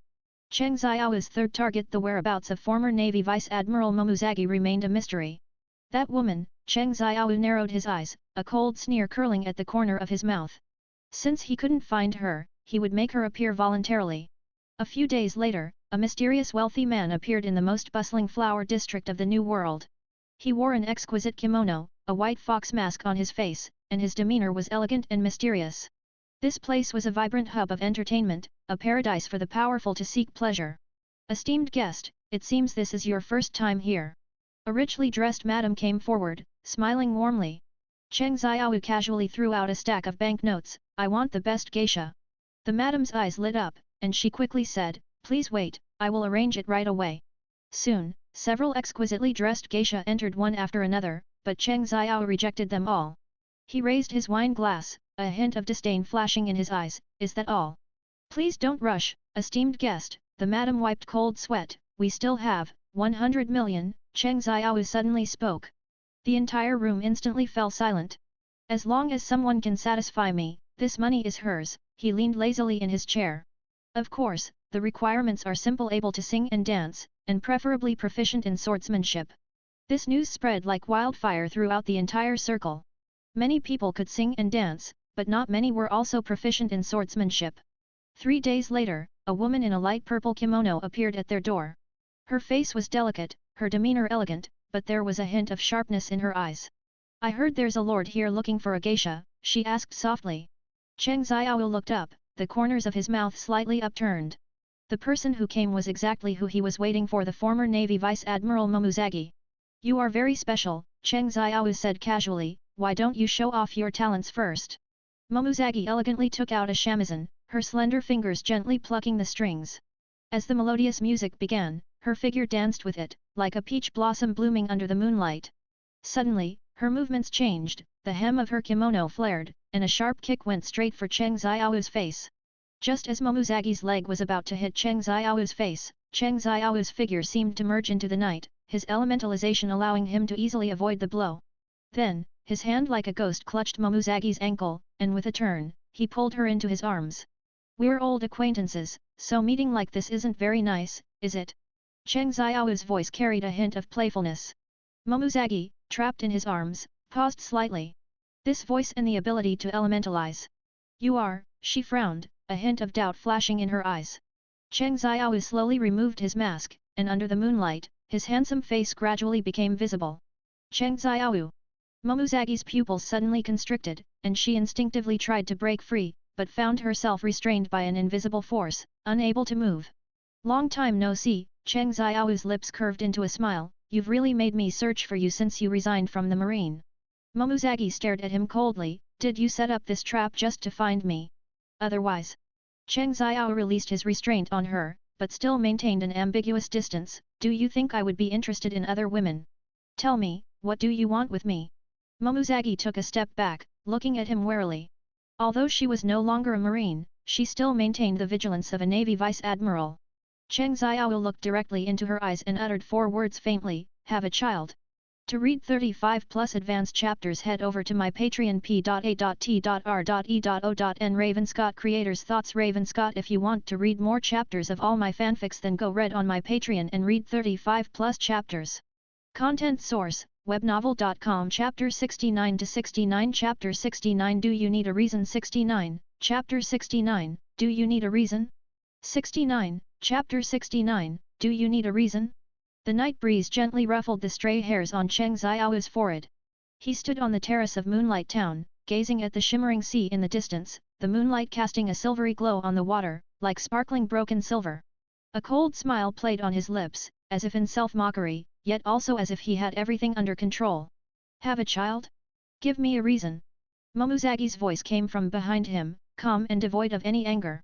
Cheng Xiao slowly turned, his gaze falling upon the former Marine Rear Admiral before him. She was now dressed in a light purple geisha outfit, lacking her usual heroic spirit but gaining a touch of alluring charm. He chuckled softly, does having a child need a reason? Momuzagi raised an eyebrow slightly and retorted, doesn't it? Does it? Cheng Xiao countered again, a hint of playfulness in his tone. Momuzagi was momentarily speechless. After a moment of silence, she asked again, doesn't it? Cheng Xiao didn't answer directly but threw the question back at her, then you tell me first, why did you resign from the marine? Momuzagi's pretty face flushed slightly. She hesitated, stammering for a long time before finally whispering, it's all because," she didn't finish her sentence, but Cheng Xiao already understood her meaning. The smile in his eyes deepened. He took a step forward, approached Momuzagi, and whispered, "Because of me." Momuzagi didn't deny it, she just turned her head away, not daring to meet his gaze. Seeing this, Cheng Xiao didn't press further. Instead, he reached out and gently brushed away the stray hairs by her ear, saying softly, "Since you've already left the marine, then stay by my side." Momuzagi looked up at his deep eyes, her heart filled with mixed emotions. She was once a top performer in the marine, with an limitless future. She could have even taken over the position of admiral, becoming the marine's first female admiral, but she gave up everything for him, to be an ordinary person. "Do you really want to?" Momuzagi asked softly, a trace of uncertainty in her voice. "Of course," Cheng Xiao replied firmly, "I need you." Momuzagi's heart suddenly quickened. She knew she couldn't refuse him any longer. "All right," she finally nodded, agreeing to his request. Seeing this, the smile on Cheng Xiao's lips deepened. He pulled Momuzagi into his arms, holding her tightly as if to merge her into his own body. "From now on, you are mine," he whispered in her ear, his tone full of possessiveness. Momuzagi nestled in his embrace, feeling his warm hug, her heart filled with sweetness and happiness. She knew she had made the right choice. Cheng Xiao lowered his head and kissed her forehead, then released her and said, "All right, it's getting late, let's begin." Momuzagi looked at him in confusion. "Begin what? What do you think? You're so naughty. Women like naughty men, not broken men." 3 days later, Cheng Xiao bid farewell to Momuzagi and once again embarked on his journey of leveling up. "Wait for me to come back," Cheng Xiao said softly. Momuzagi nodded, watching him leave. At this moment, Cheng Xiao already had a clear goal in mind. He knew that to gain a foothold in this world, relying solely on his current strength was far from enough. He needed stronger power, a higher level. Sigh, as for the other girls, they're completely out of reach. I can't just force myself on them, can I? It would be very awkward to force it. He shook his head, pushing these unrealistic thoughts out of his mind. Once he reached level 120, he would be able to share the General Commander Brillian. By then, wouldn't the Shadow Legion take off?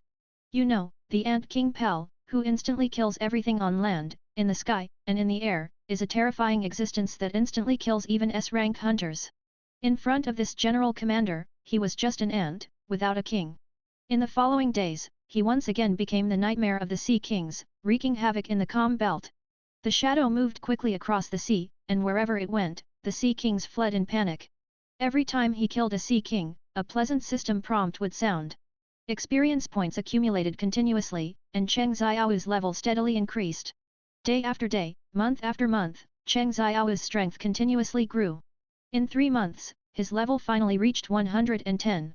At this point, the Sea Kings no longer provided any experience. Cheng Xiao stood on the sea, looking at the empty waters around him, feeling a little lost. If he kept killing them, the Sea Kings would go extinct. Cheng Xiao sighed. He knew he couldn't continue like this. After all, maintaining ecological balance was also very important.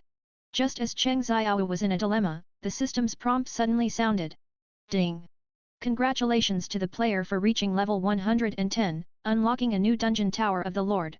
Cheng Xiao's eyes lit up, and he carefully checked the system's detailed description.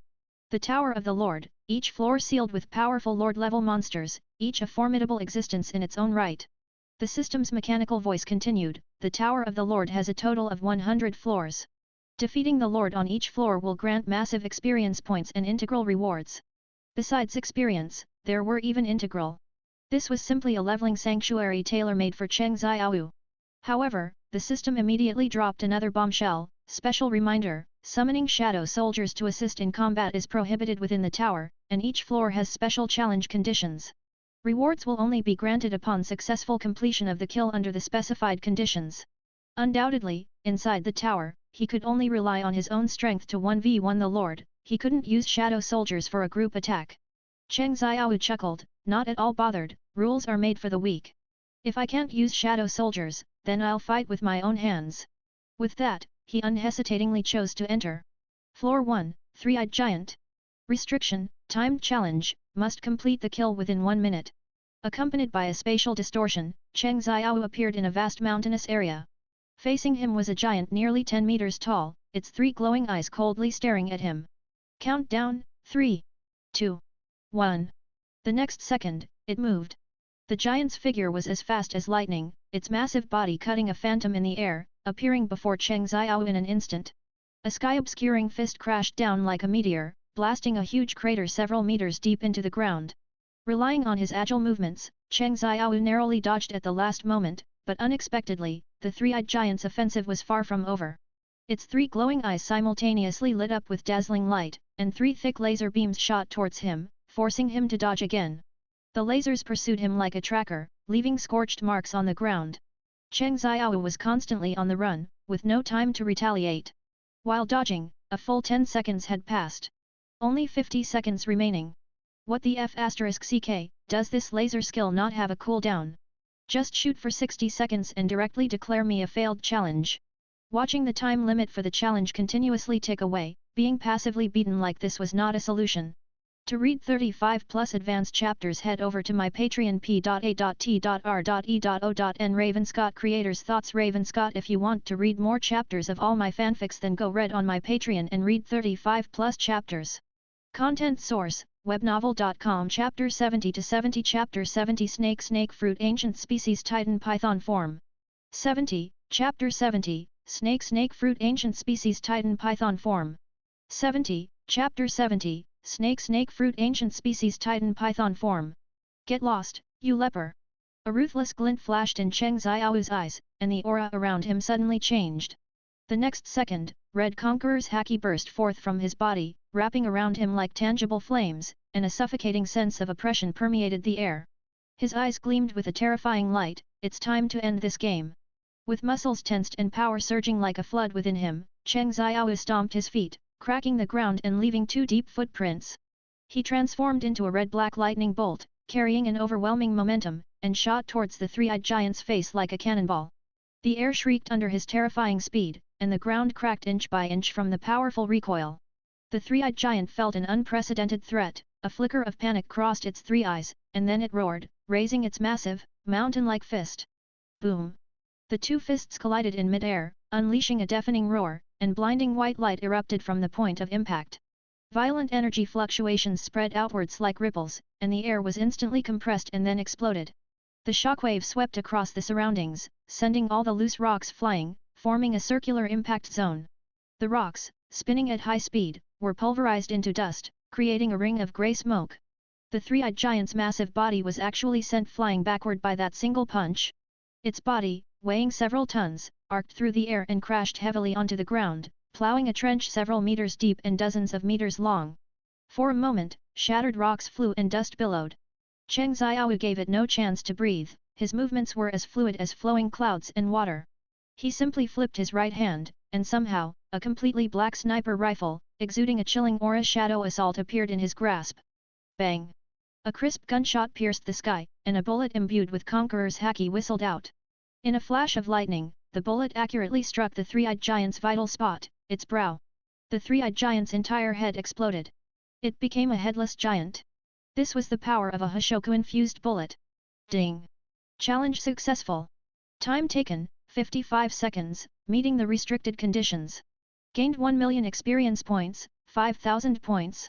Special reward, 1 Devil Fruit Lottery Chance. A random lottery chance is granted for every 10 floors cleared. Devil Fruit Lottery. Cheng Xiao's eyes lit up. Although he himself could not consume another devil fruit as he had already eaten one, this was undoubtedly a huge opportunity for his Shadow Legion. Every Shadow Soldier who gained devil fruit abilities would become a trump card in his hand. As he pondered, a giant virtual roulette slowly formed before him, shimmering with mysterious light. The roulette was densely covered with various devil fruit patterns, a chaotic mix. Cheng Xiao's gaze quickly swept over the roulette, and he couldn't help but feel a surge of anticipation. With a buzz from the system, the roulette began to spin. At first, the shapes of the various fruits could still be distinguished, but soon they blurred into an indistinct halo due to the high-speed rotation. Cheng Xiao's heart fluctuated with the rhythm of the roulette. Mythical Zoan is best, Logia is also good, he mused to himself, already envisioning various tactical combinations. Even an ordinary Paramecia, as long as its ability is special, can produce miraculous effects. The most important thing is that it can work well with my shadow abilities. Congratulations! You have obtained Snake Fruit, Ancient Zoan, Titan Python Form. The system's notification sounded, and a strangely shaped black fruit appeared out of thin air in Cheng Xiao's hand. The fruit was entirely black, its surface covered with fine, scale-like patterns. It looked like a completely spoiled, blackened banana, exuding an ancient and mysterious aura. It's actually an ancient Zoan.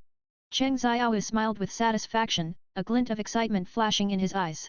He was very pleased with this result, as ancient Zoans were considered top tier among all Zoan types, much stronger than ordinary Zoan fruits.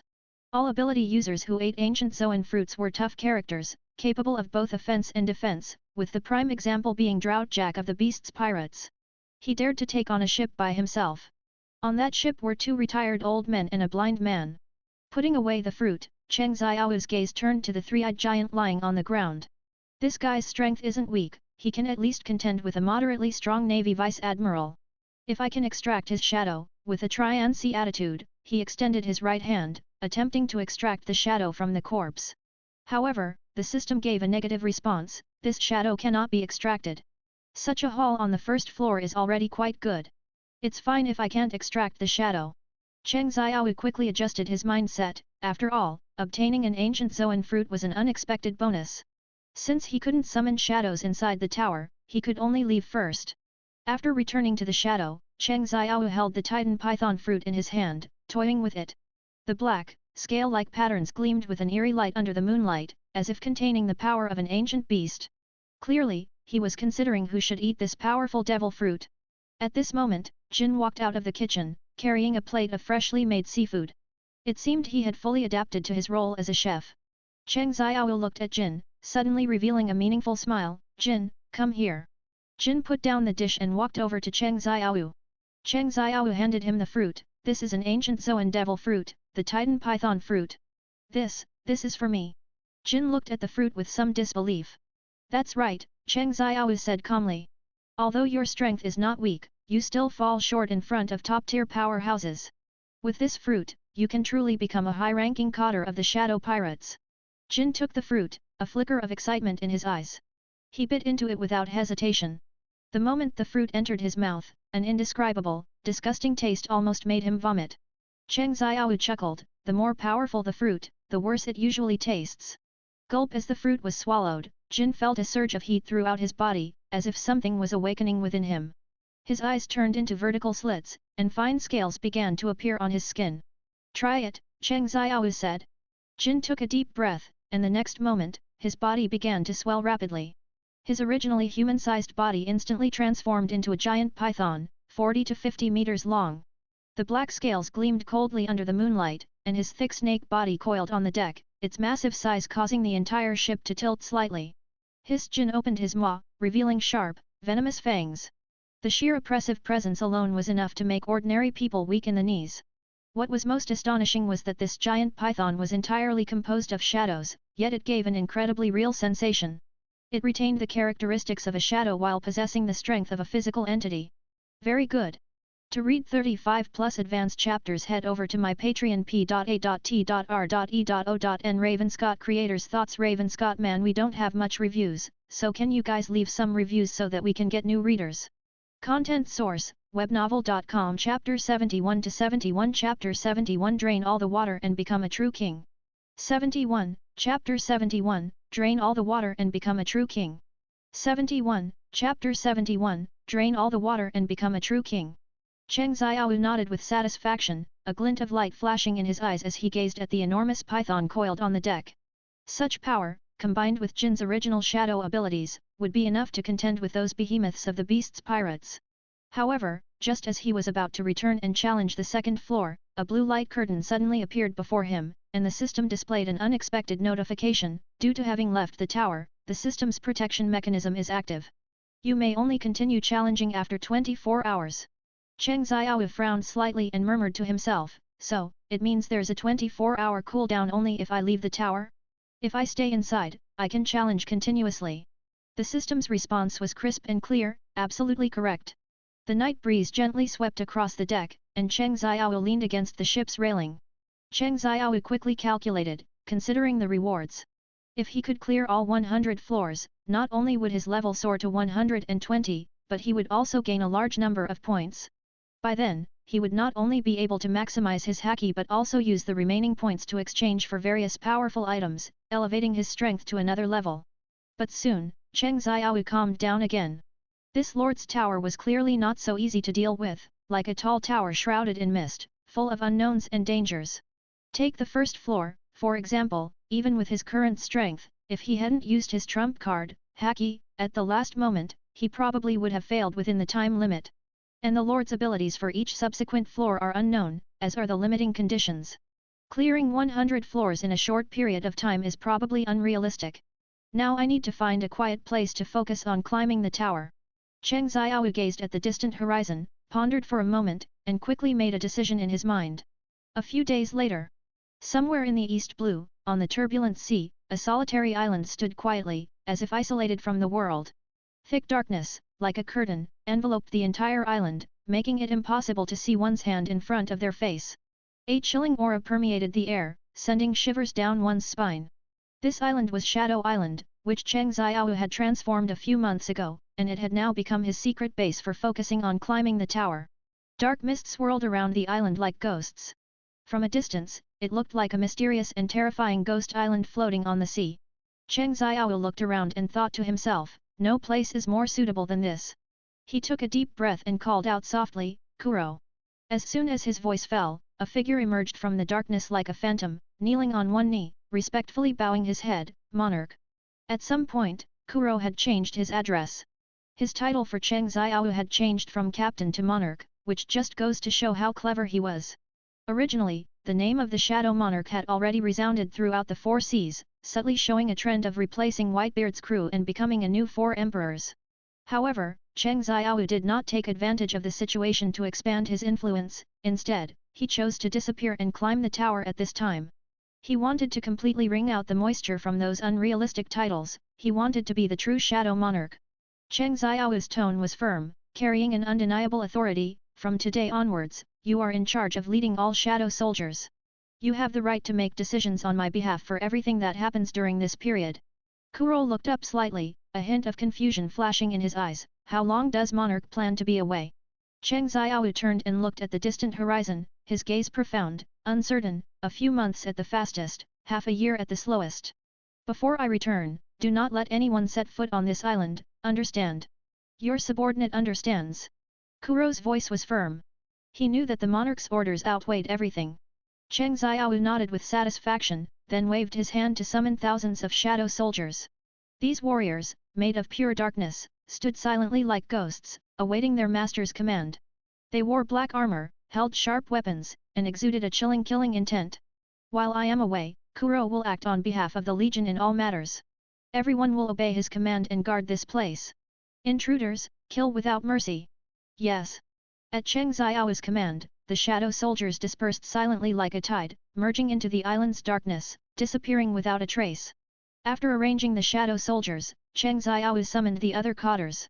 For the next period, I will be focusing on an important matter. His voice was low and full of authority. During this time, you are free to act. As soon as his voice fell, a gleam of excitement flashed in the eyes of several cadres. Can we really act freely, Monarch? Enru was the first to ask, unable to hold back. Cheng Xiao nodded slightly. Whether you want to challenge strong opponents or search for devil fruit, as long as it doesn't violate the fundamental interests of the Shadow Pirates, you can do whatever you want. That's great. Bullet excitedly clenched his fists. Just as everyone was excited, Cheng Xiao's voice suddenly turned cold. However, the entire deck instantly fell silent. There is one thing you must remember. Cheng Xiao's gaze sharpened. Once Kuro issues a summons, no matter what you are doing, you must immediately drop your current affairs and rush back at the first opportunity. Is it to protect those three? Kuina asked softly. Cheng Xiao did not answer directly but continued, if anyone dares to neglect this matter, don't blame me for being merciless when the time comes. A chilling killing intent instantly filled the entire hall, making the cadres present shiver. Understood. Everyone responded in unison. Very good. Cheng Xiao stood up, the aura around him softening slightly. Now, you are free to act. The cadres filed out, but before leaving, they could all feel the monarch's undeniable authority. They all knew very well that although they had gained temporary freedom, those three pregnant women were the monarch's soft spot. After everyone left, Kuro emerged from the shadows, Does Monarch truly trust them to act freely? Cheng Xiao's lips curved into a meaningful smile. Kuro, why do you think I didn't directly order them to stay? Kuro was slightly taken aback, then suddenly realized, because they wouldn't obey my command. Exactly. Cheng Xiao stood with his hands behind his back, his gaze looking out the window at the distance. These guys are all unruly individuals. Forcibly ordering them to stay would only backfire. Shadows slowly flowed at his feet, writhing like living things. Cheng Xiao continued, instead of letting them stew in frustration here, it's better to let them go out and cause some trouble. As long as the rules are set, let them go wild with everything else. I want to see what kind of waves they can stir up. There was a hint of playfulness in Cheng Xiao's voice. Kuro pushed up his glasses, a cold glint reflecting off the lenses, and the commotion they cause outside will ultimately be attributed to you. By then, your bounty will likely reach a new high. Clever. Cheng Xiao nodded approvingly. Although Kuro's strength wasn't top tier among the many shadow cotters, he was definitely the one who understood Cheng Xiao's thoughts best. Therefore, even when leaving for a long time, Cheng Xiao could confidently entrust the Shadow Legion to him. To read 35 plus advanced chapters, head over to my Patreon p.a.t.r.e.o.n Ravenscott Creators Thoughts Ravenscott. If you want to read more chapters of all my fanfics, then go read on my Patreon and read 35 plus chapters. Content source, webnovel.com. Chapter 72 to 72. Chapter 72 Free Activities Cotter's Dynamics. 72, Chapter 72, Free Activities, Cotter's Dynamics. 72, Chapter 72, Free Activities, Cotter's Dynamics. After arranging all matters, Cheng Xiao officially began his tower climbing career. System, let's begin. Ding. The second trial has begun. Lord, Offina, race, little people, restriction, only toothpicks can be used for combat. Cheng Xiao frowned slightly. Although the little people are small in stature, their speed and flexibility are excellent. More importantly, the restriction of only being able to use toothpicks was simply torture for him. If the first trial tested strength, then the core of this second trial was precision and elegance. Cheng Xiao frowned slightly. Toothpicks. Yes, the host can only use ordinary wooden toothpicks as weapons. Just then, a sharp voice came, another overconfident challenger. A little person, only 20 centimeters tall, appeared before him. It was Offina, the lord of this floor. Although her body was tiny, her aura was not weak in the slightest. The important thing is, I can only use toothpicks, but this lord is fully armed, with armor, swords, and shields. And this guy, she can even use armament haki. What a ridiculous restriction. Cheng Xiao sneered, taking out a toothpick from the system space. Armament haki covered it, making this small toothpick both black and hard. Let me show you the power of a small toothpick. A week later, Wano country was shrouded in night. A Nagashima soared into the clouds, its massive skull-shaped structure casting a grotesque shadow under the moonlight. Kaido was enjoying his drinking time, his sake gourd constantly raised as he heartily gulped down the fine wine. Hula la la. Kaido let out his unique laugh. The moonlight tonight is truly suitable for drinking. Just then, a dark figure suddenly plummeted from the higher clouds, bringing with it a heart-pounding aura. Boom! Accompanied by a deafening roar, the figure slammed heavily onto a Nagashima's plaza, kicking up a sky full of dust. Kaido narrowed his drunken eyes, slowly descending in his dragon form. Who dares to disturb this great one while he's drinking? The dust dispersed, revealing a burly figure covered in wounds. His clothes were tattered, but his imposing aura remained undiminished. Drinking alone is so boring, the man grinned, revealing a mouthful of white teeth. That voice, Kaido put down his sake gourd, his dragon eyes slightly narrowed, scrutinizing the newcomer through the smoke. Hissa Shivuri da Na, Kaido. As the dust cleared, a burly figure covered in wounds was revealed. Kaido's eyes narrowed, recognizing the newcomer. Bullet? What happened to you, to be in such a sorry state? Less talk, Kaido. Bullet clenched his fists, emitting a ferocious aura. I've wanted to fight you for a long time. With you in your current state. Kaido scoffed disdainfully. The strongest creature on land, sea, and air. Bullet took a fighting stance, his eyes burning with fighting spirit. Today, I'll personally verify if you deserve that title. Interesting. Kaido raised his spiked club and laughed excitedly. Do you think you can kill me? The wind howled, and the house Hoku of the two top powerhouses collided, tearing the sky apart. As the sun set, in a secluded sea area of the New World, the sea breeze gently caressed this tranquil land. Ace and Marco walked shoulder to shoulder on the winding mountain path. In this secret place, Carefully guarded by the Whitebeard pirates, 2 solemn tombstones stood tall. One was for their eternal father Whitebeard Edward Newgate, and the other was for Ace himself. Standing before his own grave, it felt very strange. How ironic, Ace said with a bitter smile. To be able to see my own tombstone. Marco looked at his former brother, a hint of heartache flashing in his eyes, and gently patted his shoulder. Everyone misses you, Ace. The Whitebeard pirates will always be your home. Would you consider staying? Ace was silent for a moment, then slowly shook his head, his voice tinged with helplessness. Marco, I want to stay too, I really do. But now is not the time. After father passed away, many people coveted the Whitebeard pirates' territory. After Ace received the news that he could move freely, he immediately returned, precisely to help Marco stabilize the situation during this period. In the evening on Karigana Island, the afterglow of the setting sun spilled across the empty land. Zoro was bare-chested, sweat dripping down his solid muscles. The wooden sword in his hand swung out streaks of after-images, each strike containing unparalleled power. Crack! Another one broke. Just as he was about to change his sword, a breeze swept by, bringing with it a familiar aura. A figure so familiar that it almost stopped his heart appeared at the edge of the training ground at some unknown point. In that instant, the wooden sword in Zoro's hand seemed to lose all weight, slipping from his grasp and falling to the ground with a dull thud. Kuina! Zoro's eyes widened, his throat tight, as he stared in disbelief at the figure before him. That eternally proud face from his memory now appeared so real before him. Kuina was still the same as in his memories from the dojo, always one step ahead of him, only her figure was more upright than in her youth. Her short black hair swayed gently in the wind, and she wore a white and blue samurai uniform, with the formidable black blade shusui at her waist. Her eyes were still as sharp as ever, and a familiar smile hung on her lips. Long time no see, Zoro. This is impossible. You're not already. Zoro's voice clearly trembled, a hint of pain flashing in his eyes, a persistent wound from many years ago. Dead. Kuina chuckled softly. Indeed, I am just a shadow now. Shadow. None of that matters. Kuina's eyes grew serious. What about you? Do you still remember your promise to become the world's greatest swordsman for me? Of course. Zoro replied without hesitation, his voice firm and strong. A trace of relief flashed in Kuina's eyes, then she showed a challenging expression. Then, how about we have a spar, and let me see how much you've improved these past years? Without waiting for Zoro's answer, she had already drawn her long sword. Amidst the flashing sword light, Zoro instinctively drew Wado Ikimonji to block. Clang! The sound of metal colliding echoed across the empty training ground. At the same time, in the sky-high mountaintop laboratory on Shadow Island, Eneru was fully engrossed in his secret research. Various strange instruments hummed, and electricity crackled in the air.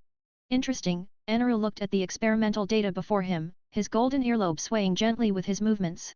If the power of lightning is combined with these specific elements, suddenly, a huge explosion interrupted his monologue. The entire laboratory was instantly enveloped in thick smoke. Cough, cough, Eneru walked out of the smoke, but his face held an excited smile. It seems the proportions still need to be adjusted, however, it's getting closer and closer. To read 35 plus advanced chapters, head over to my Patreon p.a.t.r.e.o.n. Raven Scott. Content source, webnovel.com. Chapter 73 to 73. Chapter 73 Navy Headquarters Relocation. Akainu takes the position. 73, Chapter 73, Navy Headquarters Relocation. Akainu takes the position. 73, Chapter 73, Navy Headquarters Relocation. Akainu takes the position deep within Fishman Island. Arlong stood in the council hall crafted from coral, surrounded by his old subordinates. Through the deep blue seawater, dappled sunlight cast swaying shadows on the ground, illuminating the expectant faces of the fishmen. Years of failure have taught me, Arlong squinted, his sharp teeth glinting with a cold light, that brute force alone cannot establish a foothold on this vast ocean. His voice held a hint of bitter realization, one must use their mind, information, and connections. Listen. Arlong suddenly lifted his head, surveying the fishmen standing at attention around him, his eyes flickering with the flames of ambition. From today onwards, we will establish a completely new organization. No longer a simple pirate crew, but one that will penetrate every corner of the ocean like a current. This organization is named Deep Sea Shadow Guard. Let us pledge allegiance to that monarch in the sea. Baratai Floating Restaurant. Steam rose, and the aroma permeated the air. Zeph wielded his spatula with fluid movements, as if conducting a culinary symphony. Jin stared at his every move, not daring to miss a single detail. Yes, he had come to the Pirate New Oriental for culinary training. Remember, Zeph said, expertly stir-frying the ingredients in the wok, a true chef must not only know how to cook but also understand the soul of the ingredients. Jin nodded seriously, his eyes gleaming with a thirst for knowledge. May I ask, what is the most crucial step for this dish? Kid, watch closely. Zeph didn't even lift his head, focusing intently on the ingredients in the wok. In the culinary world, heat control is the most important. Ahem, a chef who can't cook is not a good combatant. Shadow Island. The moonlight was like water, spilling onto a messy clearing. The ground was covered with shallow and deep pits, and the surrounding rock walls were riddled with cracks, as if they had undergone a fierce battle. Mariah gasped for breath, sweat continuously dripping from his forehead. His massive body now appeared exceptionally tired, even swaying when he stood. Damn it, he cursed under his breath, looking at his trembling hands. Why is even this much training so exhausting? He tried to stand up but felt a wave of weakness, having to lean on the wall to maintain balance. This body was long past its prime, when it had fought Kaido. The monarch is right, Mariah muttered to himself, recalling Cheng Xiao's words when he left. At that time, Cheng Xiao stood in the moonlight, his shadow stretching long, as if to swallow the entire earth. He said, Mariah, your shadow fruit is far more than this. Cheng Xiao's voice still echoed in his ears, your current devil fruit ability is just the most basic application. You need to think, what is a shadow? It is the opposite of light, an eternal follower, and one of the oldest existences in this world. He stood up, swaying as he took out a book. Research report on the deep development of devil fruit abilities. Torrens Town, a mysterious town hidden in the mists of North Blue. It was perpetually shrouded in thick fog, making it difficult for sunlight to penetrate, giving it an eerie and strange feeling. As night fell, a thin mist enveloped the streets, and the halos of the streetlights appeared particularly hazy in the fog. A slender figure quietly appeared at the edge of the town. The person wore a dark red cloak, their steps steady and elegant, walking proudly through this mundane place like a noble.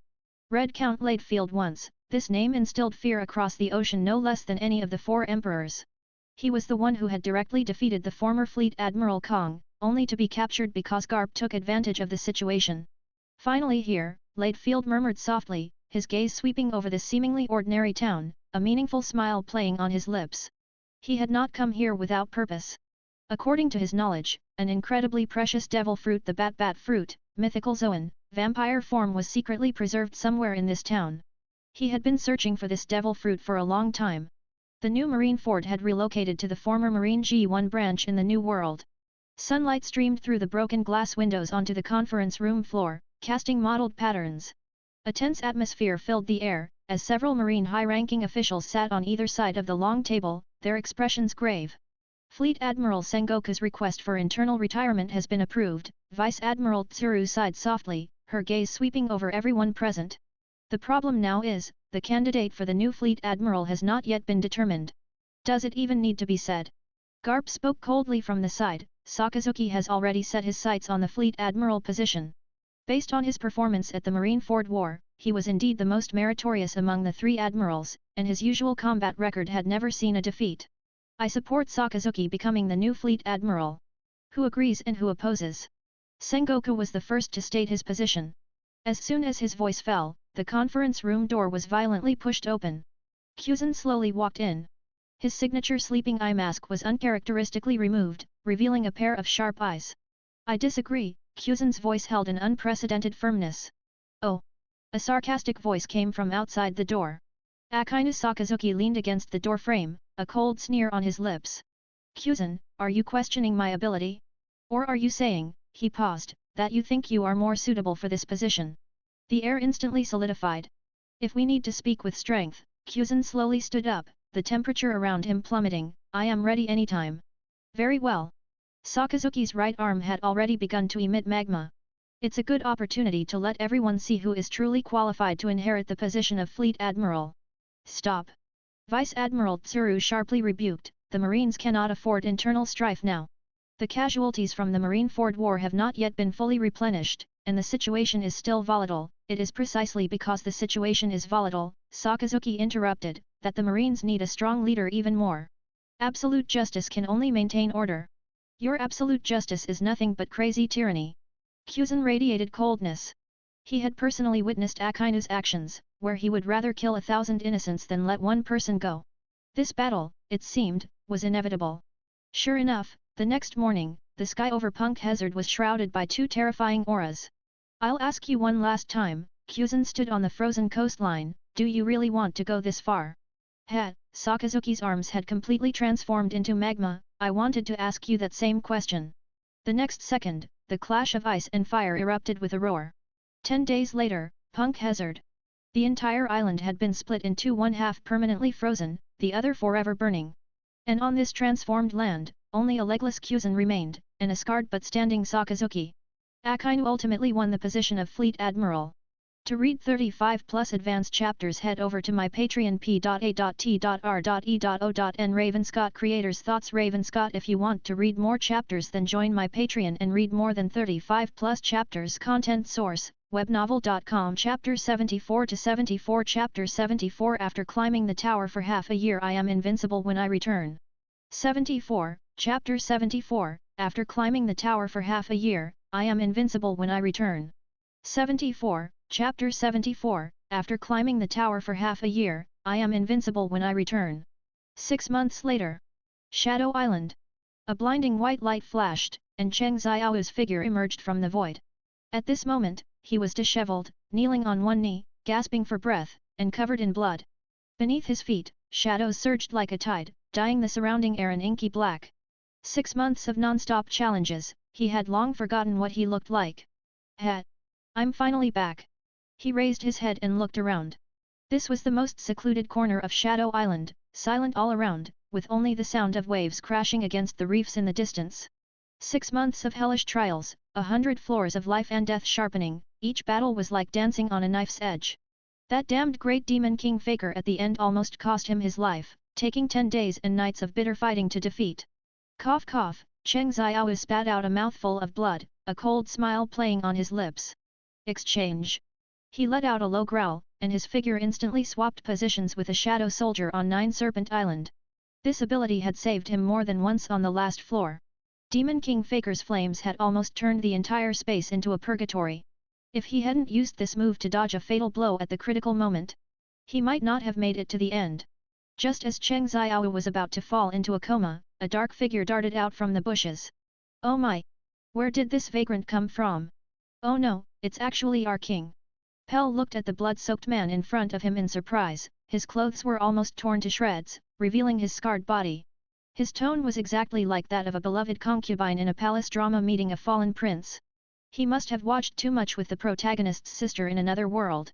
King Pell, why are you so talkative after 6 months? Pell didn't seem to mind his attitude, gently raising his right hand, and a soft blue light condensed in his palm. My king, let me use my magic to treat these injuries for you. No need.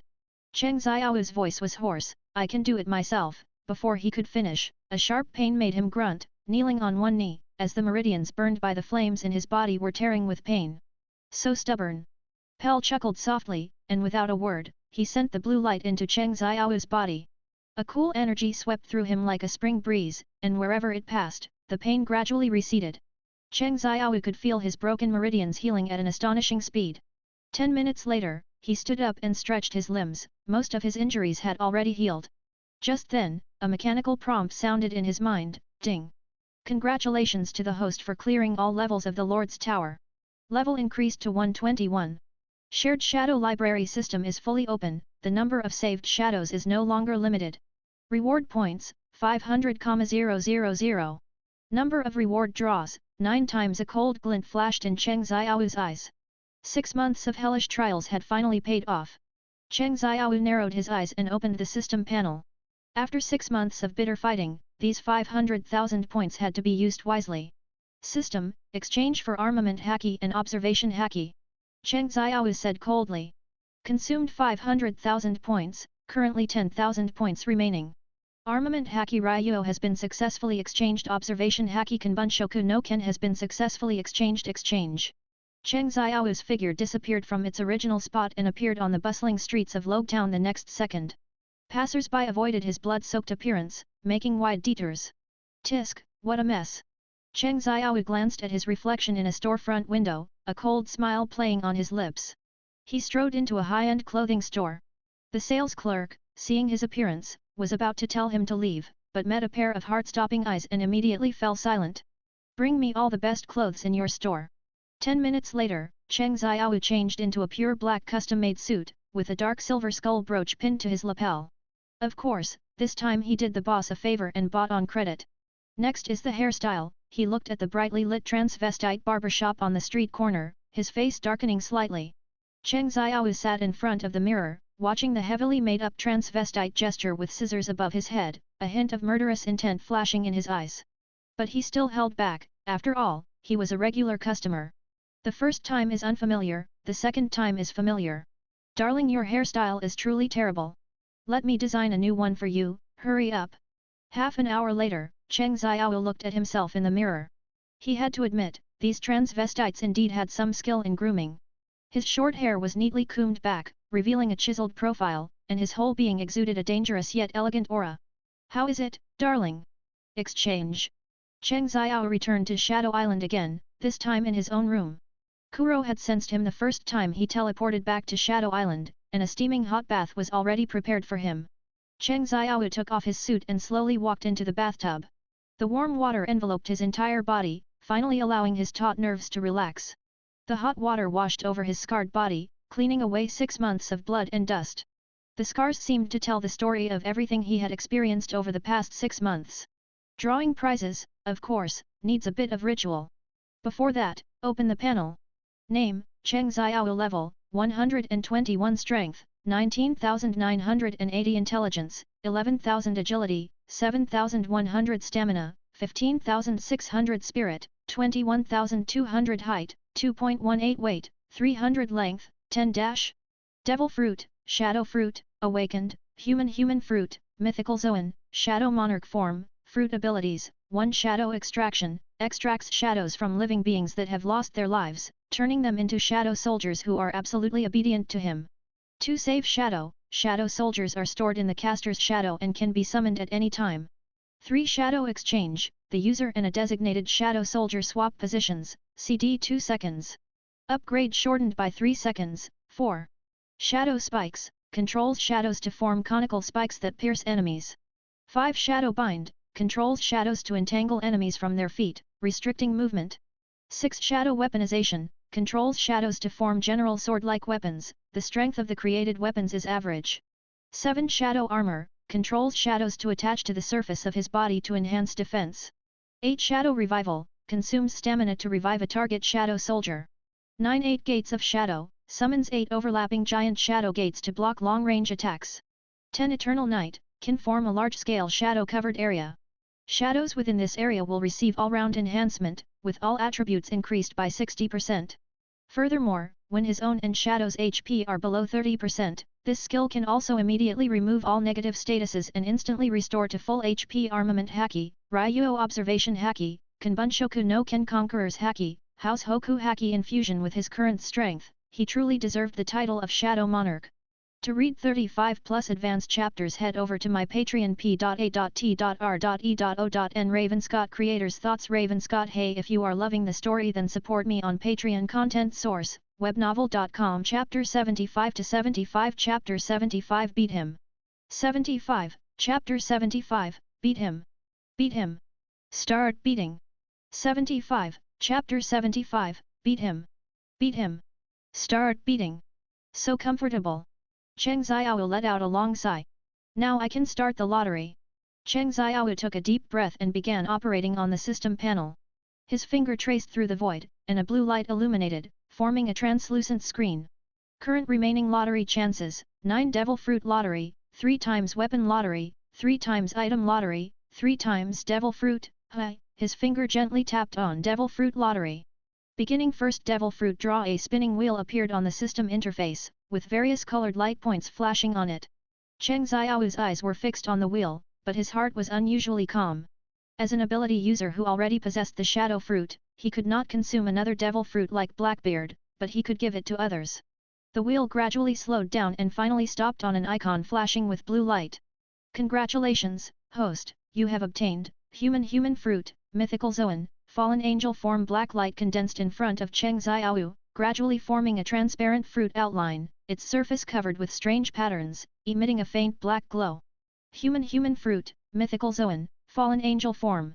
Cheng Xiao narrowed his eyes, a cold smile playing on his lips. Interesting. The system's mechanical voice then sounded, human fruit, mythical Zoan, fallen angel form, the consumer can gain the transformation ability of a fallen angel, possessing black wings and a dark golden halo, controlling the power of corruption. In full transformation, they can unleash the Eye of Judgment to discern enemy weaknesses, unleash arrows of corruption to penetrate all defenses, and deploy the domain of despair to plunge surrounding creatures into despair. This fruit has excellent compatibility with the shadow fruit, capable of forming a superimposed effect. Cheng Xiao looked at the slowly rotating fruit in his hand, lost in thought. This fruit indeed had an astonishing compatibility with his shadow fruit, especially the resonance effect which greatly moved him. However, he could no longer consume a second devil fruit and had to find a trustworthy shadow, but he couldn't think of anyone at the moment. Leave this aside for now, continue to draw the next one. Cheng Xiao lightly tapped the system interface, and the second draw began. The wheel spun again, this time stopping on a pink icon. Congratulations, host, you have obtained, Pain fruit, Paramecia, a light pink fruit with peculiar spiral patterns on its surface appeared before Cheng Xiao, emitting a faint pulsation. Pain fruit, Paramecia capable of manipulating one's own and others' sense of pain. The consumer can eliminate their own pain, transfer the pain they endure to others, and even amplify the opponent's pain perception, turning ordinary touches into unbearable torment. This fruit is highly practical in both interrogation and combat. Pain control. Cheng Xiao sneered, very suitable for interrogation. Now he didn't know how many people were secretly coveting his power. This fruit could be given to his subordinates responsible for intelligence to enhance interrogation efficiency. However, thinking of the enemies who might suffer such torment, a cruel glint flashed in Cheng Xiao's eyes. In his world now, enemies only had two outcomes: submission or death. What will the last one be? Cheng Xiao clicked the third draw with anticipation. The wheel spun for the last time, finally stopping on an icon flashing with deep green light. Congratulations, host, you have obtained, Storm Fruit, Logia, a deep green fruit, its surface flowing like clouds, appeared in the air, seemingly surrounded by a gentle breeze. Storm Fruit, Logia. The consumer can become a storm human and control storms. They can trigger localized thunderstorms, and at advanced stages, even form hurricanes or tornadoes. The consumer's combat power is greatly enhanced within a storm, and they can move at high speed in the air using wind power. This fruit has an absolute advantage in naval warfare. Storm Fruit. Logia. This power to control storms is enough to destroy an island. Cheng Xiao's eyes immediately lit up. Undoubtedly, among the three types of devil fruit, the Logia fruit has the highest lower limit. The more violent the power, the more it needs someone to wield it. The development of the fruit is far more important than the fruit itself. Doflamingo, who made a seemingly ordinary string fruit into something extraordinary, developed it quite well, whereas Mariah was just a joke. Cheng Xiao slowly stood up from the bathtub, water droplets sliding down his strong, scarred body. He stepped out of the bathtub, and shadows spread beneath his feet, twisting as if alive. Next, weapon lottery. Although he felt that weapons were not particularly important, a handy weapon could indeed be the icing on the cake. He stretched out a finger and lightly tapped the screen. A huge wheel appeared, covered with various weapon icons, flashing with different colored lights. The wheel began to spin, faster and faster, finally stopping in a dazzling black light. Congratulations, host, you have obtained, Death Scythe. A giant scythe, pitch black all over, appeared out of thin air, suspended in front of Cheng Xiao. The curved blade of the scythe gleamed with a chilling light, its body engraved with mysterious runes, exuding an unsettling aura. The handle of the scythe was wrapped in seemingly living black mist, subtly pulsating with Cheng Xiao's breathing rhythm. Death Scythe, the legendary weapon of the Grim Reaper for harvesting souls. This scythe can absorb the souls of those it slays, enhancing its own power. For every soul absorbed, all attribute panels increase by 1 point, with no upper limit to the stacking effect. Cheng Xiao reached out and gripped the scythe's handle, a cold energy immediately surged into his body, resonating with his shadow fruit ability. He had never had a suitable melee weapon before, and he finally got it. This death scythe, completely black and emanating a murderous aura, was simply the perfect weapon tailor-made for him. Continue the second draw. The wheel spun again, this time stopping on an icon flashing with electric light. Congratulations, host, you have obtained, Thor's hammer. A uniquely shaped war hammer appeared in the air. The hammerhead was hexagonal, entirely silver-white, its surface covered with blue electrical patterns. The handle was short and thick, with a leather cord wrapped around its end. Tiny currents constantly pulsed around the entire hammer, making crackling sounds. Thor's hammer, a weapon said to be used by the god who controls thunder and lightning. When swung, it can release lightning to attack enemies, shocking all targets within the electric range. When charged, it can summon a lightning strike, causing devastating damage to a single target. This hammer can control the surrounding weather, triggering thunderstorms. Lightning. Cheng Xiao reached out to touch the Thor's hammer, and a jolt of electricity immediately ran through his body, making his hair stand on end. Although this hammer was fully charged, it was completely unsuitable for Cheng Xiao. Give it to Eneru, though it doesn't seem to be of much use either. To read 35+ advanced chapters, head over to my Patreon p.a.t.r.e.o.n. Ravenscott. Content source, webnovel.com. Chapter 76 to 76. Chapter 76. Barrett, did I let you go? 76. Chapter 76. Barrett, did I let you go? 76. Chapter 76. Barrett, did I let you go? Cheng Xiao accepted it and clicked the lottery button again. The roulette wheel spun faster and faster, finally stopping in a dazzling ink-colored light. Congratulations, host, you have obtained Black Blade Dark Moon. A long, completely black blade emerged from nothingness, its body emitting a faint cold glow, like solidified night. Dark purple ribbons were wrapped around the scabbard, and mysterious ancient runes could be faintly seen flowing on its surface. Black Blade Dark Moon, this blade can absorb surrounding darkness to enhance its own power. Each swing will leave black traces in the air, like the moon crossing the night sky. Cheng Xiao gently stroked the blade, feeling a chilling killing intent spread from his fingertips throughout his body. This blade has a spirit, he whispered. In the pirate world, it's a supreme grade sword. A cruel smile appeared on his lips. Kuina will like this blade. After all, only a true swordsman can wield such a sharp weapon. Then, the system prompt sounded again. Putting down the Black Blade Dark Moon, he looked at the system interface again. The weapon lottery was complete. Next was the item lottery. 3 consecutive item draws, let's begin. For the first draw, the roulette wheel stopped on a blue glowing icon. Congratulations, host, you have obtained Universal Recovery Potion X10. 10 clear blue potions appeared before Cheng Xiao, the liquid slowly flowing in the bottles, emitting a faint fragrance. Universal Recovery Potion, a miraculous potion that can quickly restore vitality and stamina, and even heal fatal injuries. The second draw began, and the roulette wheel stopped in a dazzling red light. Congratulations, host, you have obtained Mental Stimulant Elixir X10. 10 small red pills floated in the air, each pulsating with a faint red glow, like miniature hearts. Mental Stimulant Elixir, after consumption, it can greatly enhance mental power in a short period, allowing devil fruit abilities to be pushed to their limits. For the third draw, all the icons on the roulette wheel suddenly merged into a single number shimmering with golden light. Congratulations, host, you have obtained 100,000 points. A string of golden numbers flickered in mid-air, then merged into Cheng Xiao's system panel. Good haul, Cheng Xiao nodded in satisfaction, ending this lottery. With the lottery finished, Cheng Xiao stood up and stretched. He walked to the window and looked into the distance. Half a year had flown by, and Shadow Island had undergone tremendous changes. A massive black castle stood in the center of the island, its spires piercing the clouds as if to puncture the sky. Around the castle, black mist swirled, giving it an eerie and mysterious feel. The entire island was shrouded in shadow, as if isolated from the outside world. Cheng Xiao took a deep breath, his body instantly transforming into a black mist, passing through the window, and recondensing into human form in front of the castle gate. Kneel, a cold voice echoed from the shadows. In an instant, thousands of shadow soldiers uniformly knelt on one knee, their black figures forming a breathtaking scene under the moonlight. Kuro stood to the side, his golden glasses reflecting an eerie light under the moonlight, a slight smirk on his lips. Welcome back, monarch. Welcome back, monarch, all the shadow soldiers echoed in unison, their voices like echoes from hell. Cheng Xiao surveyed his surroundings, nodding with satisfaction. You've done very well during this time, he said to Kuro with a hint of praise. What's the situation now? Kuro pushed up his glasses, a humble yet cunning smile on his face. Everything is within the monarch's expectations. Cheng Xiao stood on the high platform of the castle, his black robe fluttering in the night wind, his eyes gleaming with dangerous light. It's time for all the cotters to return. He snapped his fingers lightly, the sound exceptionally crisp in the night. Black vortices appeared around the high platform, like dark gates tearing through the void. Several figures emerged from the vortices, all kneeling on one knee, each exuding a suffocating aura.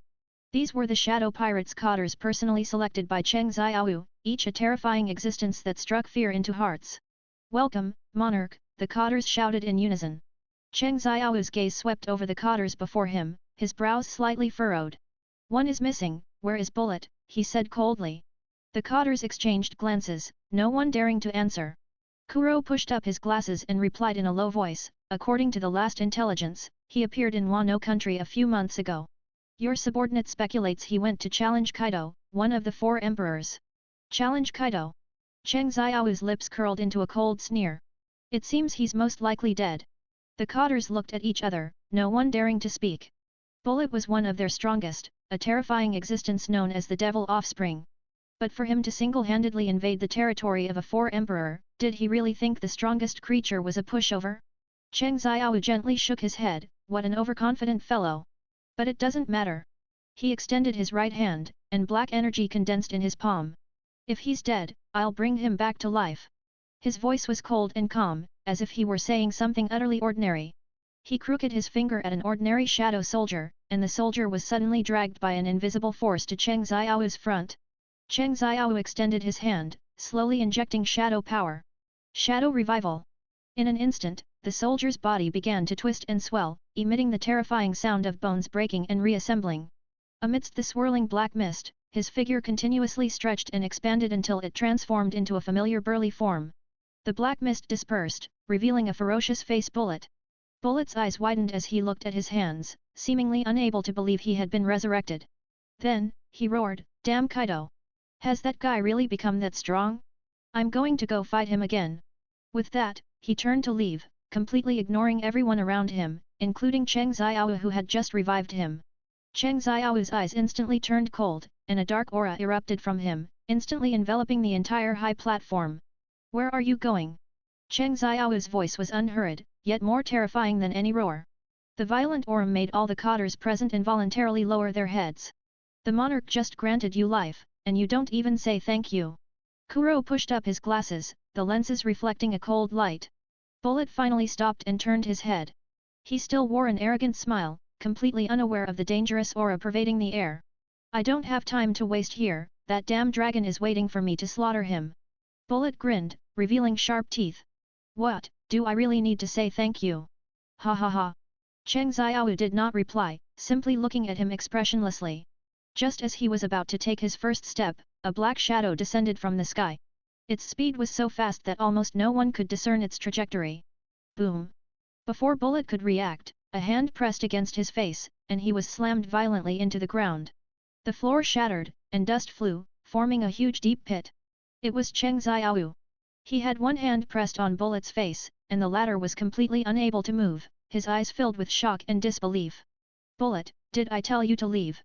To read 35+ advanced chapters, head over to my Patreon p.a.t.r.e.o.n. Ravenscott. Content source, webnovel.com. Chapter 77 to 77. Chapter 77 Say Thank You 77, Chapter 77, Say Thank You 77, Chapter 77, Say Thank You. "Bullet, did I say you could leave?" Cheng Xiao's voice was devoid of emotion, like a judgment from hell. He hadn't been particularly against Bullet challenging Kaido, as Bullet was naturally a belligerent person. Even if Bullet died, Cheng Xiao could resurrect him, but Bullet's disrespectful attitude clearly displeased Cheng Xiao. Now that he had resurrected him, Bullet wanted to leave without even saying thank you? Bullet's eyes widened, and his body trembled. He tried to resist, his muscles tensing, but found himself unable to move an inch. This is impossible," he murmured, "how could you? 6 months ago, you could disrespect me," Cheng Xiao said softly, each word like a knife's edge. "But now, you'd best remember your place. Dare to let me go, and we'll fight a fair battle." Bullet roared, an aura of savagery radiating from him. Cheng Xiao sneered, then released his hand. "As you wish." He had indeed subdued Bullet by surprise, but since the other party wanted a fair fight, he would make this overconfident fellow completely submit today. Bullet leaped out of the deep pit, landing heavily on both feet, kicking up a circle of dust. He assumed a fighting stance, veins bulging on his muscular arms, his eyes burning with battle intent. "Come," Cheng Xiao said calmly. "Roar!" With a roar, Bullet charged at Cheng Xiao like a beast unleashed from its cage. His fist, as big as a sandbag, carried terrifying power, compressing the air into a shriek. Cheng Xiao stood still, unmoving, and just as Bullet's fist was about to connect, his figure suddenly blurred, as if melting into the night. Too slow, a cold voice echoed in Bullet's ear. The next second, Cheng Xiao's fist had already slammed into Bullet's abdomen, and terrifying power instantly erupted. Bullet flew backward like a kite with a broken string, arcing through the air. But that wasn't all. Cheng Xiao's figure vanished from his spot, reappearing above Bullet in midair the next moment. His right leg, wrapped in dark haki, chopped down fiercely. Bang! Bullet was directly stomped into the ground by that kick, creating a massive crater. Amidst the flying dust, Cheng Xiao landed steadily, the death scythe in his hand gleaming coldly under the moonlight. I can give you life, and I can take it away. His voice was terrifyingly calm. Bullet lay at the bottom of the pit, his face full of disbelief. He couldn't believe that he had been defeated so easily, completely unable to fight back. This feeling reminded him of his countless challenges to Pirate King Roger, all of which had ended in failure. At this moment, the death scythe gleamed with a chilling coldness under the moonlight, and Cheng Xiao's eyes were even colder, like the abyss of the 9 underworlds, sending shivers down one's spine. Bullet lay at the bottom of the pit, unable to move. He could feel the terrifying aura emanating from the death scythe, as if it would reap his soul in the next second. Wait! Just at this critical moment, Kuro suddenly rushed out and knelt on one knee. Monarch, although Bullet is rude, his strength is indeed very great, and keeping him might still be useful. Cheng Xiao's death scythe paused in mid-air, his gaze indifferently sweeping towards Kuro. Cold sweat beaded on the latter's forehead, but he maintained his kneeling posture. He paused, then continued, moreover, he has just been resurrected and does not yet fully understand the changes in this world. I believe that after today's battle, he has profoundly recognized the monarch's strength. In fact, Cheng Xiao had never intended to truly kill Bullet. After all, if he had truly meant to, Bullet would have been dead long ago. Kuro had precisely seen this point, which was why he stepped forward to plead, playing along with Cheng Xiao's act. However, the necessary lesson still had to be given. Bullet lay at the bottom of the pit, listening to Kuro's words, a complex expression flashing in his eyes. Indeed, he had never expected Cheng Xiao's strength to improve to such a terrifying degree in just half a year. That overwhelming power made him incredibly excited. Because after Roger's death, he had finally found another goal he wanted to surpass. Bullet gritted his teeth, I was wrong, Cheng, no, Monarch. His voice held a hint of unwillingness, but more of awe. This address of Monarch came from the bottom of his heart. This address of Monarch made Cheng Xiao's lips curve slightly upward. He put away the death scythe, looking down at Bullet from above, one must be polite, and so must a shadow. Do you know what to say? Bullet gritted his teeth, he truly did not want to completely disappear from this world just yet. It wasn't easy to be reborn and return to this world filled with powerful individuals, he hadn't fought enough yet. Thank you. This scene sent shivers down the spines of all the cotters, causing cold sweat to break out. Especially the shadows of those prisoners whose lives had been personally harvested by Cheng Xiao and Impel Down, felt a pang of fear. Originally, many of them had been dismissive of this shadow monarch. They believed he merely relied on the special ability of the shadow fruit to plunder the shadows of those powerful individuals, and thus gained his current status through the shadows of the strong. However, at this very moment, witnessing with their own eyes how Bullet, known as the Devil Offspring, this formidable figure, ranked among the top 2 in Impel Down's 6th level, the Infinite Hell, was so easily defeated by Cheng Xiao. Watching the once arrogant Bullet now being manipulated by Cheng Xiao with a single hand like a helpless infant, they finally understood one fact. Cheng Xiao's strength far exceeded their imagination. The terror of this shadow monarch was simply beyond their presumptions. Kuro stood to the side, watching the scene unfold, his lips involuntarily curving into a slight smile, a shrewd glint reflecting off his spectacles. As one of Cheng Xiao's most trusted shadows, he understood his monarch's personality perfectly. He knew very well that Cheng Xiao had never intended to take Bullet's life. All of this was merely to give this unruly and arrogant fellow a lesson he would never forget. This spectacle was not only to intimidate Bullet but also to serve as a warning to others. In other words, to kill a chicken to scare the monkeys. And Bullet was indeed thoroughly taught a lesson. After today, there would be no more dissenting voices within the Shadow Pirates, the monarch's prestige had been deeply etched into the bones of every shadow cotter and soldier. Just then, a mechanical voice suddenly echoed in Cheng Xiao's mind. Ding! Congratulations, host, on completing your first childbearing mission. 200,000 points have been credited to your account. Cheng Xiao frowned slightly, calculating in his mind. It had only been 7 months since he left Nine Serpent Island. By rights, it wasn't time for the due date yet. Could it be a premature birth? To read 35 plus advanced chapters, head over to my Patreon p.a.t.r.e.o.n. Ravenscott content source, webnovel.com. Chapter 78 to 78. Chapter 78 Whitebeard 2 Damn Conspiracy. 78, Chapter 78, Whitebeard 2, Damn Conspiracy. 78, Chapter 78, Whitebeard 2, Damn Conspiracy. Dark Shadow Monarch Cheng Xiao frowned slightly, his figure flickered, and he instantly vanished from the spot. On Nine Serpent Island, inside the Snake Princess's palace, Hancock leaned against a soft couch, her peerless face looking a little haggard, and her bulging belly made her appear somewhat clumsy. The maids beside her held various delicacies, but none of them caught her eye. "Sister, this is a nutritious meal specially prepared for you by the chefs," Marigold said with a worried expression. Hancock gently shook her head, her eyes vacant as she gazed into the distance. "I wonder where he is now." Just then, familiar footsteps sounded from the palace entrance. Hancock suddenly looked up, and when she saw that burly figure, tears instantly welled up in her beautiful eyes. Is this real this time? It's not another one of my illusions, is it?"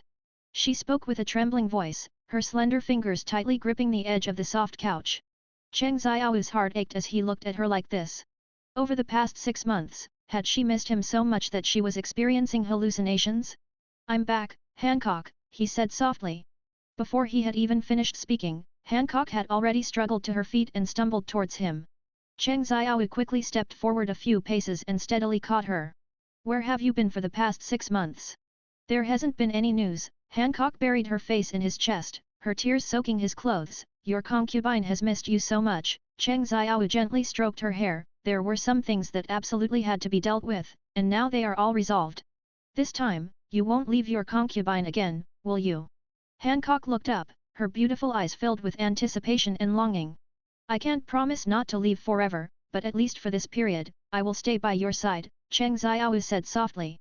Logically, Hancock, who conceived earliest, hadn't reached her due date yet, so who had given birth to his child?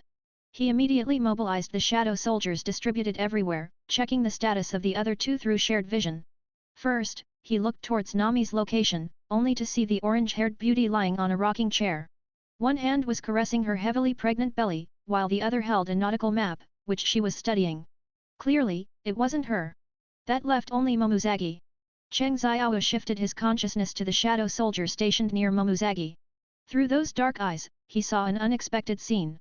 In an elegantly decorated room, Momuzagi was leaning against the headboard, a rare gentle smile on her face. Beside her, a blonde old woman wearing sunglasses was carefully holding a baby. The baby looked healthy and rosy, with no signs of being premature. Cheng Xiao's gaze, through the shadow soldier's vision, fell upon the baby. The baby's features were delicate, its skin fair, with faint black hair, and between its brows, a faint resemblance to him could be seen. "That explains it." A meaningful smile curved Cheng Xiao's lips.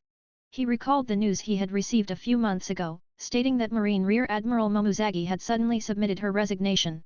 At the time, there was an uproar within the Marine, and no one understood why a powerful Rear Admiral with a promising future would suddenly choose to leave. From the perspective at the time, as long as an admiral position was vacant, she was very likely to be promoted further to the rank of admiral. Unfortunately, later Akainu became the fleet admiral, and he believed that masters existed among the common people, directly initiating a worldwide conscription, even opening up the admiral positions. It turned out that Momuzagi had already known about her pregnancy, and this was the true reason for her sudden resignation from the Marine. No wonder her resignation was so sudden at the time, even Fleet Admiral Sengoku was surprised. Now it seemed she was doing it to protect the child in her womb. "Does this child resemble his father?"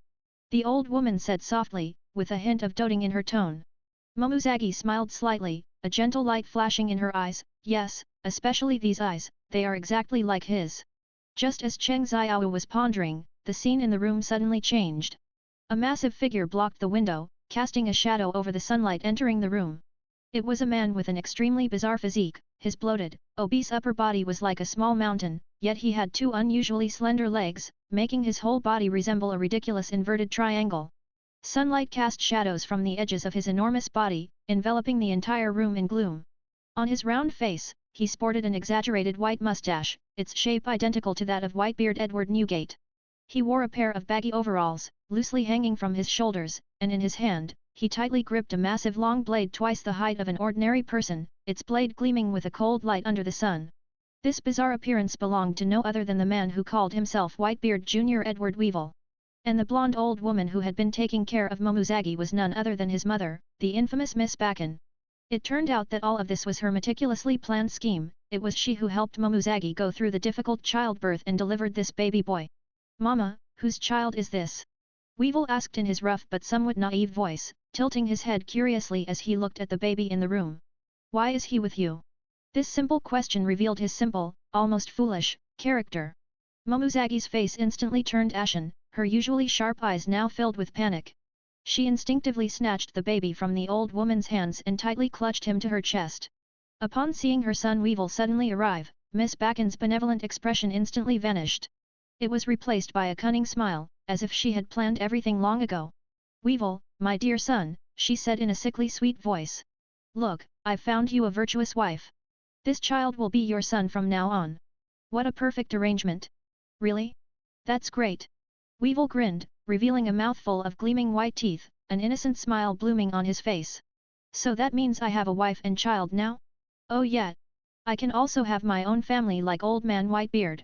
What nonsense are you talking about?" Momuzagi shouted, her voice trembling with extreme anger. Miss Bakken narrowed her eyes, revealing a meaningful smile. "This child couldn't possibly be that of the shadow monarch Cheng Xiaowu, who is famous throughout the seas, could it? This matter is none of your concern." Momuzagi's voice was icy, carrying a hint of warning. "No, how could this be none of my concern?"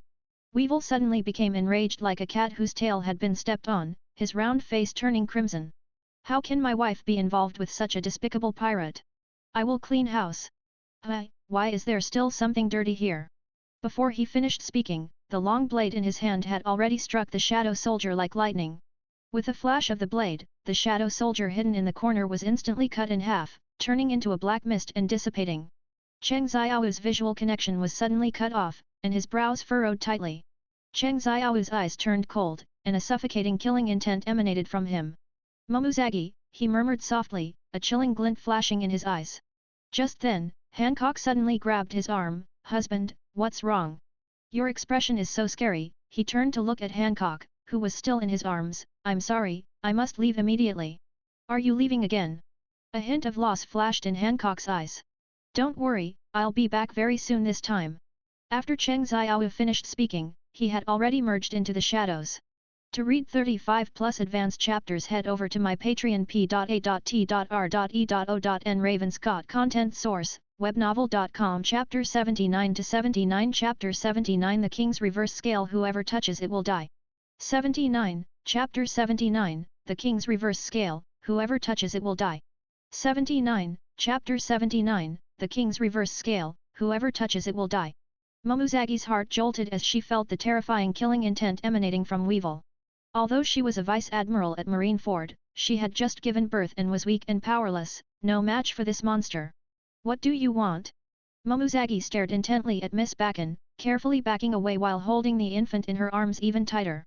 "My dear daughter-in-law, don't be so nervous." Miss Bakken wore a fake smile on her face and slowly walked to the door, blocking Momuzagi's escape. "We just want to give this adorable little one a complete home. Get out!" Momuzagi snapped, but a hint of weakness permeated her voice.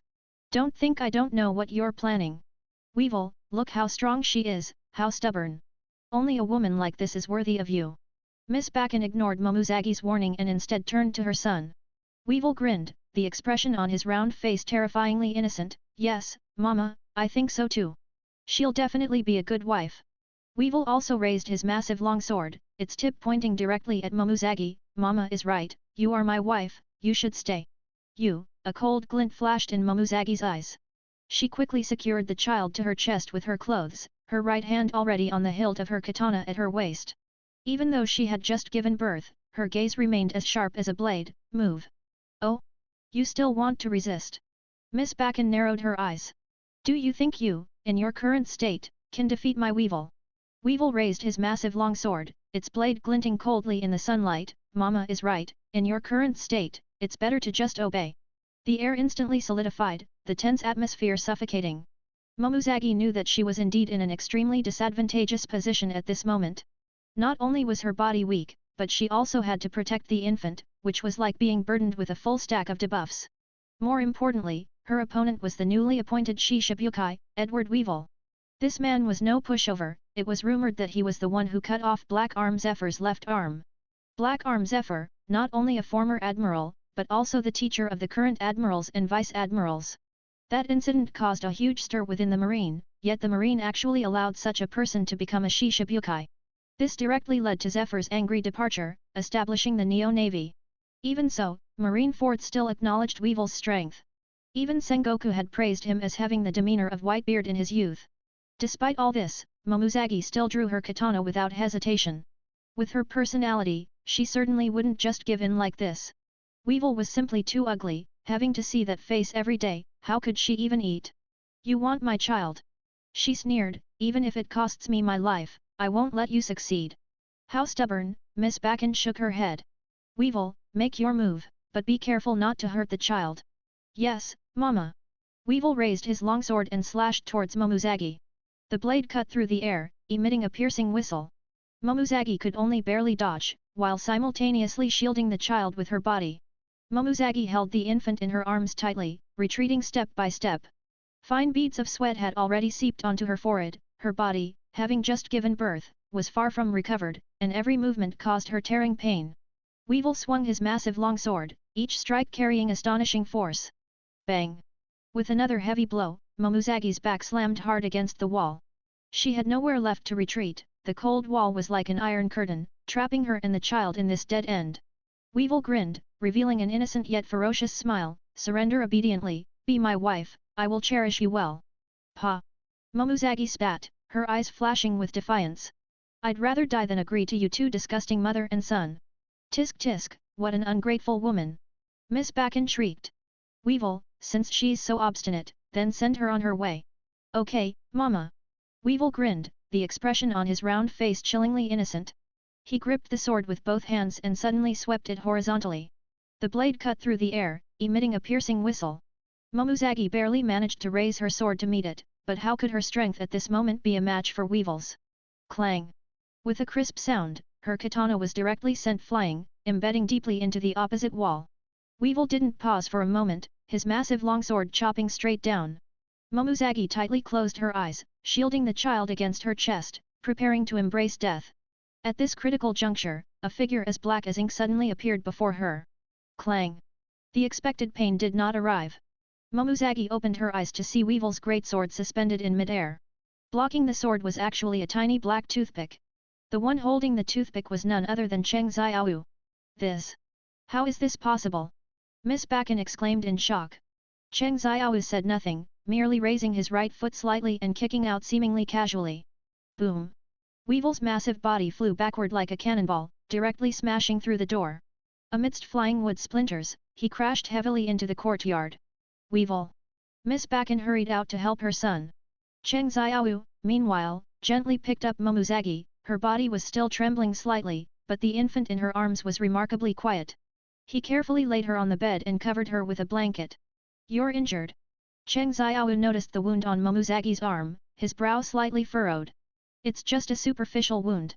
Momozagi shook her head, her gaze never leaving the child in her arms. That was her everything, her precious one she was willing to give her life to protect. Cheng Xiaowu took a small bottle from his embrace and handed it to Momozagi. This is medicine for wounds, you'll recover quickly. I'm sorry, I came a bit late. There was a hint of guilt in Cheng Xiaowu's voice.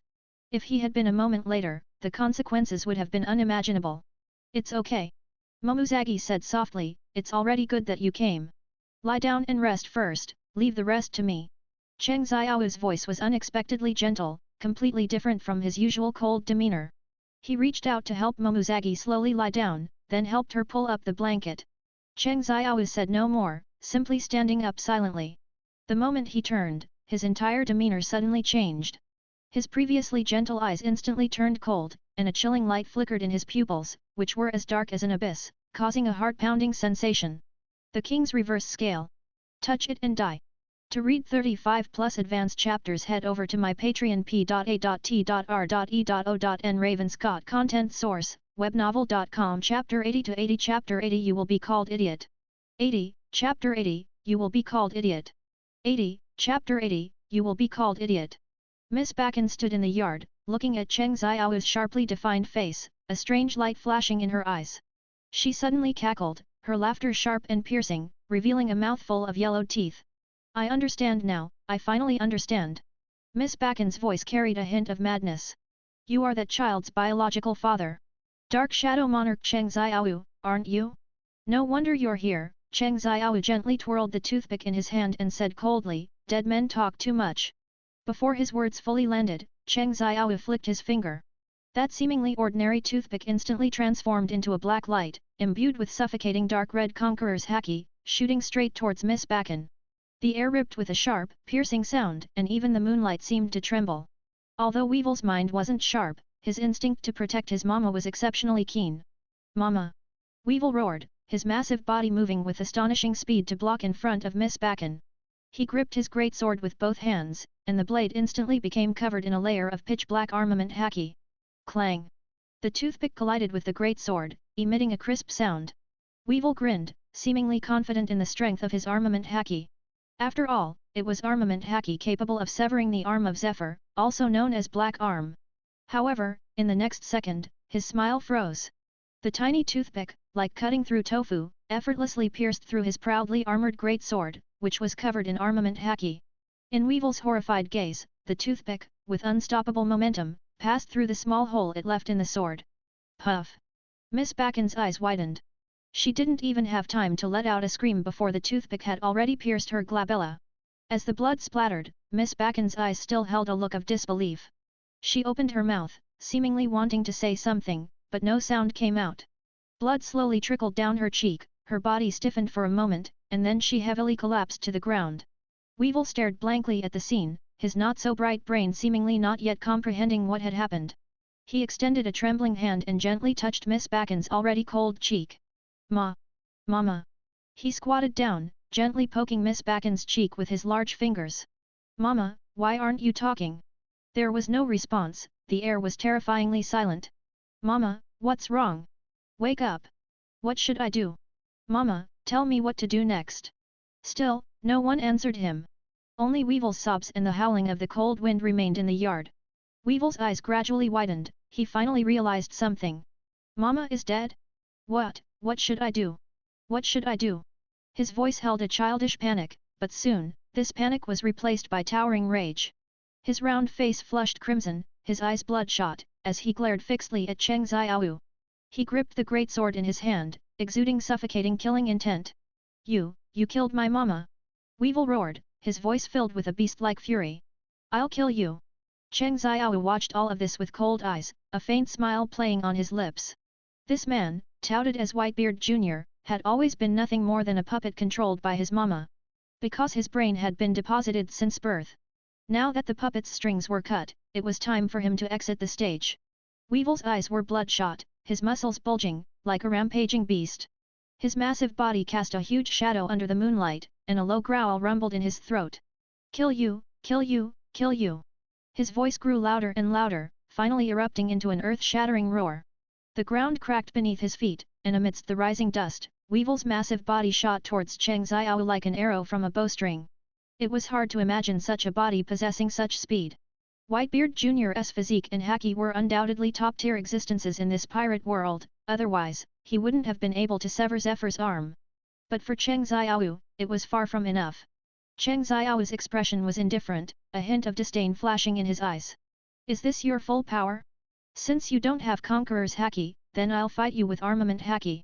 Cheng Xiao chuckled softly, his right hand grasping in the void, and a pitch-black scythe materialized out of thin air.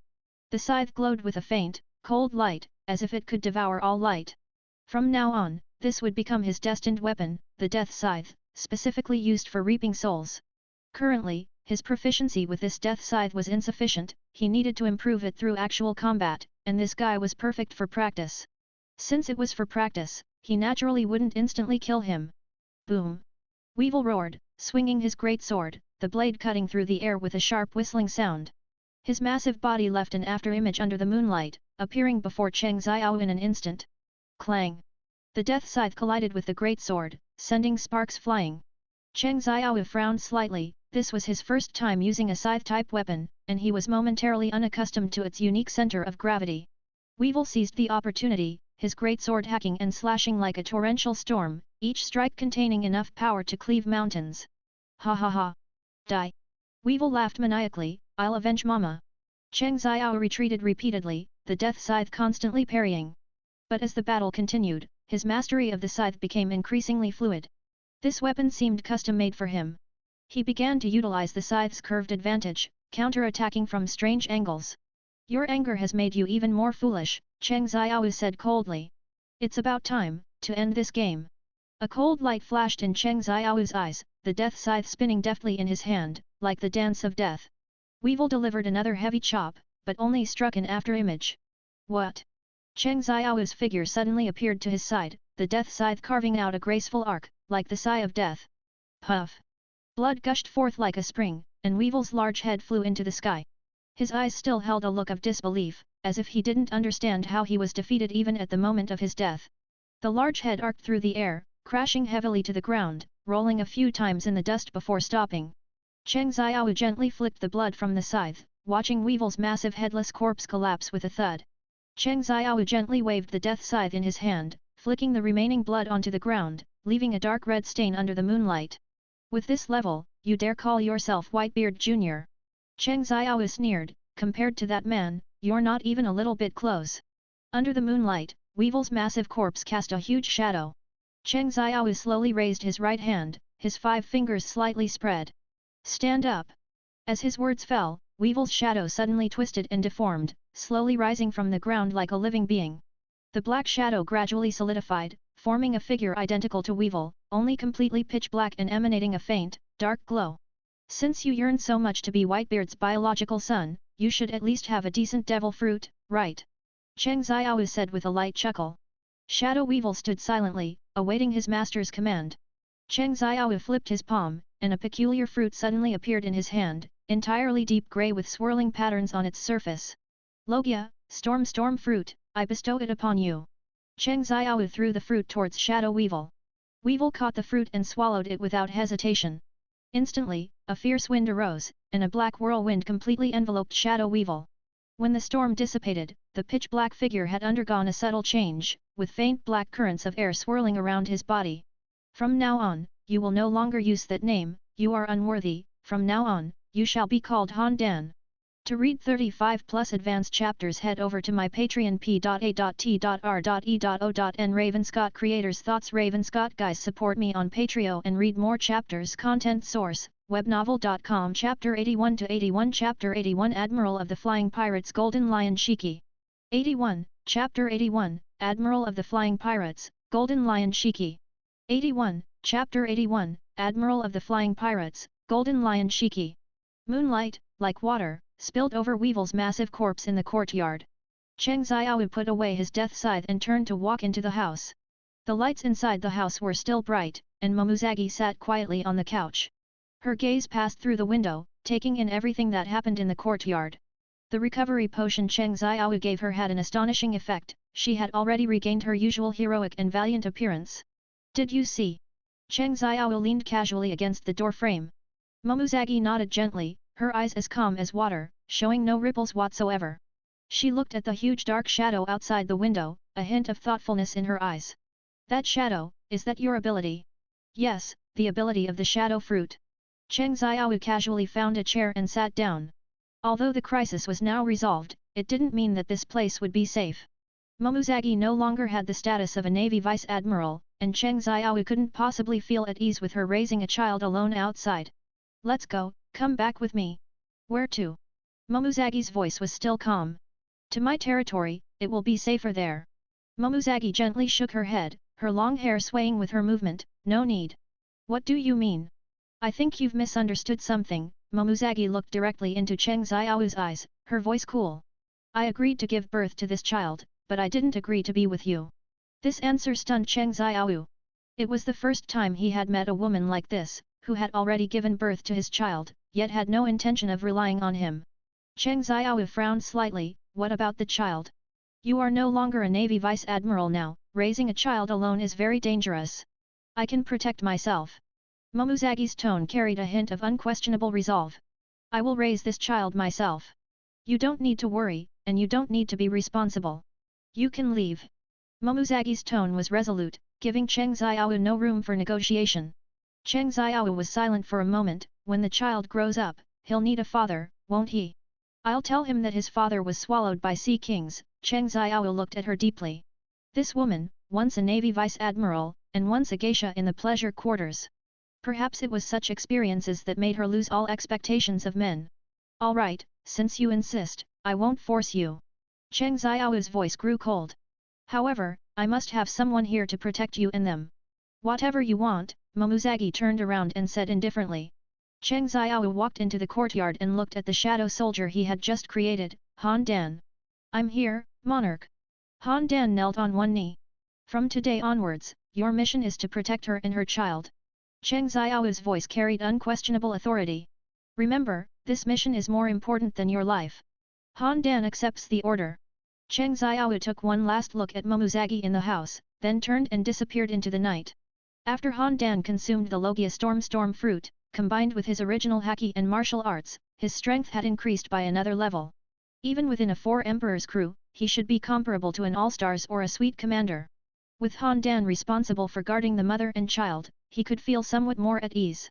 Meanwhile, Momozagi, looking at Cheng Xiao's departing back, a trace of imperceptible complex emotion flashed in her eyes. At dawn, the mist of Shadow Island gradually dispersed. Cheng Xiao stood on the highest terrace of the castle, overlooking the kingdom constructed of shadows. The black buildings, like giant beasts, lay prostrate in the mist, subtly exuding a strange beauty. Cheng Xiao was very satisfied with the island layout and architectural style created by Kuro. Monarch, you called for me. Enru appeared behind him at some point, respectfully kneeling on one knee. Cheng Xiao turned around, toying with the Thor's hammer in his hand. Tiny electric currents flickered on the hammer's surface, emitting a faint hum. This hammer, it's for you. Cheng Xiao casually tossed the Thor's hammer to Enru. Combined with your rumble fruit ability, it should produce excellent results. The moment Enru caught the Thor's hammer, a thick bolt of lightning descended from the sky, illuminating the entire Shadow Island brightly. A fervent glint flashed in his eyes, and electric currents danced around him. Thank you, monarch, I like this hammer. Cheng Xiao waved his hand, signaling him to withdraw. Enru respectfully exited the terrace, yet still couldn't conceal his excited expression. Kuina. Cheng Xiao's voice echoed in the darkness. A slender figure emerged from the shadows, her eyes sharp as blades. Monarch. Cheng Xiao took out the black blade Dark Moon. The blade emitted a faint black light, as if it could devour all light. This sword is very suitable for you.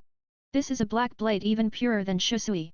Kuina took Dark Moon, and the blade trembled slightly, emitting a clear dragon's roar. A hint of surprise flashed in her eyes. This blade seems to be responding to me. Dark Moon is a rare famous sword, I hope you can wield it. Cheng Xiao said indifferently. Kuina nodded solemnly, sheathing Dark Moon. On the black scabbard, shadow patterns were faintly visible. After sending Kuina away, Cheng Xiao walked to his room. There, a devil fruit emitting a strange glow lay quietly in a glass case. Human fruit, mythical Zoan, fallen angel form. The fruit presented a pitch-black color, with peculiar patterns on its surface. His fingers gently brushed over the fruit's surface, and a dark aura slowly seeped out. This power was filled with an aura of corruption and destruction, as if it could corrode one's soul. The power of this fruit was too special, not just anyone could wield it. Cheng Xiao pondered, his gaze sweeping over Shadow Island outside the window. He needed a loyal, strong-willed subordinate to inherit this power. But for now, he couldn't find a suitable candidate. This kind of power. I'll keep it for now. Cheng Xiao murmured to himself. Cheng Xiao was deep in thought when suddenly, an unusual fluctuation of air currents caught his attention. Looking up, the mist above Shadow Island was torn apart by a powerful force, and a massive battleship slowly revealed its outline. It was a uniquely shaped pirate ship, its hull suspended in midair by a mysterious force, as if defying the existence of gravity. Interesting. Cheng Xiao narrowed his eyes, a cold smile playing on his lips. The ability to make ships sail in the sky was rare in this vast ocean. Apart from Enru, who was under his command, only that crazy old man possessed such skill. On the battleship, a tall figure stood proudly. That person had a ship's rudder inserted into his head, a head of golden long hair wildly dancing in the wind, and was dressed in a golden and black kimono. Most notably, 2 supreme-grade swords were installed at his legs. Sakura-ten and Kogarashi. This person was none other than the Grand Admiral of the Flying Pirates Golden Lion Shiki. To read 35 plus advanced chapters, head over to my Patreon p.a.t.r.e.o.n. Ravenscott Content Source, webnovel.com. Chapter 82 to 82. Chapter 82 Golden Lion vs Red Earl. 82, Chapter 82, Golden Lion vs Red Earl. 82, Chapter 82, Golden Lion vs Red Earl. Golden Lion Shiki's uninvited arrival instantly tensed the atmosphere of the entire Shadow Island. Cheng Xiao narrowed his eyes, observing the legendary pirate. The prosthetics made of famous swords gleamed coldly under the moonlight, and each step echoed with a crisp metallic clang on the deck. Golden Lion Shiki. Looks like an interesting guest has arrived. The name of this legendary pirate was known to everyone, even in the New World. More than 20 years ago, Golden Lion, Whitebeard, and Roger were known as the 3 great legendary pirates. They were the 3 strongest great pirates of that era, and their status was higher than, not lower than, the later 4 emperors. Golden Lion stood on the airship deck, laughing arrogantly, "Jai ha ha ha. Shadow brat. I didn't expect you to be hiding in this weakest East Blue. You don't look like much." His prosthetics, made from supreme-grade Mito, gleamed coldly under the moonlight. This madman, in order to escape from Impel Down, actually cut off his own legs with his sword back then. This ruthlessness was rarely matched even in the Great Pirate era. Cheng Xiao stood on the balcony, facing Golden Lion Shiki in mid-air, a cold sneer on his lips. "Aren't you also in this weakest East Blue?" A flicker of anger crossed Golden Lion's arrogant face, and he stomped his prosthetic leg heavily on the deck, producing a piercing metallic clang. "Brat, you haven't heard my name, have you? I am Golden Lion Shiki." The haki contained in that voice made the surrounding air tremble. Cheng Xiao's eyes narrowed slightly. Of course, he knew the legend of this madman before him. More than 20 years ago, when Pirate King Roger surrendered, this man single-handedly stormed Marineford. After a great battle, most of Marineford's buildings were razed to the ground. That battle shocked the entire sea. Even though he was eventually subdued by Admiral Sengoku and Garp and thrown into Impel Down Level 6, the Infinite Hell, which was known as an impenetrable fortress. However, to everyone's surprise, this madman actually escaped by the extreme method of severing his own legs. Facing such a legendary figure, Cheng Xiao did not answer, merely watching him silently. He could feel the suffocating pressure emanating from Golden Lion, an aura that could only be forged through countless life and death experiences. "It doesn't matter if you haven't heard of me, after all, you weren't born back then." Golden Lion laughed wildly, his golden long hair fluttering in the wind. Cheng Xiao stared at Golden Lion expressionlessly, and spoke faintly, "You came to find me, is there something you need?" Golden Lion grinned, a strange smile appearing on his arrogant face. "Jai ha ha ha. Brat, I watched your Marineford War broadcast, and I admire you greatly. How about it, would you like to become my right arm?" This is such an old-fashioned line. That arrogant smile carried a hint of condescension, as if bestowing a favor. Cheng Xiao's eyes turned cold. "Old man, do you think you're humorous?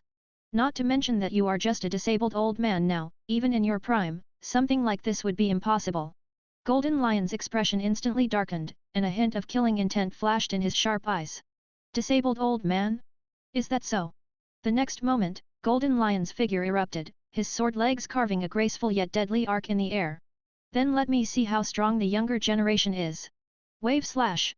Accompanied by an angry roar, a huge sword energy burst forth from his prosthetic leg, tearing through the air and whistling towards Cheng Xiao. Where the sword energy passed, even the air was cut into a vacuum, emitting a piercing shriek. This attack contained astonishing power. Even without his legs, Golden Lion still displayed the terrifying strength of a great swordsman.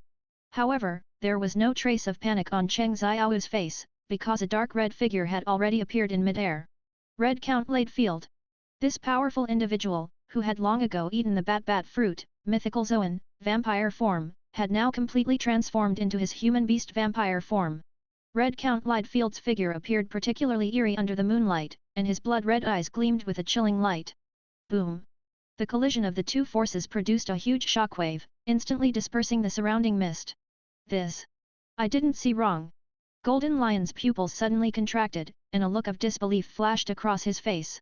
"Filled? How did you become so young?"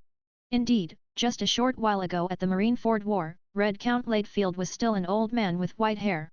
Although his strength was still formidable, the traces of time were clearly visible, and his stamina was far from what it used to be. But the man who appeared before Golden Lion now looked to be only in his early 30s. His entire body exuded a chilling aura, as if he had returned to his prime. Jai ha ha ha! Golden Lion laughed wildly, his prosthetic legs swaying restlessly in the air. I understand, you found that fruit, didn't you? How surprising! Ladefield did not answer, merely staring coldly at Golden Lion. Red Count slowly landed in front of Cheng Xiaowu. King, do you need me to deal with this old fellow? Cheng Xiaowu chuckled lightly, a hint of playfulness flashing in his eyes. Old fellow? Speaking of which, your actual age is much older than his. Lidefield's face stiffened, and a hint of awkwardness flashed across his youthful face. Although he looked much younger now, in terms of age, he was indeed quite a bit older than Golden Lion. King, there's no need to mention such irrelevant details. All right, then I'll leave him to you, Cheng Xiaowu said faintly. Jai ha ha ha! Golden Lion burst into laughter. Interesting, this is truly too interesting. You brat really know your history. That's right, this old fellow is even older than me. A hint of killing intent flashed in Lidefield's eyes, but it quickly returned to calm. He elegantly adjusted his collar and laughed. Shiki, you wouldn't think that with your current strength, you can still act so presumptuously here, would you? The next second, Red Count soared into the sky and attacked Golden Lion. Bats can fly, too. The speed was so fast that even a strong person like Golden Lion couldn't react in time. Lidefield's fist, imbued with a chilling aura, directly slammed into Golden Lion's chest. In that instant, the air seemed to solidify. Bang! With a loud bang, Golden Lion's burly body flew backward like a broken kite, crashing heavily into the mast, shaking the entire ship. Cough, cough, cough. Golden Lion coughed up a mouthful of blood, and a hint of surprise flashed in his sharp eyes. He struggled to his feet, his two sword prosthetics making a piercing scraping sound on the deck. How surprising, filled, Golden Lion wiped the blood from the corner of his mouth. I didn't expect you to not only regain your youth but also return to your prime strength. Times have changed, Shiki, Ladefield said faintly. You are no longer the Golden Lion who once dominated the seas. Jai ha ha ha. Golden Lion laughed wildly. You're right, I am indeed no longer the Golden Lion of yesteryear. But, so what? To read 35 plus advanced chapters head over to my Patreon p.a.t.r.e.o.n Ravenscott content source, webnovel.com Chapter 83 to 83 Chapter 83 No Martial Ethics 83, Chapter 83, No Martial Ethics? Golden Lion defeated. 83, Chapter 83, No Martial Ethics? Golden Lion defeated. Cheng Xiaowu quietly observed the battle before him, a hint of understanding flashing in his eyes. From Golden Lion Shiki's slightly sluggish movements, he finally understood why Luffy could defeat this legendary pirate with a single kick. Watching Golden Lion Shiki being sent flying by Redfield's punch, he gently shook his head, pondering silently. It wasn't that Luffy was incredibly strong, rather, Golden Lion Shiki, who once dominated the seas, had his strength greatly diminished. It seems I can't be your right-hand man. How about you become my shadow? Cheng Xiaowu invited. Arrogant brat. Then let's see if you have the ability. Golden Lion Shiki roared, his twin sword prosthetics cutting a cold light through the air. Lion's Bone Cutter. A cross-shaped slash roared out, the sound of tearing air making one's heart tremble. The power of this attack was so immense that even Cheng Xiaowu, from a distance, could feel the suffocating pressure. However, Redfield merely waved his cloak, and a blood-red barrier instantly formed in front of him. The sword energy crashed against the barrier, creating a deafening explosion, yet it couldn't break through in the slightest. What a disappointment, Shiki, Filled chuckled. Bastard! Golden Lion Shiki's eyes turned crimson, and he swung his twin swords again, countless sword energies pouring down like a torrential rain. Redfield transformed into a bloody afterimage, moving freely through the sword energies. Each dodge was perfectly timed, as if he were dancing an elegant waltz. Cheng Xiaowu watched the collapsing buildings, his brow slightly furrowed. These were all built by Kuro, who spent a lot of berries and time. This was all money.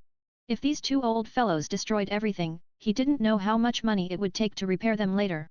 Hey, if you're going to fight, can you at least be careful? These buildings cost money. However, the two seemed not to hear him at all, and the battle intensified. Golden Lion Shiki's twin swords danced through the air, casting cold gleams, while Redfield elegantly dodged, each counter-attack precisely hitting a vital spot. Boom! With another loud bang, a three-story building collapsed with a crash. Cheng Xiaowu looked at the ruins all over the ground, his heart aching. If this battle continued, the entire Shadow Island would probably be razed to the ground. Damn it, are these two old guys treating this place as a training ground? Cheng Xiao gritted his teeth silently. I should have made them fight on an uninhabited island from the beginning. Just then, Golden Lion Shiki suddenly leaped down. His twin sword prosthetics carved two deep marks on the deck, and his entire body shot towards the sea like a cannonball. Cheng Xiao stood on the terrace, coldly observing the battle. To be honest, he wasn't very interested in fighting Golden Lion Shiki. An old, disabled man, even if he once shook the seas, was now nothing more than a fading glory. Jai ha ha ha. Golden Lion Shiki laughed wildly, his foot tracing a strange trajectory. Golden Lion Shiki's feet lightly touched the sea surface, and an invisible ripple spread outwards from him. The next moment, an incredible scene appeared. The entire sea surface seemed to be split open by an invisible giant blade, the seawater separated as if by an invisible wall, forming a bottomless chasm. Is this the legendary water manipulation technique? Cheng Xiao narrowed his eyes, his expression grave. Even at the highest point of Shadow Island, he could still feel the suffocating pressure. The next second, the separated seawater suddenly lost control, transforming into a massive water pillar that swept towards the terrace where Cheng Xiao was located. Cheng Xiao was also a devil fruit user. If he was hit by seawater, it would still have a restrictive effect on his abilities. Shadow, Eightfold Gate. Ink-black shadows instantly condensed in front of Cheng Xiao, forming 8 thick shadow gates. Boom! The seawater crashed heavily against the shadow gates, producing a deafening roar. However, the pitch-black barriers remained motionless, blocking all the seawater. What a pity, Cheng Xiao sneered. To try to deal with me with an attack of this level is simply too naive. Golden Lion Shiki floated in the air, a hint of surprise flashing in his eyes. I didn't expect your ability to be developed to this extent. Little did he know, this was just the tip of the iceberg. Bullet, Valdo, Cheng Xiao said faintly, you two go and speed things up. These individuals were all his fellow prisoners from Impel Down's 6th level, although confined on the same level, they knew little about each other's strength. But now, it was time for Golden Lion Shiki to witness the true power of Cheng Xiao's shadow cauters. Understood. A glint of excitement flashed in Bullet's eyes. His burly physique leaned slightly forward, exuding a suffocating pressure. Valdo stood silently to the side, his cold eyes revealing killing intent. The aura of these two shadow cauters instantly changed the atmosphere of the battlefield. Bullet stretched his limbs, making cracking sounds. Honestly, I've been waiting for this day for a long time. Back when I was with the Roger Pirates, I heard of Golden Lion Shiki's great name. It's a pity that back then, you were an opponent for the captain. I wasn't qualified to fight you yet. Golden Lion Shiki looked at Bullet, who had suddenly joined the battle, a hint of disdain flashing in his eyes. Humph, I remember you, that rookie on Roger's damn ship. Hey, Shadow Boy, aren't you playing dirty? 3v1. Golden Lion Shiki turned to look at Cheng Xiao, his tone carrying a hint of mockery. Cheng Xiao chuckled softly, a dangerous glint flashing in his eyes. Me, playing dirty. He slowly stood up. I'm only arranging it this way out of consideration for your disability, otherwise, before he finished speaking, countless black shadows suddenly surged from behind Cheng Xiao, spreading infinitely through the air like ink. The shadows twisted and churned as if alive. Even more chilling was that Cheng Xiao's eyes were now flickering with an eerie blue light, containing endless depth and coldness. When Golden Lion Shiki saw this, his pupils sharply contracted. Although arrogant, he wasn't reckless. The strength of this young man before him far exceeded his imagination. Good, fine, 3v1 it is. Golden Lion Shiki quickly waved his hand, the arrogant fire in his tone noticeably diminished. Cheng Xiao retracted the shadows behind him, and the blue light in his eyes also faded. He gently waved his hand, don't play too rough, remember, this is my territory. Golden Lion Shiki looked at the three individuals before him and suddenly burst into laughter, looking up at the sky. Jai ha ha ha. Interesting, truly interesting. On this vast sea, there's actually someone who dares to underestimate me, Golden Lion Shiki. His twin sword prosthetics cut two silver lights through the air. Come on, let me see what you're capable of. A strange energy suddenly surged in the air, and the ground began to tremble violently. Lion's Earth Scroll. Accompanied by Golden Lion Shiki's roar, the ground violently cracked open, and countless shattered rocks and earth rose up, condensing in the air into a giant lion's head. The lion's head was over a dozen stories high, its maw wide open, fangs bared, as if it wanted to devour everything. Cheng Xiao frowned. If this attack landed, at least half of the buildings on Shadow Island would likely be destroyed. Bullet and Valdo instinctively took a step forward, and two vastly different auras instantly erupted. Bullet's fist was wrapped in pitch-black armament haki, while Valdo silently drew the pistol from his waist. Bullet unleashed a punch, and his terrifying power directly pierced through the lion's head's right eye. Valdo, on the other hand, shattered the lion's head's jaw with a 100x Momo shot. That majestic, giant lion's head was shattered into pieces by their coordinated efforts. The fragmented debris rained down like a strange shower. How is this possible? Golden Lion Shiki's eyes widened, staring at the scene in disbelief. His proud, large-scale attack skill was so easily pulverized. But this wasn't the end, the relay battle of the three Shadow Cotters had just begun. Although Golden Lion Shiki's strength was still formidable, years and injuries had left indelible marks on him. His lost legs greatly restricted his mobility, making him feel powerless when facing the trio's encirclement. As the battle continued, Golden Lion Shiki's breathing became heavier, and his movements began to slow down. The once mighty pirate who dominated the seas now appeared somewhat disheveled. Bang! Finally, at the moment Golden Lion Shiki showed a hint of fatigue, Bullet seized the fleeting opportunity. His iron fist, wrapped in armament haki, struck Golden Lion Shiki's face with devastating force. The legendary pirate, who once reigned over the seas, fell heavily to the ground, unable to get up again. Golden Lion Shiki awkwardly rolled over, looking up at the night sky. A crescent moon hung high, but in his eyes, a pitch-black death scythe appeared beneath that moon, obscuring it. Jaiha, cough cough, Golden Lion Shiki tried to laugh but choked on a mouthful of blood. I didn't expect to have such a pathetic day. Cheng Xiao slowly walked to Golden Lion Shiki's side, looking down at this legendary figure who once dominated the seas. Do you know why I let all three of them attack at once? Why? Because I want you to die with some dignity. Golden Lion Shiki suddenly burst into laughter. Interesting. Truly interesting. I've lived for so many years, and this is the first time I've seen a young man like you. He struggled, trying to stand up, but Bullet's punch had injured him too much to move. Hey, young man, Golden Lion Shiki grinned, revealing blood-stained teeth, do what you want with me, but I have one request before I die. The death scythe in Cheng Xiao's hand paused. Speak. Let me see your true strength. A fervent glint flashed in Golden Lion Shiki's eyes. I want to know what kind of powerhouse can make these monsters willingly become your shadows. In that regard, I can fulfill your request. To read 35+ advanced chapters head over to my Patreon p.a.t.r.e.o.n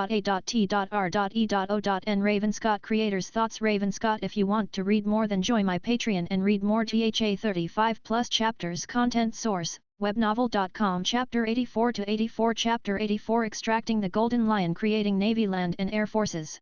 84, Chapter 84, Extracting the Golden Lion, Creating Navy, Land and Air Forces. 84, Chapter 84, Extracting the Golden Lion, Creating Navy, Land and Air Forces. Cheng Xiao's gaze shifted, looking up at the grey clouds above, a sharp glint flashing in his eyes. He dragged the scythe of death behind him, his raging convergent haki wrapping around it like dark red lightning.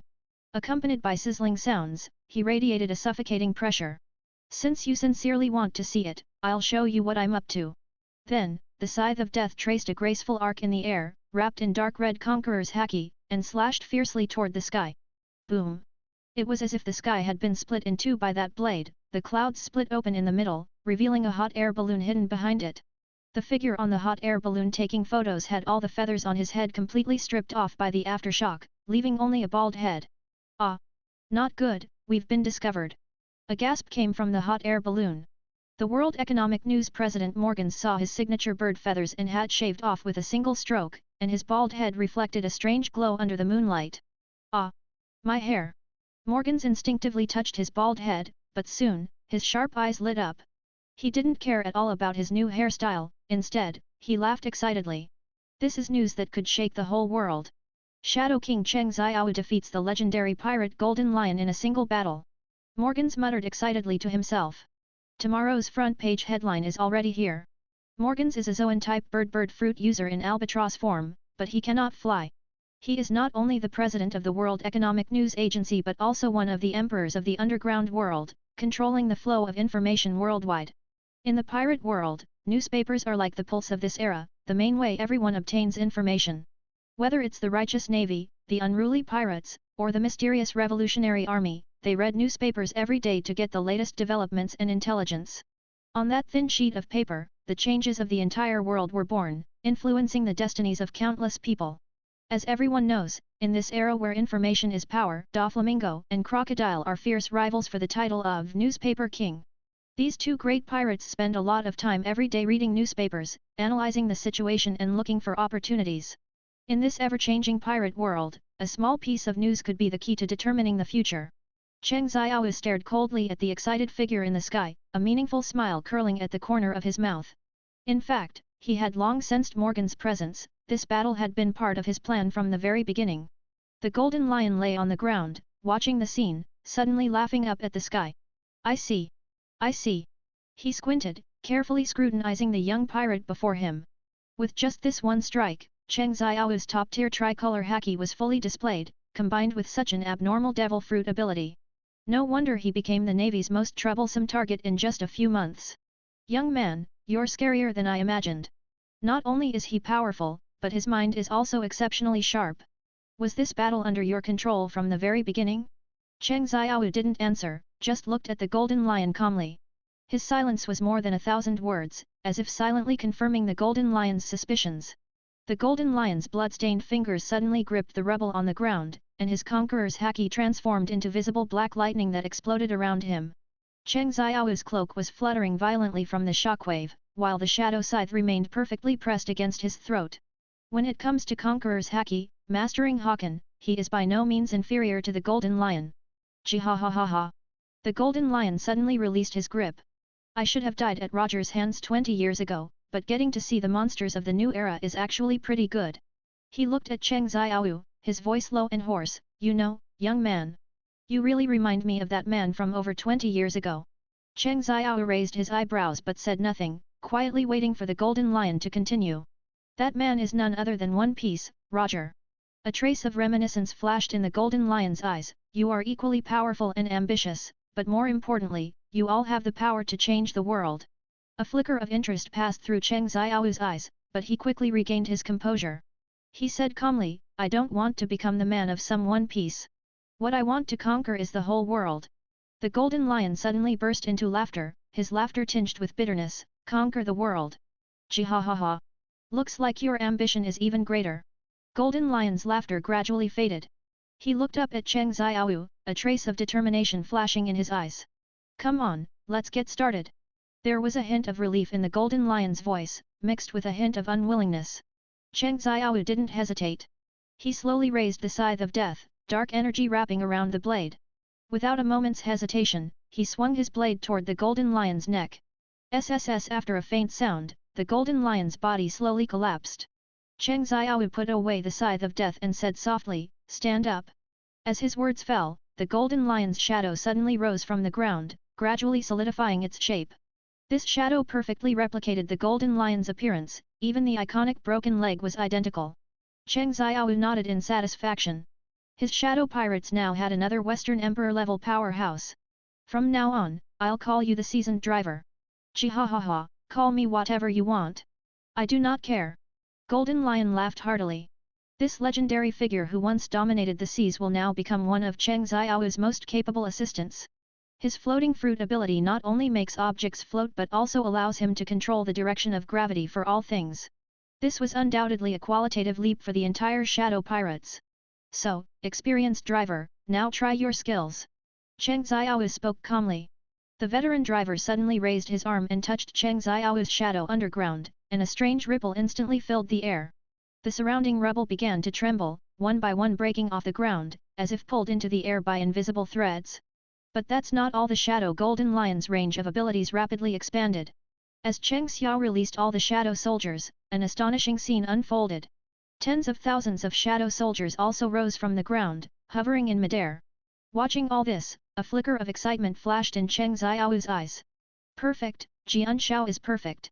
This was the result he had been waiting for. The Golden Lion's floating fruit ability could work perfectly on his shadow soldiers. Although this ability can only affect inanimate objects, his shadow soldiers are never living beings. Assemble the entire army.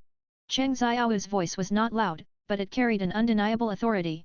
In an instant, the pitch-black sky was occupied by countless shadow soldiers. They lined up in the air, their neat formation like a dark cloud pressing down. Thousands upon thousands of shadow warriors hovered in midair, their weapons gleaming with a chilling gleam that made their hearts race. The situation on the ground was equally shocking, those powerful shadow cutters each radiated a terrifying aura of a strong warrior. On the turbulent sea, the deep-sea shadow guards led by Fishman tribe A Long were also formidable. They appear faintly in the water, sometimes stirring up towering waves, sometimes lurking silently, mysterious and indistinguishable. In this situation, even the well-traveled Morgans gasped. His weathered hands trembled slightly, and the camera nearly slipped from his hand. This brief head is, Morgans rarely started to stutter as he spoke. Land, Sea and Air Amphibious Combat Unit. We are at 126 chapters on Patreon, which means 42 chapters ahead, so enjoy. If you want to read 35 plus chapters ahead of everyone, then join my Patreon and enjoy. Join and be the part of family. Get 35 plus chapters ahead of everyone on p.a.t.r.e.o.n. Raven Scott. Content source, webnovel.com. Chapter 85 to 85. Chapter 85. The King's Name Echoes Across the Four Seas. 85. Chapter 85. The King's Name Echoes Across the Four Seas.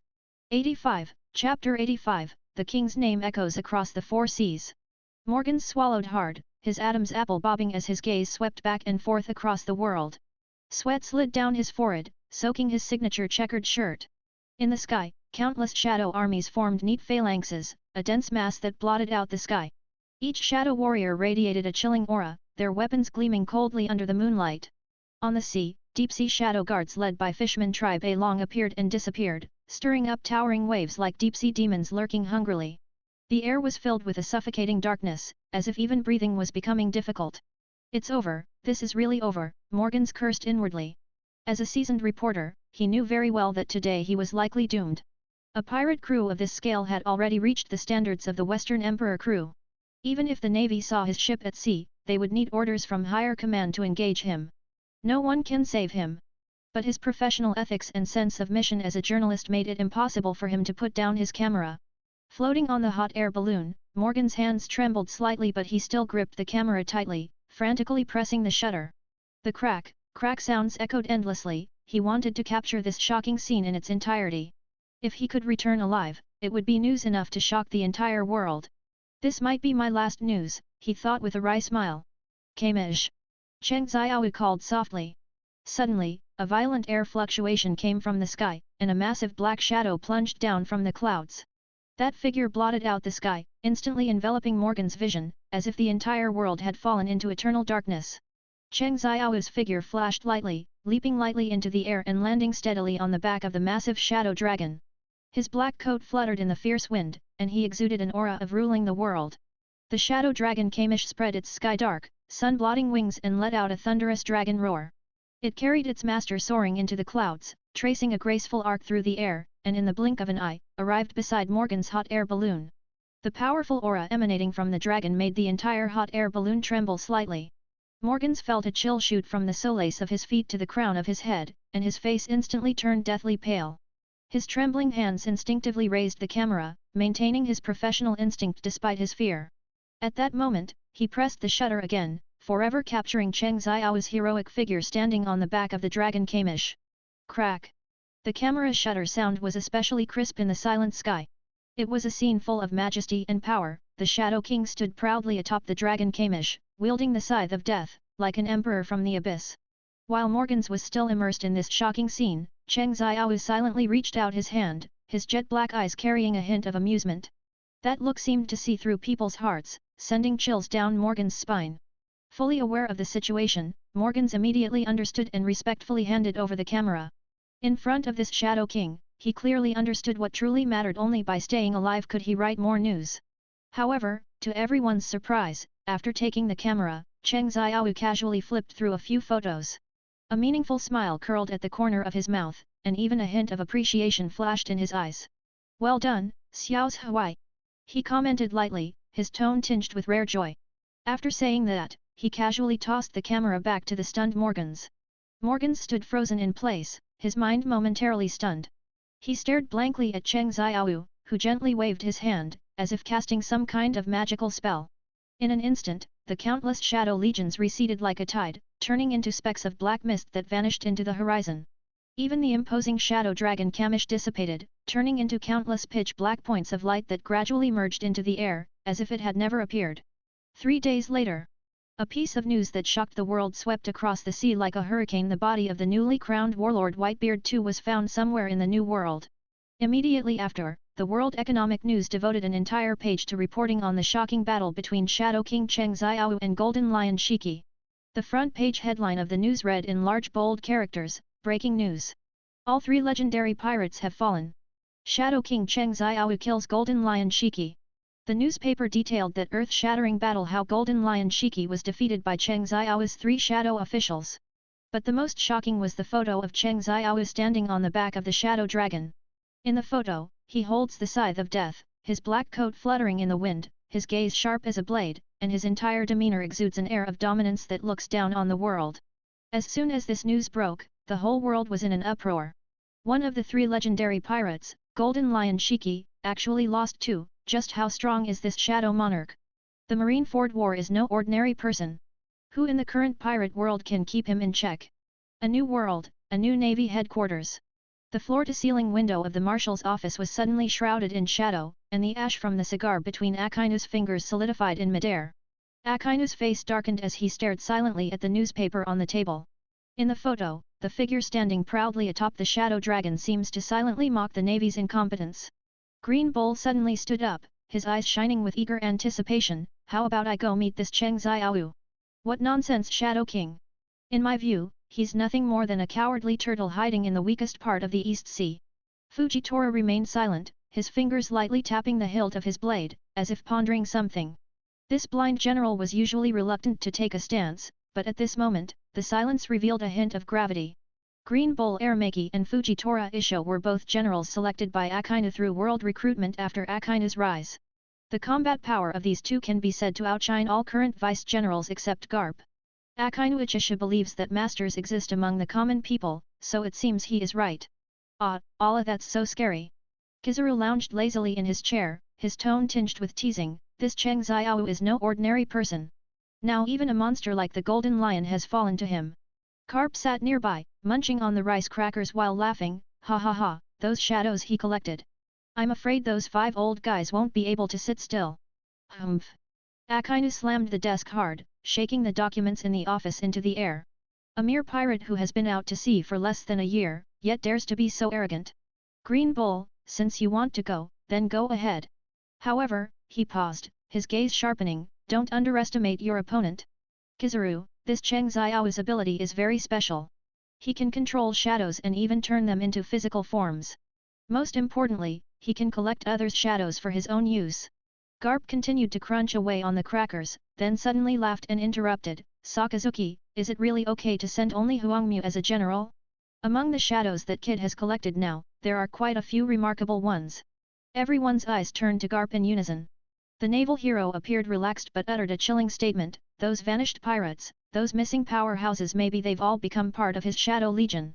Just think about it, if he could keep all these shadows at their original strength, what a terrifying power that would be." Green Bull laughed heartily and waved his hand. "Don't worry, Vice Admiral Garp, he can't kill me. We are at 127 chapters on Patreon, which means 42 chapters ahead, and keep in mind we will always be 40 chapters ahead from here on Patreon, so enjoy. If you want to read 35 plus chapters ahead of everyone, then join my Patreon and enjoy. Join and be the part of family. Get 35 plus chapters ahead of everyone on p.a.t.r.e.o.n. Ravenscott content source, webnovel.com. Chapter 86 to 86. Chapter 86. Pull above whom's head, pull above whom. 86, Chapter 86, Pull above whom's head, pull above whom. 86, Chapter 86, Pull above whom's head, pull above whom. Marie Joyce, in the secret meeting room of the 5 elders. The atmosphere in the meeting room of the 5 elders was heavy. Saint Jagathia Satan gripped the latest newspaper tightly, his brows furrowed. "This shadow fruit user is even more formidable than we expected. It's not just about ability itself." Zambalong V. Nasuro Sei stood by the window, his gaze deep and profound. "Each of the shadows he collects is powerful enough to shake the sea." Shepherd 10 Peter sneered. "Now even the shadow of the Golden Lion has fallen into his hands. This guy is building an undying legion." At that moment, an agent rushed in. "Report, just received intelligence. Kaido and Charlotte Lingling have already begun their operation." "What?" The 5 supreme powers changed their expressions at the same time. The agent continued reporting. they seem to be interested in the Shadow Lord's power and are gathering personnel to prepare for the East Sea. Damn it! Marcus Massey suddenly stood up. If he gets the shadow of Kaido or Big Mom, the consequences would be unimaginable. Topman Wakuli slammed heavily on the table. A pirate crew with the shadows of Golden Lion, Kaido, and Big Mom is just another rocks. Should we issue the demon-slaying order first? Zambalong v Nasuro Sei narrowed his eyes. Before he becomes stronger, for someone of his level, even sending a high-tier general to lead the team might not be effective. Jagasia Satan Sheng shook his head. Besides, the Green Bull has already acted on his own. That kid didn't go to the New World to take over Whitebeard's territory, but instead caused such a stir in the East Sea. It's really a headache. Shepherd 10 Peter snorted coldly.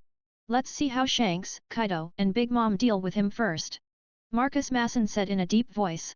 Taking over Whitebeard's position is not an easy feat. Meanwhile, all over New World are closely following this news. Crack crack crack. On Oni Island in Wano country, Kaido tilted his head back and took a big gulp of sake. Interesting, what an interesting little brat. He actually managed to win over that old Golden Lion. The Beast's Pirates executives looked at each other in confusion. They had never seen Kaido so interested in a newcomer. On the other side, Tot Lan. Charlotte Lingling was biting into a huge piece of cake. Mama. This Cheng Xiao actually has this kind of ability.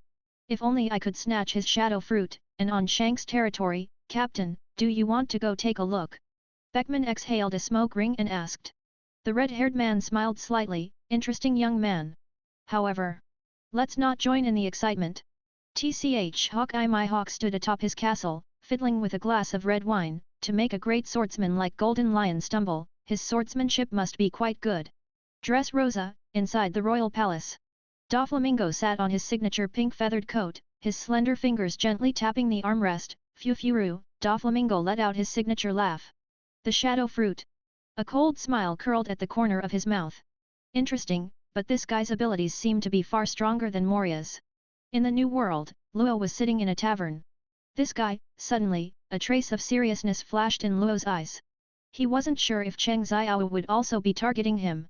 After all, this surgical fruit possessed top-tier abilities. Not far away, Kid was wiping his mechanical arm. TCH, isn't he just someone who can manipulate shadows? When I meet him, I'll make sure he tastes what true power really is. Don't be so arrogant, Eustace, the head of the house. Luo looked up, a hint of caution flashing in his eyes. Someone who can stumble even the Golden Lion is definitely not simple. Meanwhile, at Rayleigh's training ground, Luffy was undergoing a grueling haki training. Hey, Rayleigh! Luffy suddenly stopped and wiped the sweat from his forehead. Have you heard that thing about the shadow fruit user? Rayleigh put down the bottle in his hand, his expression growing serious. Luffy, there's something I need to tell you. What is it? Ace, his shadow is now in that Cheng Xiao's hands. What? Luffy's pupils contracted sharply, and all his muscles tensed instantly.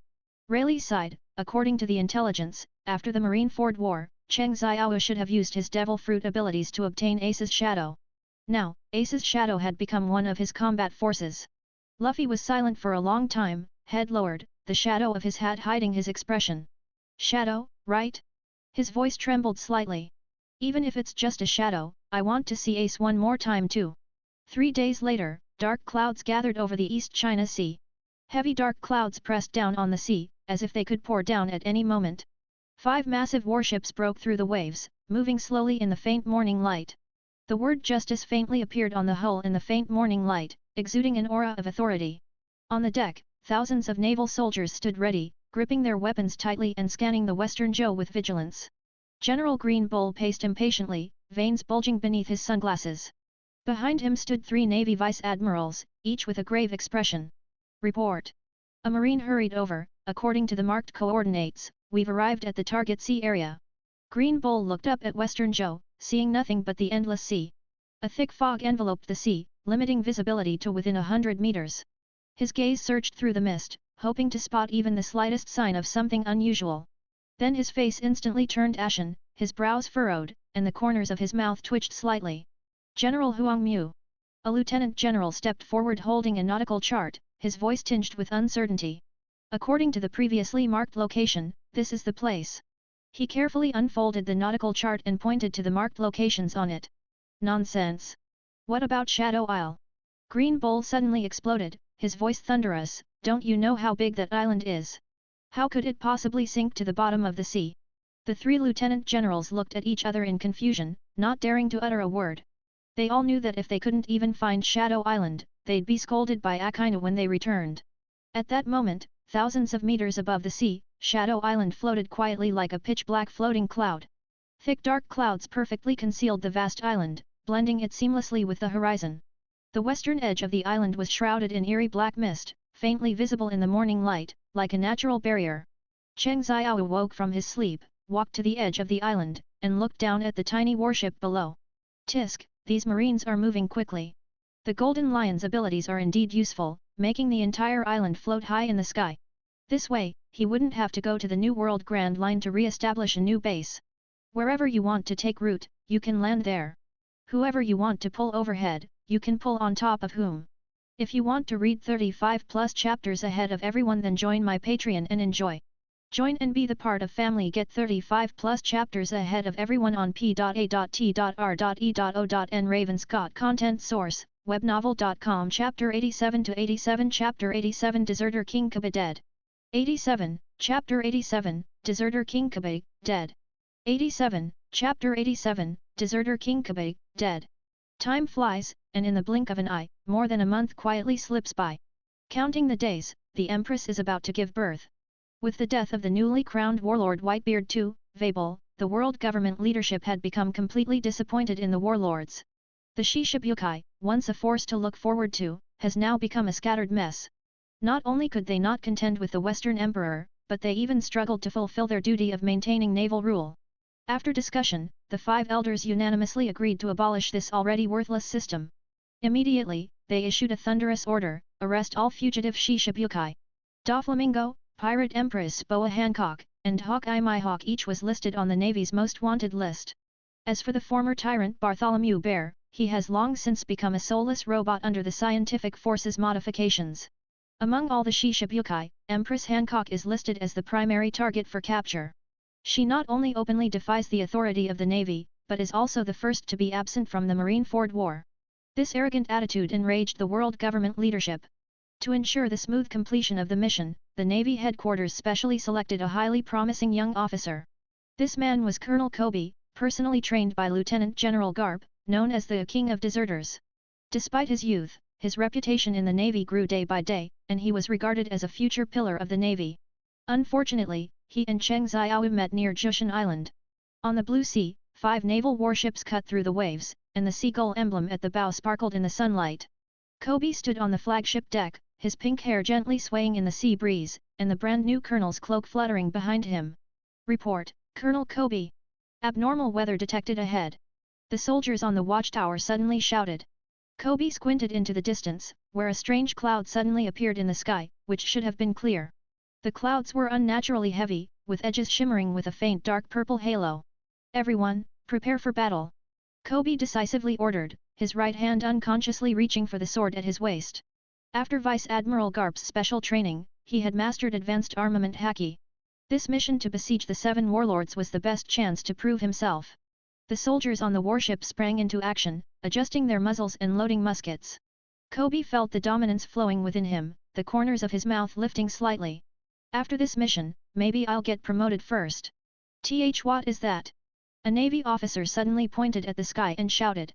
Suddenly, the dark clouds split open a crack, and a black dot rapidly fell from within. As the distance closed, the black dot rapidly expanded. It was actually a humanoid creature. Open fire! Kobe gave the order without hesitation. Dozens of cannons roared simultaneously, shells tracing white trajectories in the air. But the shadow suddenly accelerated, changing direction in midair in a way that defied the laws of physics, causing all the shells to miss moonstep. No, this is not how humans move at all. Kobe's pupils contracted sharply. The shadow finally hovered 100 meters in front of the fleet. It was a tall, slender shadow, but its body structure was unlike any human. The most chilling feature were the 2 slender antennae on his head, gleaming metallically in the sunlight. Navy. The shadow tilted its head, its voice hissing like an insect. By imperial order, anyone who approaches this island will be executed without mercy. Kobe took a deep breath and stepped forward. I'm Colonel Kobe from Navy Headquarters. We are carrying out a military operation authorized by the world government. Please disarm and surrender immediately. Bel's mouth suddenly split into an unbelievable width, revealing a mouthful of jagged sharp teeth. Surrender. Interesting. The king once said that the navy is a good shadow material. As soon as he finished speaking, Bel's body suddenly underwent a terrifying transformation. The split opens to reveal transparent western wings, and the arms extend into sickle-like forelimbs, with shell-like patterns appearing on the skin surface. Monster. Several new recruits collapsed to the ground in fear. Kobe suppressed his fear, his armament haki instantly enveloping his entire body. 6th style, Razor. His figure disappeared from the deck, and the next second appeared behind Bel, his fist wrapped in haki striking the opponent's back. Finger spear, mountain collapse. This strike contained Garp's personally taught power techniques, capable of piercing steel. However, Bel's head suddenly twisted 180 degrees, and Kobe's terrified expression reflected in his insect-like compound eyes. Too slow.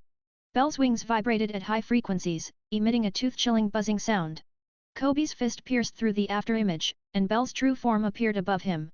The scythe's forelimb sliced through the air, and Kobe barely dodged to the side, but his left shoulder was still cut open with a deep wound exposing the bone. Armament haki defense. Bel tilted his head to look at the blood stained on the scythe. Looks like your haki purity isn't strong enough. Kobe gritted his teeth and retreated, landing on the warship's mast. Blood dripped from his fingertips, but he ignored the pain. Bel's speed was far beyond human limits. Full artillery support. Target, aerial enemies. Kobe shouted. 5 warships opened fire simultaneously, shells raining down on Bel. What happened next left all the navies stunned. Bel's western blade bug wings vibrated rapidly, tracing complex trajectories in the air. All the shells automatically deflected within a meter of his body, as if colliding with an invisible barrier. The dynamic vision of insects combined with airflow control, Bel explained with a light laugh, his voice tinged with inhuman screams. Your shells look like slow motion to me. Cold sweat broke out on Kobe's forehead. He was simply no match for a human. But as the commander of this operation, he could not retreat. Everyone, retreat! I'll cover the retreat! Kobe suddenly shouted. A trace of interest flashed in Bel's compound eyes. Oh! Finally, it's starting to look worthwhile. Kobe's figure vanished again, this time his speed more than tripled. He appeared to Bel's left, his right leg slashing down like a battle axe, land foot. The air was compressed into a crescent-shaped blade, and Bel raised the forelimb of his sickle to block. The collision of the two forces produced a deafening roar, and the shockwave snapped the mast of the nearest warship. Not bad, Bel's insect wings trembled slightly to steady himself, but the technique is too crude. Kobe didn't answer and launched a series of attacks. His fists, elbows, and knees all transformed into weapons, and armament haki formed a layer of black armor on his body. The two fiercely clashed in midair, moving so fast that the Navy soldiers could only see blurry afterimages and sparks flying westward. Pointing the gun, Kobe seized a gap and pointed his index finger at Bel's chest like lightning. This attack finally landed. But Kobe's face instantly turned deathly pale. His fingers seemed to pierce diamond. Bel's shell-like skin was without a single crack. Let me tell you a secret, my exoskeleton is 10 times harder than a diamond. Bel's compound eyes reflected Kobe's desperate expression. The game is over. Bel's body flashed, leaving Kobe no time to dodge. A bloody gash appeared on his neck, blood gushing out. He instinctively covered his wound, but Bel's attacks did not stop. His scythe-like forelimbs traced cold flashes through the air, each strike landing precisely on Kobe's vital points. Even with the protection of armament haki, Kobe was still carved with several deep wounds that exposed the bone. Blood stained his navy uniform, leaving glaring streaks of red on the deck. Then Kobe crashed heavily onto the deck, his consciousness starting to blur. He vaguely saw the dark clouds in the sky completely disperse, revealing a floating island. A man dressed in black stood at the edge of the island, coldly looking down below. Cheng Xiaoyu, Kobe said the name with difficulty. Kobe is dead. Cheng Xiaoyu gently raised his hand, and a dark shadow extended from beneath his feet, spreading through the air like a living creature onto the warship, finally stopping beside Kobe. Impressive aptitude. Cheng Xiaoyu's voice echoed in everyone's hearts, your shadow will be very useful. Stand up. The next second, Kobe's shadow was extracted. Annihilation, not a single one left. Above the clouds, Cheng Xiaoyu gave a calm order and turned to walk back into the island. Bel excitedly licked the scythe's foreleg, yes, my king. For the next 10 minutes, screams echoed throughout the sea. When the last wail faded, the 5 warships had turned into floating coffins, with decks littered with bizarre shadowless corpses. High above, Shadow Island was once again shrouded in dark clouds and quietly disappeared into the horizon. Only the bloodstains left on the sea prove that an unequal massacre once occurred here. At this point, Cheng Xiao was already a chess player. Unless it's a critical moment, there's no need to act personally. If you want to read 35 plus chapters ahead of everyone, then join my Patreon and enjoy. Join and be the part of family. Get 35 plus chapters ahead of everyone on p.a.t.r.e.o.n. Ravenscott content source, webnovel.com. Chapter 88 to 88. Chapter 88 Blackbeard not dead. 88, Chapter 88, Blackbeard, not dead. 88, Chapter 88, Blackbeard, not dead. Half a month later, 5 ghostly warships slowly drifted into the G3 Fortress security zone, driven by ocean currents.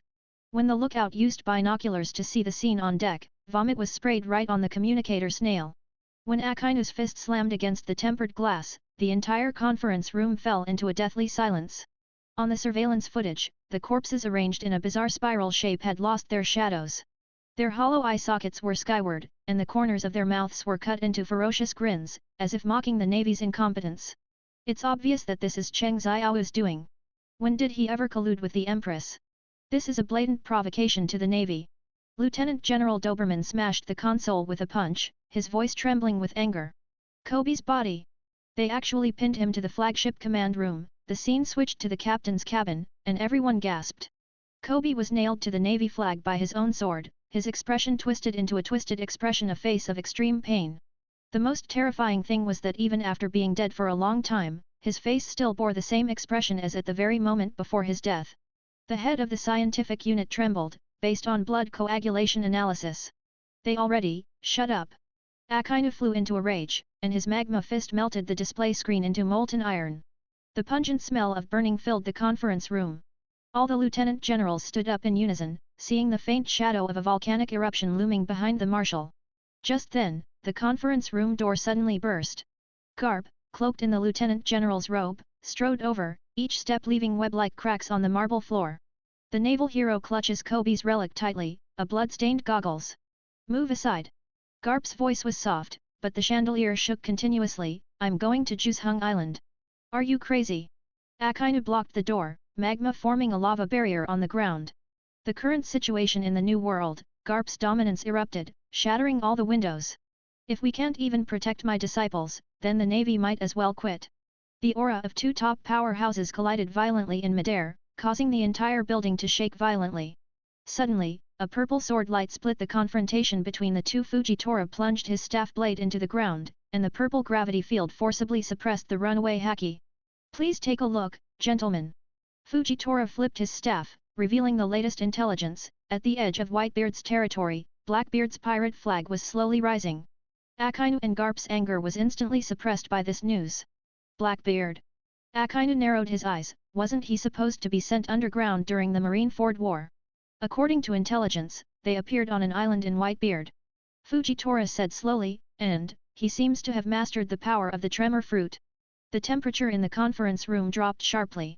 Everyone understood what it meant. The fearsome devil fruit ability had once again fallen into the hands of the most dangerous people. How is that possible?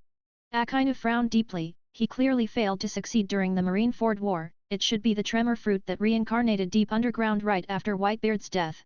Fujitora sighed. Fate plays tricks. That area happens to be where Blackbeard fell. Damn it! Garp punched the wall. That despicable bastard. At a time like this, intelligence shows Blackbeard is gathering a large number of people. Fujitora continued, their goal is clear, to swallow up Whitebeard's territory in one fell swoop. Garp's hand holding the goggles trembled slightly. He was far too much of Blackbeard teach guy. That man never acted lightly, and every action was premeditated. Those Whitebeard remnants, Doberman hesitated, wanting to speak. The Whitebeard pirates have received the news.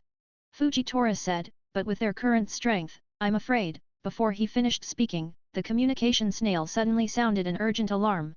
A rear admiral's voice came through with panic. Report. The Blackbeard pirates have already engaged the remnants of Whitebeard's forces. Battle. The battle was extremely brutal. Akainu was silent for a moment, then suddenly sneered, interesting. Let them fight each other, until both sides end up hurt. As for Jusheng Island, we will halt the operation for now. The night sky over Jushi Island is dotted with stars. Cheng Xiao stood outside the delivery room, listening to the sounds inside, his brows slightly furrowed. Although this was his second time becoming a father, he still couldn't hide his nervousness.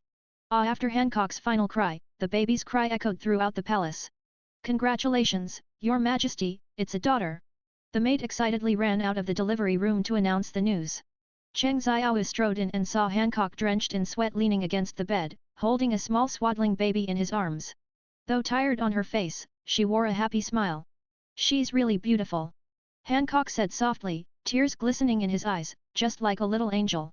Yes, Cheng Xiao reached out and gently touched his daughter's little face, she will become the most beautiful princess on Zhihe Island. Cheng Xiao leaned down to look at his little daughter. The baby's cheeks were flushed, and his little hands clenched into fists. At that moment, he felt an unprecedented warmth.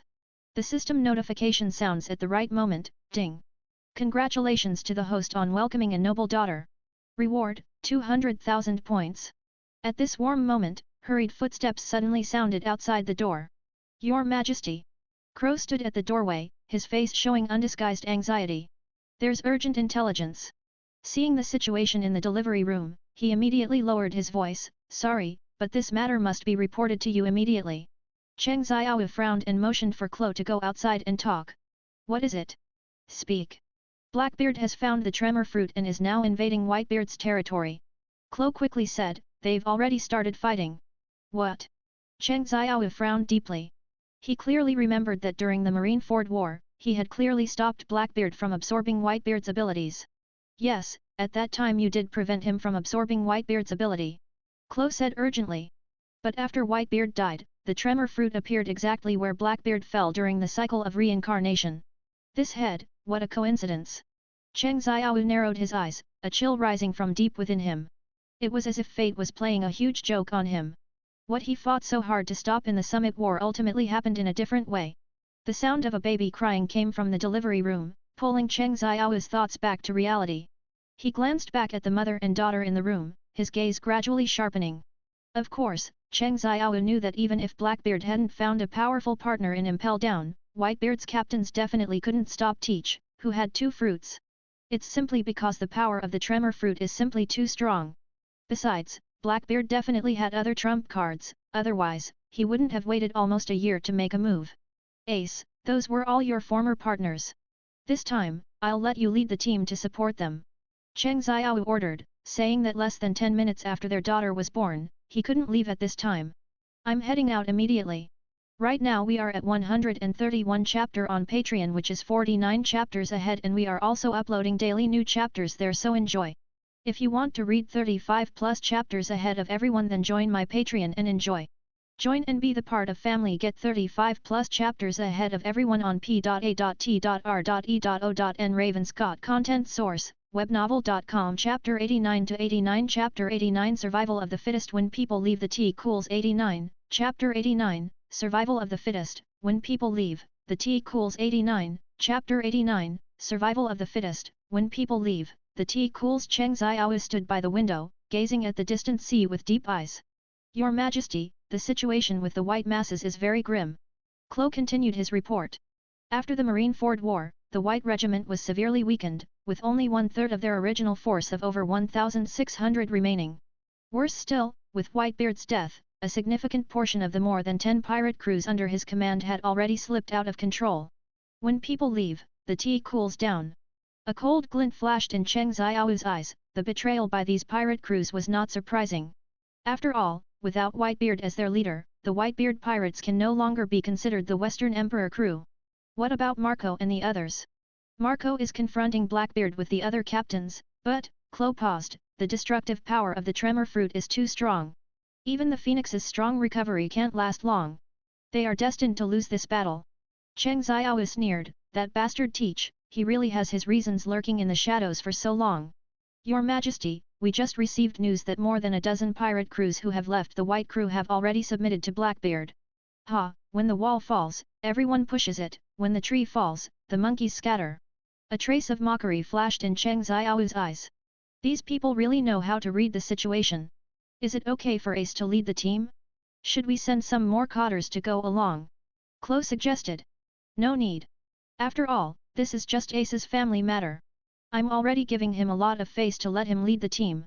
As for the outcome, that was up to them. Survival of the fittest is the iron rule of the pirate world. Even if he could save the white group this time, what about next time? One day later. South China Sea, an island. Deafening explosions echoed continuously, shaking violently throughout the island. Marco's figure soared through the air, blue phoenix flames flickering.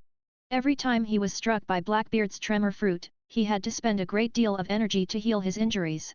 Damn it, ha ha ha. Marco, you Whitebeard remnants should give up. Blackbeard laughed wildly and threw a punch, shattering the air and forming a terrifying shockwave. The power of the tremor fruit combined with the dark fruit has already made me invincible.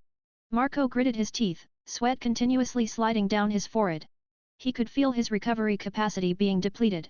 Dad entrusted this seed to us, Marco said, panting heavily. Even if we die, we must hold on to it. Nonsense. Blackbeard scoffed, look around you, those pirate crews who once served Whitebeard have all sided with me. You stubborn fools will only throw your lives to death.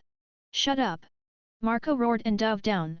However, Blackbeard only lightly clenched his fist, and a huge rift split open in the air, sending Marco flying with a terrifying shockwave. Marco! The other captains rushed forward to help, but they seemed powerless against the power of the tremor fruit. Marco's blue flames flickered in the torrential rain, and for the 9th time, he was blasted away by Blackbeard's shockwave. The sound of ribs breaking was drowned out by the thunder. As he struggled to get up, the black tide in the dark A-cup ointment had already wrapped around his ankle. Marco! Izo's twin guns fired sea stone bullets, but were cut in half by Shiryu's thunderstorm blade. Blackbeard lifted Marco with one hand, but the dark fruit's ability was activated, preventing him from recovering. His left hand gathered an incandescent orb, while the dark vortex in his right hand was devouring Marco's phoenix flames. Thief, ha ha ha! Marco, today your phoenix fruit will be mine. Just as the shockwave was about to erupt, a sudden rain of fire began to fall from the sky. It wasn't ordinary flames, but black flames with shadow patterns.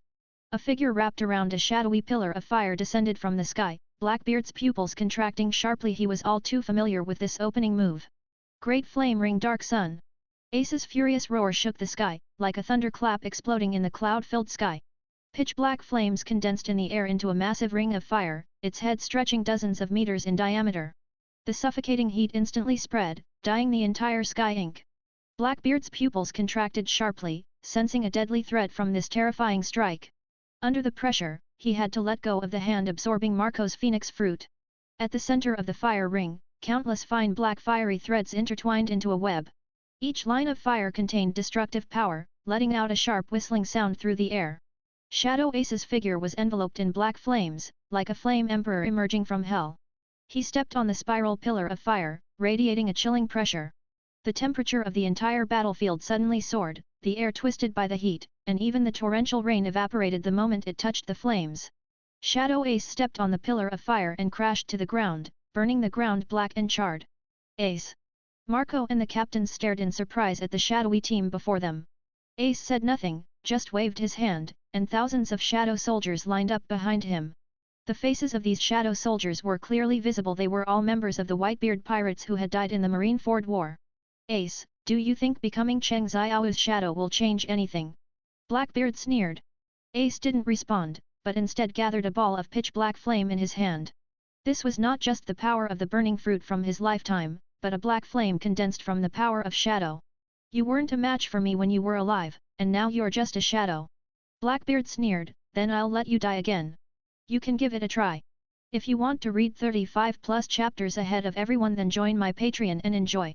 Join and be the part of family. Get 35+ chapters ahead of everyone on p.a.t.r.e.o.n. Ravenscott Content Source, webnovel.com. Chapter 90 to 90. Chapter 90 Shadow Ace vs Dark Shock Blackbeard 90. Chapter 90 Shadow Ace vs Dark Shock Blackbeard 90. Chapter 90 Shadow Ace vs Dark Shock Blackbeard. Blackbeard's right arm was wrapped in a pitch-black vortex, while his left hand emitted a glow of incandescent light. Two completely opposite devil fruit energies roared within him, and the island beneath his feet began to emit an overwhelmed wail. Dark water! He sneered and swung his right arm, and the gravitational field that devoured all things instantly distorted space. Blackbeard laughed wildly and threw a punch, the power of the shock fruit surging through the air, forming a massive rift as it lunged toward Ace. Shadow Ace's figure flickered faintly within the black flames. He crossed his hands, his armament haki covering his entire body, heading straight for the rift capable of tearing through heaven and earth. Boom! The shockwaves collided with the black flames, erupting with a deafening roar. Shadow Ace remained motionless. Instead, he used the impact to condense dozens of fire dragons into black flames, sweeping toward Blackbeard. Dark A Cup Ointment Passage. Blackbeard's right hand was clenched in thin air, and an endless vortex of darkness unfolded in his palm, swallowing the fire dragons. In the next instant, Ace's figure suddenly vanished from where he stood. Blackbeard thought to himself that this was bad. Instinctively, he turned around, only to see Ace already behind him, his fist wrapped in armament haki striking his face. Bang! Blackbeard was sent flying dozens of meters by the punch, breaking several teeth. He wiped the blood from the corner of his mouth, a trace of apprehension flashing in his eyes. This Ace not only possesses stronger devil fruit abilities than before his death, but has also further mastered the three colors haki. Admiral! Lafitte's voice echoed across the battlefield, naval fleet spotted 20 nautical miles southeast. Out of the corner of his eye, Blackbeard caught sight of a massive fleet suddenly appearing on the distant sea, 10 warships closing in an ironclad formation. When he saw a tall figure wearing sunglasses on the main ship's deck, his expression changed dramatically. Green Bull! Blackbeard squinted and muttered to himself, Admiral of the Navy, you really came at the right time. He glanced at the island about to be surrounded by the Navy fleet of Western Zhou, then at the poised Shadow Ace opposite him, a sinister smile curling at the corner of his mouth. Damn it, ha ha ha! Ace, let's call it a day of today.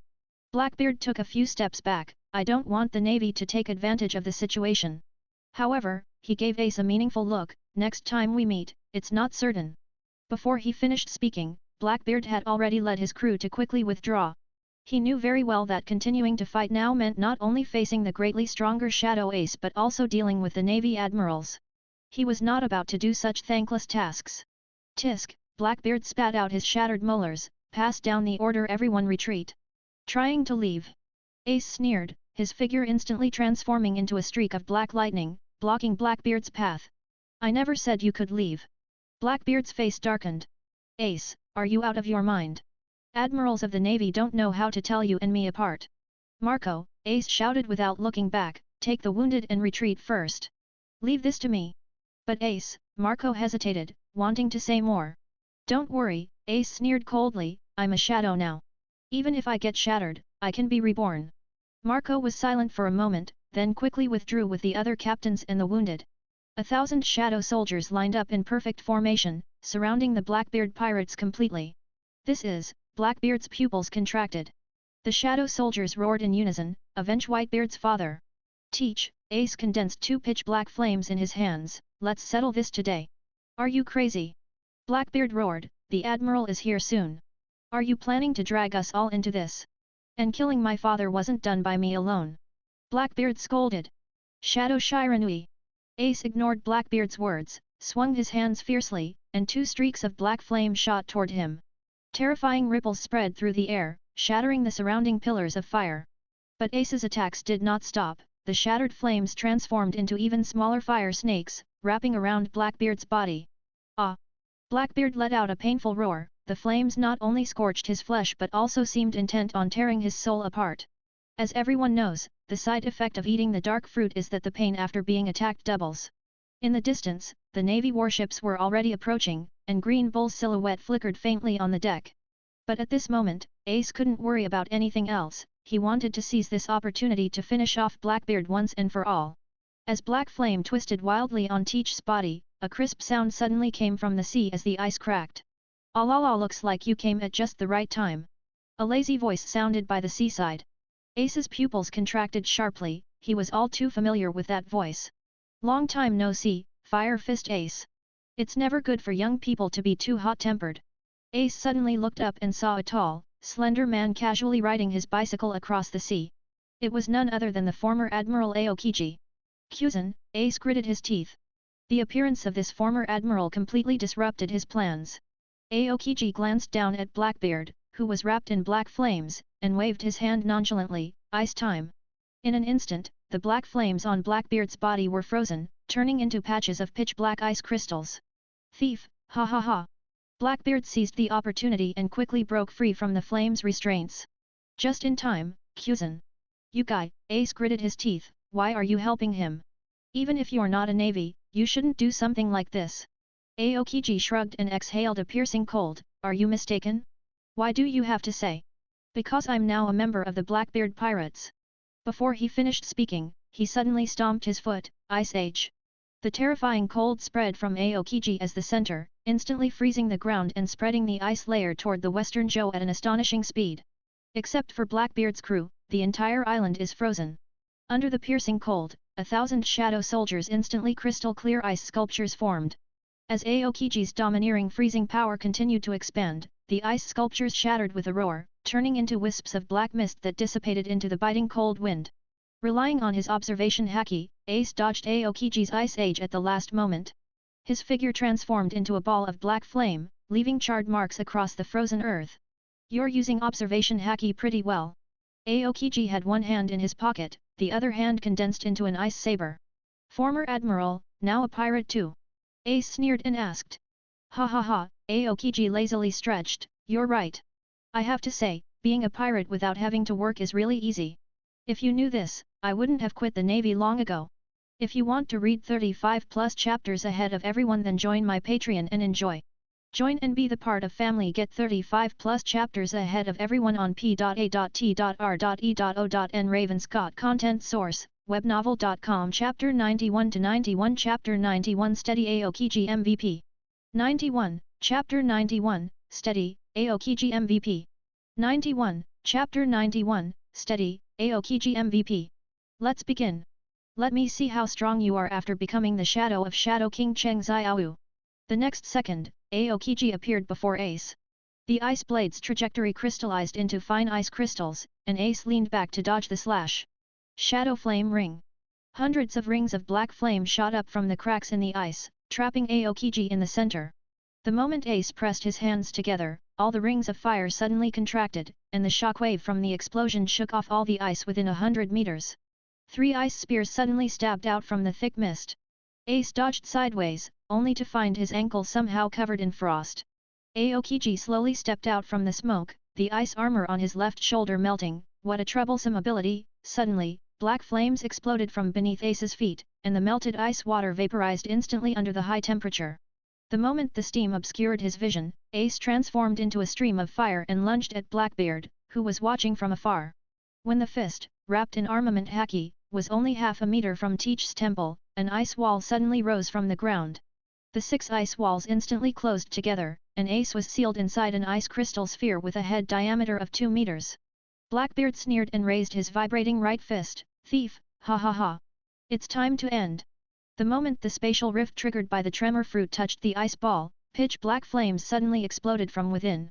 Amidst the sky filled with ice fragments, Ace's right leg, burning with black flames, struck Blackbeard's waist and abdomen hard, sending dark red waves of haki exploding between them.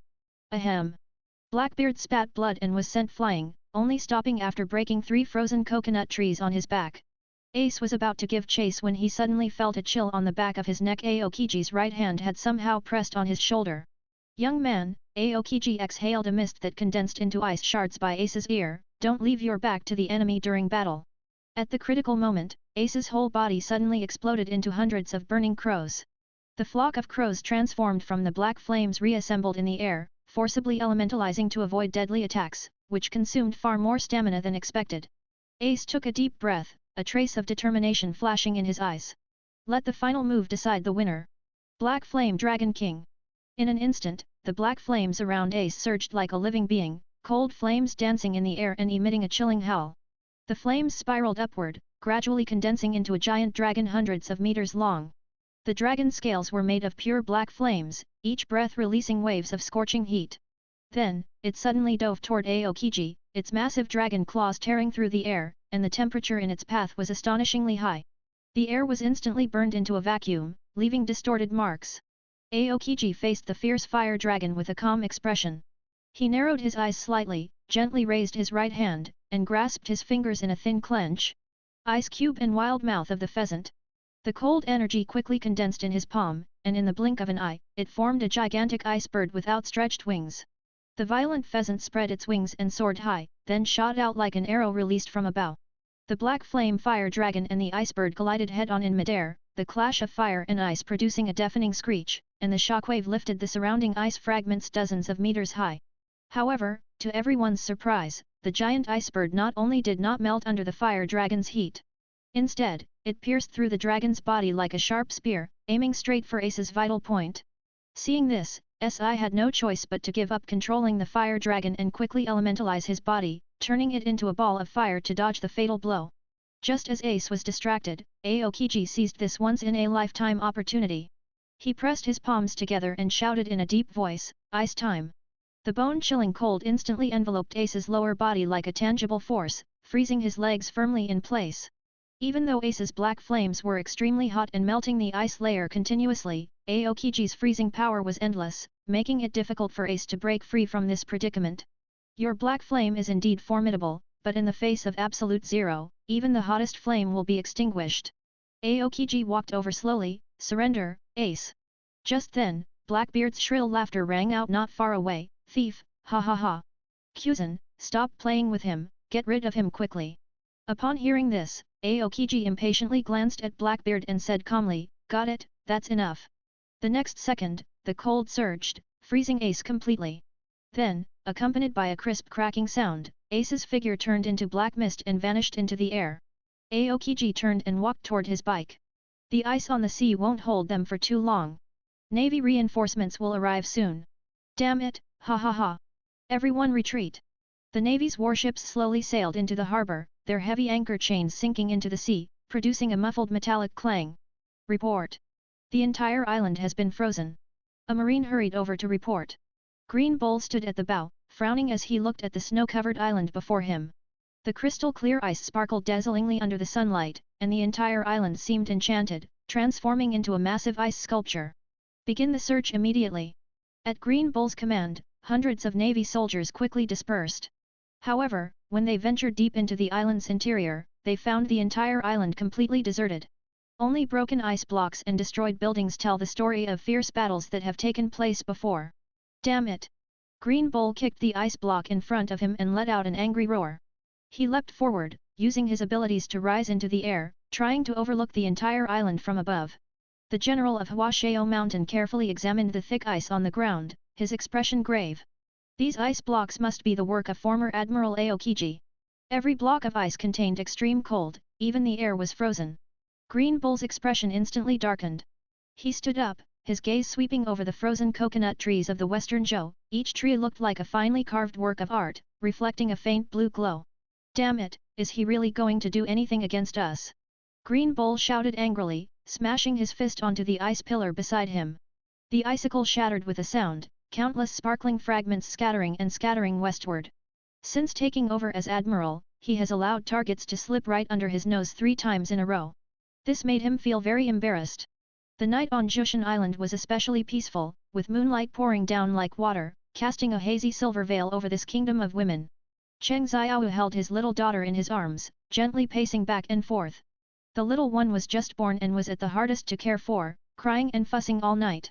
Even Hancock, known as the Pirate Empress, was now exhausted from the torment and was fast asleep in bed. "Little darling, go to sleep," Cheng Xiao coaxed softly. At that moment, his pupils suddenly contracted. Through shadow perception, he sensed that Ace's shadow in another sea had suddenly vanished. This means Ace has already been defeated in the battle against the Blackbeard pirates. Through Ace's perspective, he clearly saw Aokiji choose to join the Blackbeard pirates. Cheng Xiao narrowed his eyes, a bitter smile appearing at the corner of his mouth. This scene mirrors the original historical trajectory. Aokiji still chooses to join the Blackbeard pirates. Hey, ha ha ha, he imitated Blackbeard's laughter and mocked himself, looks like some scripts are destined to be played. The daughter in her arms seemed to finally calm down, her breathing becoming even. Cheng Xiao tiptoed to the bedside, where Hancock was sound asleep, the moonlight outlining her perfect profile. He carefully bent down, wanting to place his daughter beside Hancock. Just as she was about to succeed, her daughter's small hand suddenly twitched. Wow! The loud crying instantly pierced the silence of the night sky. Cheng Xiao froze in place, his expression hard to describe. This was already the 7th time tonight, and every time it was like this. Just as I was about to put it down, I woke up. If you want to read 35+ chapters ahead of everyone, then join my Patreon and enjoy. Join and be the part of family. Get 35 plus chapters ahead of everyone on p.a.t.r.e.o.n. Ravenscott content source, webnovel.com. Chapter 92 to 92. Chapter 92 Empowerment. Redeem points for ships. 92, Chapter 92, Empowerment, redeem points for ships. 92, Chapter 92, Empowerment, redeem points for ships. You little rascal, he helplessly picked up his daughter again, gently patting her back. Hancock was awakened by the crying and sat up sleepily. Still can't sleep. Sorry to wake you. Cheng Xiao said apologetically. Give it to me. Hancock reached out his hand. You should rest. Aren't you busy with things tomorrow? Cheng Xiao shook his head. Don't worry, I don't need much rest anymore. Besides, he looked down at his daughter, who was gradually calming down in his arms. This little troublemaker is not easy to deal with. Moreover, his strength had long reached a new height, and his three-color haki level was second to none. When troops come, they block with generals, when water comes, they block with earth. Even the Western Emperor has the ability to hold his own. Moonlight flowed over Cheng Xiao's sharply defined jawline, and the infant in swaddling clothes finally clutched his collar and fell asleep. Hancock's silky long hair fell over his shoulders, and his rose-scented breath brushed past his ears. Darling, I always feel you've been plotting something dangerous lately. Cheng Xiao's fingertips wrapped around a strand of Hancock's hair. Remember what Whitebeard said during the Marineford War? His pupils shimmered with a dark purple light. There is no ship in the new era that can carry the remnants of the old era, but my Shadow Legion can devour the entire new era. The next day, Cheng Xiao stood atop the highest observation deck on Zhuxi Island, gazing at the shimmering sea in the distance. The night wind fluttered against his black robe, its hems fluttering. It's almost time for Nami to come too. He muttered to himself, a trace of contemplation flashing in his eyes. As the Shadow King, his shadow has long spread across the sea. Through the perception of the shadow, he could clearly sense the life rhythm of the fetus in Nami's womb. In another month, his third child would be born. We can't let that idiot Luffy run around on the pirate ship with his child, Cheng Xiao snorted coldly. From birth, you have to be brought to Jusheng Island. Cheng Xiao fell into deep thought, his eyes shining with wisdom. As the Shadow King, he cannot handle everything personally. The reality of being overwhelmed forces him to reconsider his leadership style. Those well-trained shadow cotters are the best candidates to shoulder the heavy responsibility. It's time to delegate power. His fingertips lightly tapped the railing, mentally calculating the 110,000 points in his hand. The use of these points is crucial. It's time to build a formidable fleet that gives the Shadow Legion an absolute advantage across land, sea, and air. He raised his hand and gently swiped through the void, skillfully pulling up the system interface. Sparkling light flowed through the night, and the interface for exchanging ships unfolded, dazzling with a dazzling array of options. Every ship in the system mall holds infinite possibilities. Now, the Shadow, as the flagship ship, was his most comfortable vehicle.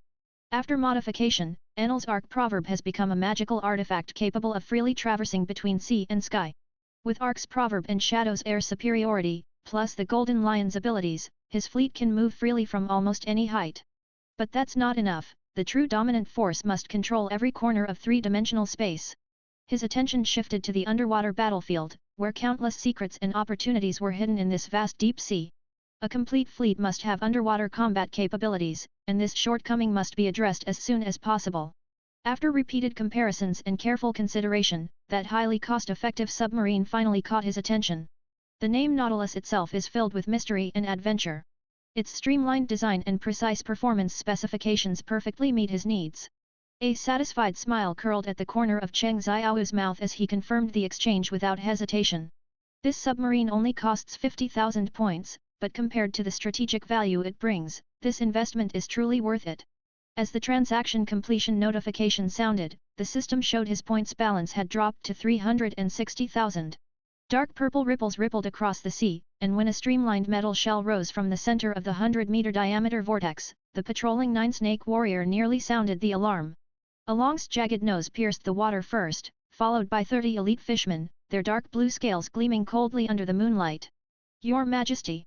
Arlong knelt on one knee on the damp deck, his jagged teeth grinding loudly.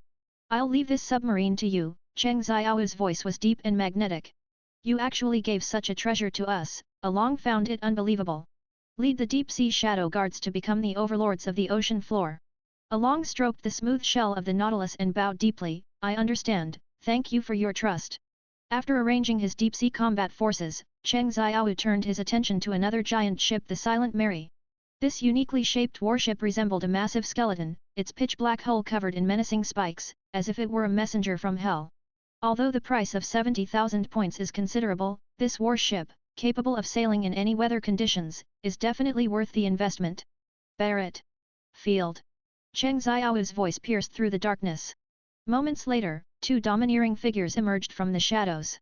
They are currently among his most powerful shadow officers, ranking among the top 5 in strength among all shadows. This ship suits you very well. Barrett silently watched the skeleton warship, a bloodthirsty gleam flashing in his eyes.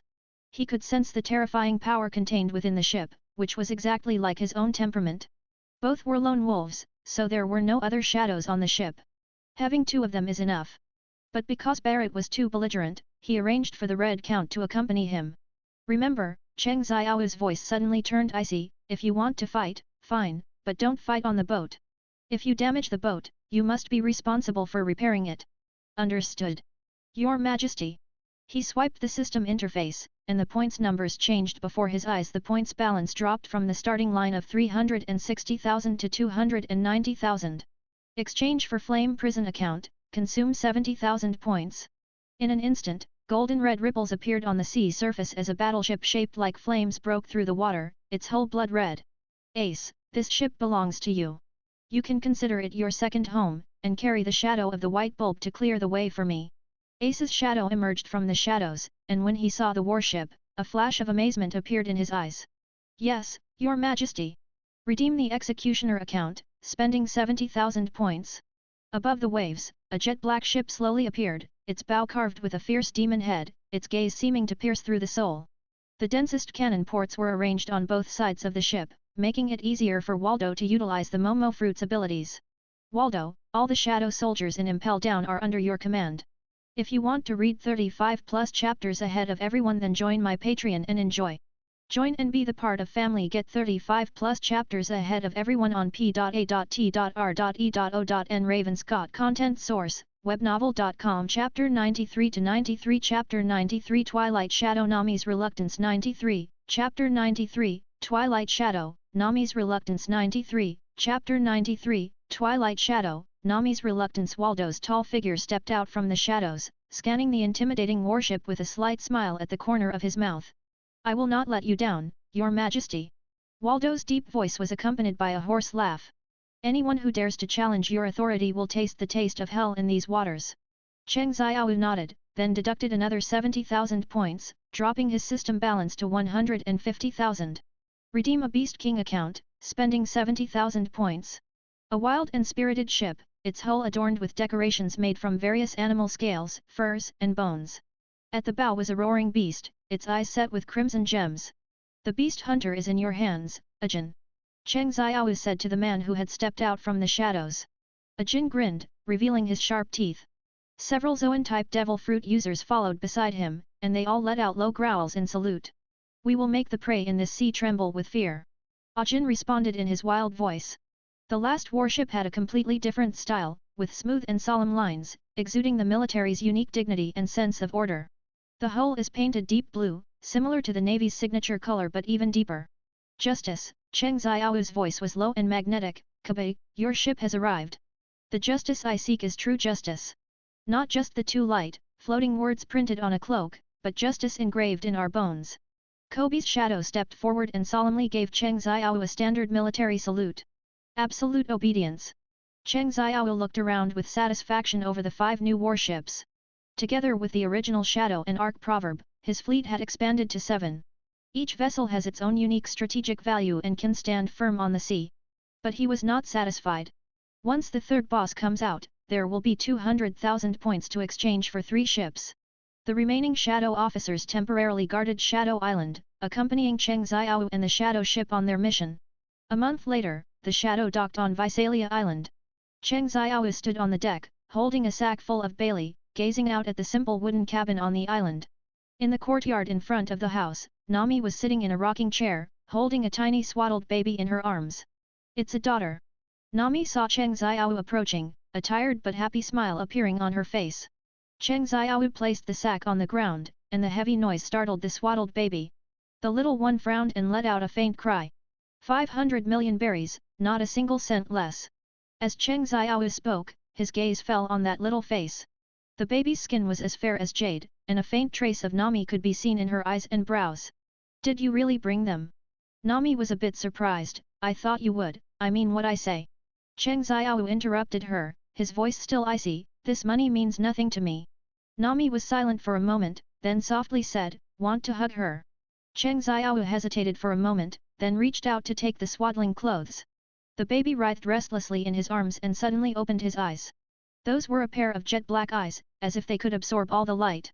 These eyes really look like me, Cheng Xiao muttered to himself, his tone carrying a hint of pride that even he himself hadn't noticed. What's her name? Twilight Shadow. Nami said softly, because she was born at dusk.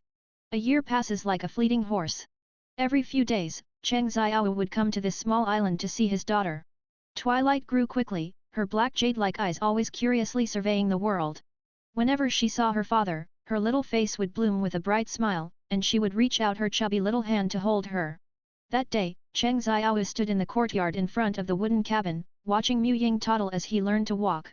The little one staggered a few steps, stumbled and was about to fall, but was caught by a shadow gathered just in time. You're leaving. Nami leaned against the doorframe, a trace of sadness flashing in her eyes. It's time to take her to Juzheng Island. Cheng Xiao bent down and gently picked Mu Ying up. The little one immediately broke into a radiant smile, his chubby little hands involuntarily grabbing his collar, letting out a series of crisp laughs. Sunlight filtered through the gaps in the leaves, shining on her small face, making her dark eyes shine even brighter. Over at Hancock, Nami hesitated, a trace of worry flashing in her eyes. Will she accept this child? After all, this is the best choice. Cheng Xiao's voice was low and resolute, but there was a subtle softness in his eyes. Juzheng Island is the best place for Twilight to grow. There's the best female warrior and the safest environment. Nami listened quietly, sighed softly, and slowly walked over to Cheng Xiao's side. She reached out her hands, wanting to take Mu Ying, only to find the little one already snuggled completely in her father's arms.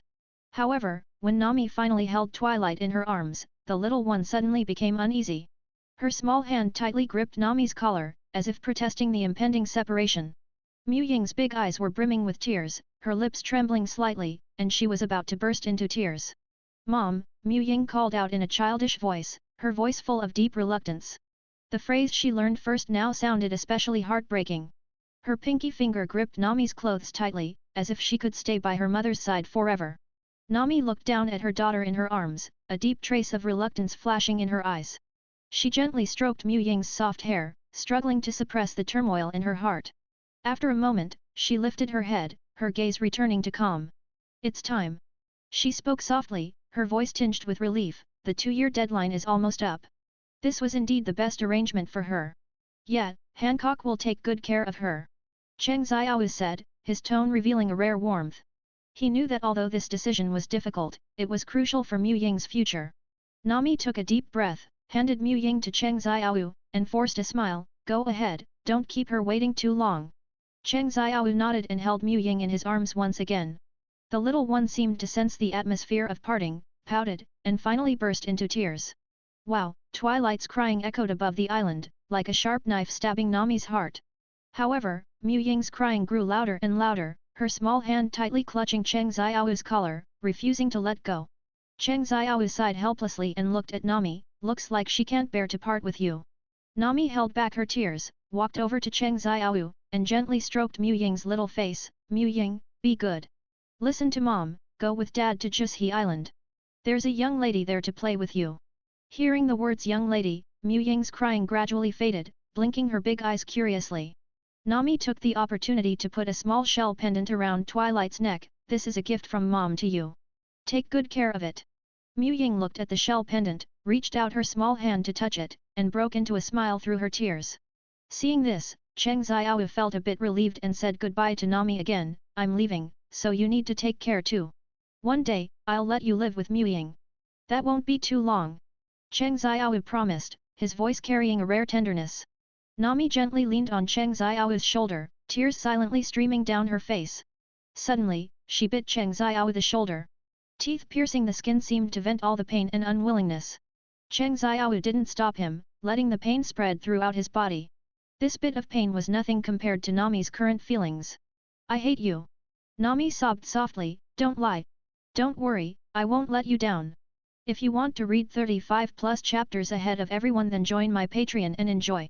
Join and be the part of family. Get 35 plus chapters ahead of everyone on p.a.t.r.e.o.n.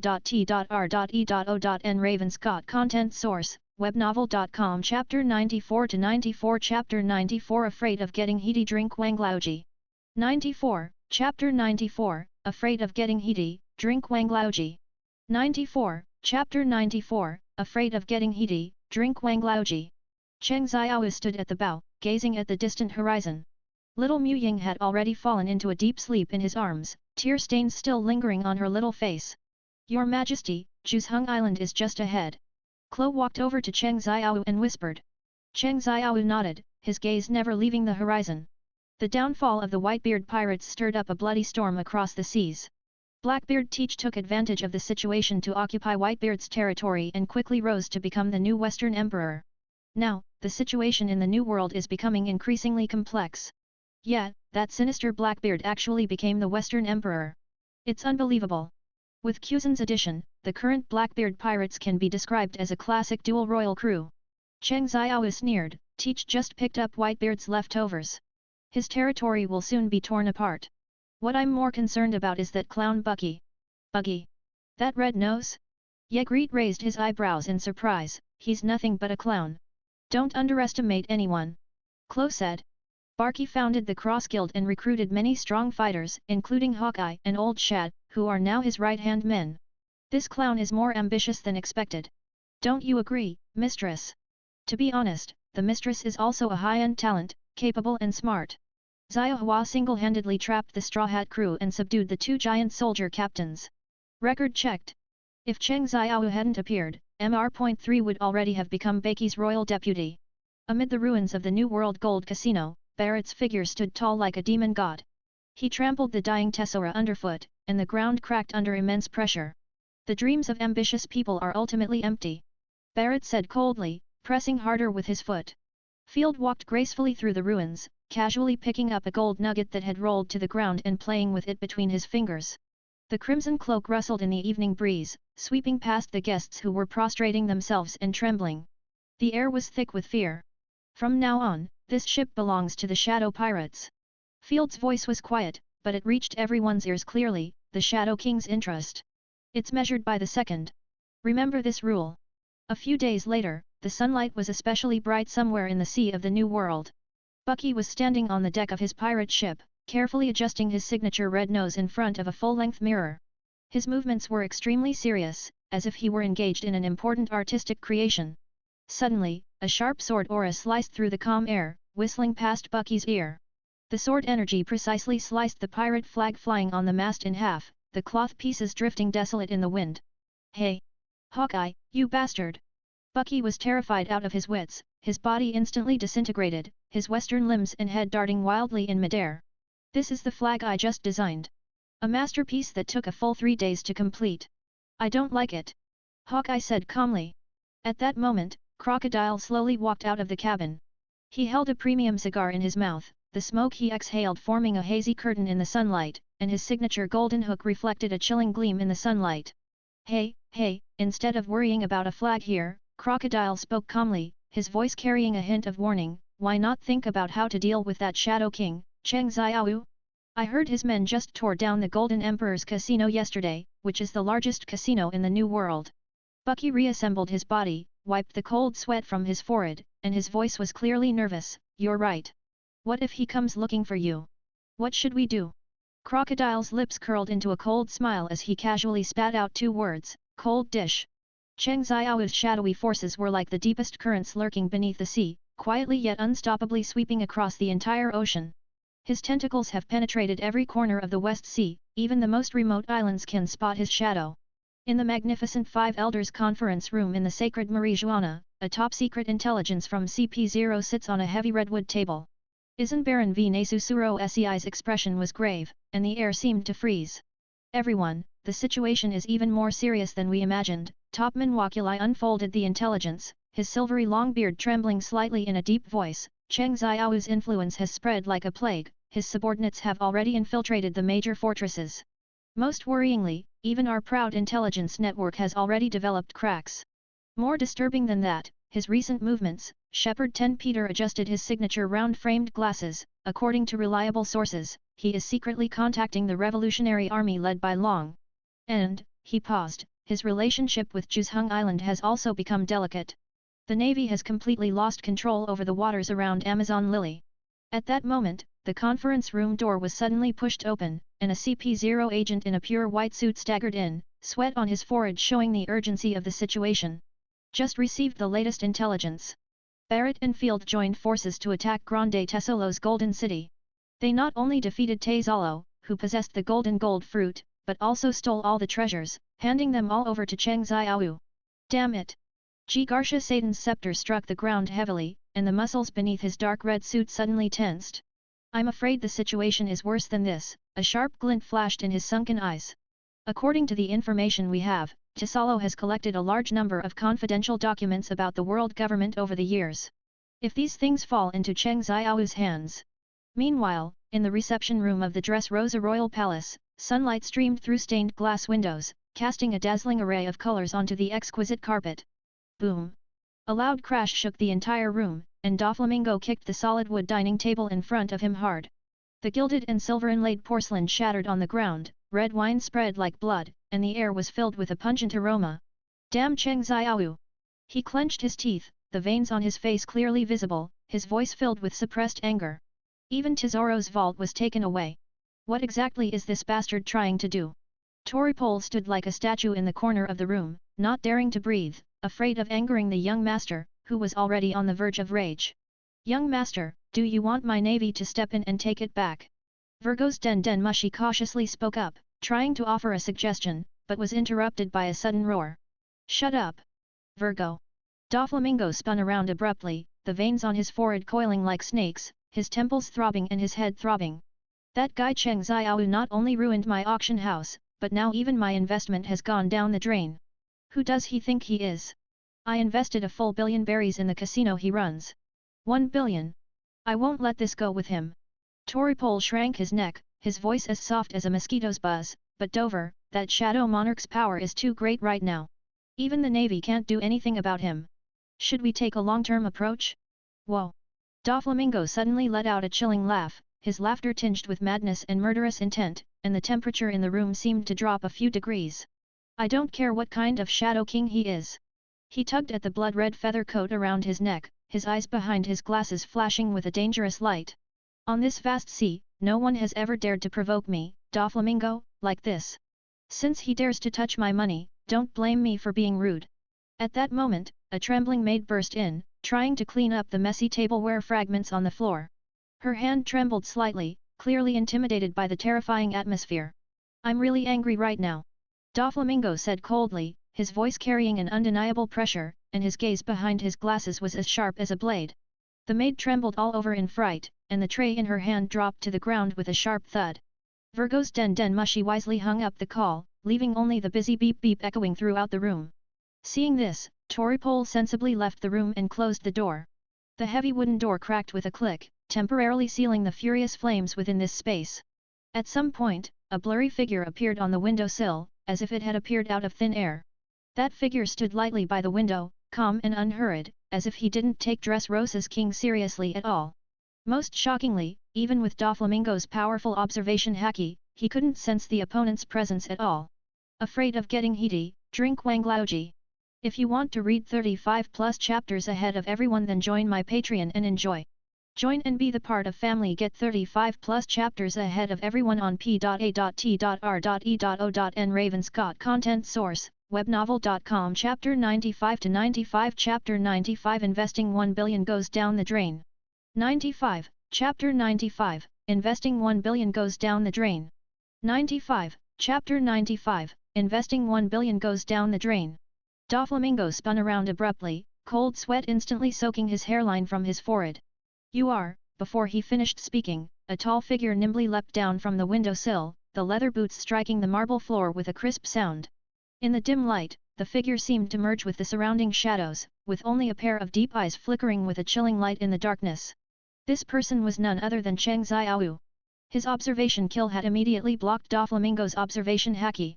By now, Doflamingo was drenched in sweat and had lost all interest in the fire, so he waved the maid out of the room. Long time no see, Shadow King Cheng Xiaowu. Doflamingo forced down his unease and forced a stiff smile. I heard you have any objections to the actions of my shadow cotters. Cheng Xiaowu's voice was emotionless, like a whisper from the abyss. No, no, you must have misheard. Doflamingo waved his hands repeatedly, his smile growing increasingly flattering. The 1 billion you invested, I'll have them pay you back, or do you want it? No need, just that small change as a gift for our first meeting. If you need it, I can add a bit more investment. Doflamingo's tone carried a hint of flattery. A wise man adapts to the times. Cheng Xiaowu chuckled softly. You said it, huh? Another billion isn't too much, right? Of course it's not too much, but I want to give it a try. Doflamingo's voice suddenly turned cold. Test what? The power of the Shadow King. The next second, Doflamingo suddenly activated the thread fruit ability, and countless threads, as fine as spider silk, intertwined in the air into a deadly web. However, at this critical moment, Cheng Xiaowu's figure vanished from where he stood, as if he had never existed. Too slow. A cold voice sounded in Doflamingo's ear. A cold gleam flashed through the darkness as Cheng Xiaowu's shadow scythe sliced through the air, instantly slicing Doflamingo in half. Ha ha ha! Doflamingo's upper body let out a strange laugh in the air. A puppet controlled by parasitic wires. Cheng Xiaowu sneered, a trace of disdain flashing in his eyes. His observation haki instantly unleashed, like an invisible net enveloping all of Dressrosa. Soon, he sensed the presence of Flamenco's true form on the rooftop 100 meters away. Not only that, all his cotters were gathered there. Have you done enough puppet shows? Cheng Xiaowu's voice was as sharp as ice, and in the next instant, his figure had vanished from where he stood. When he appeared again, he was already standing on the rooftop. Under the moonlight, Doflamingo's cotters were already on high alert. Diamanti gripped his longsword tightly, Toripole's snot drifting in the air, and Circa's iron fist gleamed coldly. What a touching family! Cheng Xiaowu looked around, a mocking smile curling at the corner of his mouth. But do you think that's enough? Diamanti stood at the front of the line, his tall figure looking especially fierce under the moonlight, his colorful costumes still dazzling in the night. He licked his lips, his face full of arrogant grin. Shadow King! Ha, just a mouse hiding in the dark. Tonight, I'll show you the true power of the Don Quixote family. Diamante waved his cloak, and the air around him seemed to distort, causing the ground to ripple slightly. He slowly raised his right hand, and countless shadows began to surge in the darkness, surging across the rooftop like a tide coming back to life. The Doflamingo officers involuntarily stepped back half a pace, the air filled with a suffocating sense of oppression. Let me show you what a real legion is. As Cheng Xiaowu finished speaking, 3 figures emerged from the darkness. At the front was a figure radiating a grim aura, clad in pitch-black armor, each step causing the rooftop to tremble slightly. He is the commander-in-chief of the Shadow Legion Birion. Behind him, 2 figures stood side by side. On the left was the burly Ant King Bell, his arms turning into pitch-black scythes, the sharp blades gleaming coldly under the moonlight. On the right, Yegrit is enveloped in shadow power, wielding a knight's greatsword that intimidates all. Your opponents are them. Cheng Xiaowu said calmly, as for you, Doflamingo, I'll handle it myself. Rustle crackle. Doflamingo sneered, his fingers moving slightly, countless fine threads intertwining in the air. Let me see just how strong the Shadow Monarch's legion really is. Diamante mustered her courage and shouted, what are you afraid of? Just a few shadows. Watch me. Before he could finish, a flash of black light swept by, and Diamante's voice abruptly stopped. No one could see what had happened. Bell was already standing behind Diamante, blood dripping from the black blade in his hand. Diamante's head slowly slid down from his neck, his expression frozen in a wild smile, not even turning into terror. What? Doflamingo's eyes widened, veins bulging on his forehead. Seeker roared, his body rapidly swelling, his skin turning into a hard rocky texture, and in the blink of an eye, he transformed into a gigantic stone figure over 100 meters tall. I'm going to crush you all! Circa roared, swinging his massive stone fist at Yegrit. Yegrit's gaze was icy cold, as if he were looking at an ant. He raised his right hand slightly, and a pure black long blade gleamed dangerously under the moonlight. Overestimating yourself. Yeglit said softly. A flash of black light flashed by, so fast that even the air itself was torn apart. Circa's movements suddenly froze, and everyone's eyes widened in disbelief at what they saw.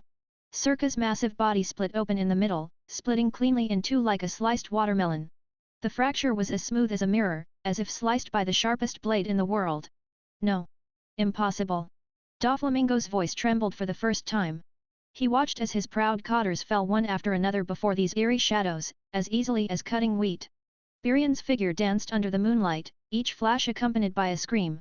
Within just a few seconds, the remaining cotters all fell into pools of blood. They didn't even have time to see the enemy's movements before they were already killed. Cheng Xiao stood his ground, not moving a single step. He calmly watched as his shadow cotters harvested lives. 10 minutes later, Doflamingo was still standing trembling alone on the vast rooftop. Cold sweat poured down his forehead, and his legs trembled uncontrollably. This once arrogant king of Dressrosa now looked like a helpless child. Birion made his debut and displayed terrifying combat power. Cheng Xiao had reason to believe that even if he didn't need to intervene, Doflamingo would be killed by him. If you want to read 35+ chapters ahead of everyone, then join my Patreon and enjoy. Join and be the part of family. Get 35+ chapters ahead of everyone on p.a.t.r.e.o.n. Ravenscott content source, webnovel.com. Chapter 96 to 96. Chapter 96 With me they're just shadow soldiers. 96, Chapter 96, With me, they're just shadow soldiers. 96, Chapter 96, With me, they're just shadow soldiers. Moonlight reflected a strange halo on Doflamingo's sunglasses, and he suddenly nervously covered his face and burst out laughing. Interesting, really fascinating. Doflamingo's laughter carried a hint of madness. You think it's over now? Just then, a short figure quietly appeared not far behind Cheng Xiao. It was Sucrose, whose ability could turn any living being into a toy. Anyone touched by her would lose their memory forever and become a doll at others' mercy. Watch your back. Birion's voice came from afar, but it was already too late. It's going to turn into a toy. Suddenly, Sugar leapt up, her face wearing an innocent smile, and lunged toward Cheng Xiao's back. Young master, I won't let you down. Sucrose's sweet voice carried a deadly danger. Too slow. Cheng Xiao said without looking back. Pfft. 5 shadowy spikes erupted from the ground, pinning Sugar's petite body in midair. Ah! This is impossible. Sucrose stared in disbelief at her pierced body. Why, how could you have predicted? Sucrose's voice grew weaker and weaker. Ah! Sucrose let out a piercing scream, blood slowly dripping from the shadowy spikes. Sucrose! Doflamingo shouted sternly. Damn it, not even sparing the kids? You devil! Doflamingo roared, a flash of anger in his eyes. She's just a child. Doflamingo's voice was filled with sorrow. Only then did Cheng Xiao turn around. Under the moonlight, his gaze was colder than the night. On the battlefield, age is never an excuse. Cheng Xiao said calmly. Do not neglect to kill even if your evil is small. He added, his voice as cold as ice. You cold-blooded monster. Doflamingo said through gritted teeth. Doflamingo broke out in a cold sweat. He had never imagined he would be in such a desperate situation. Those proud family officials were completely eliminated by these eerie shadows within just a few minutes. Laugh, he forced himself to smile, but his laughter had lost its usual composure. You know. Doflamingo's voice trembled slightly, I've never seen such a terrifying opponent before. What an astonishing power, Shadow Lord. His tone was filled with fear and a hint of unwillingness. Cheng Xiao stood firm, his expression indifferent as he stared at the scene before him, as if savoring a tragedy about to end. Moonlight poured down like water, casting his tall figure onto the ground. That shadow blended perfectly with the surrounding darkness, like the king of the night seated on his throne of shadow. The air was filled with a suffocating oppression, so much so that even the night breeze dared not pass lightly. Stand up! His voice was cold as ice, yet carried an irresistible authority. These 3 words echoed in the silent night sky, as if calling from the depths of hell. With this command, the silence of the battlefield was broken.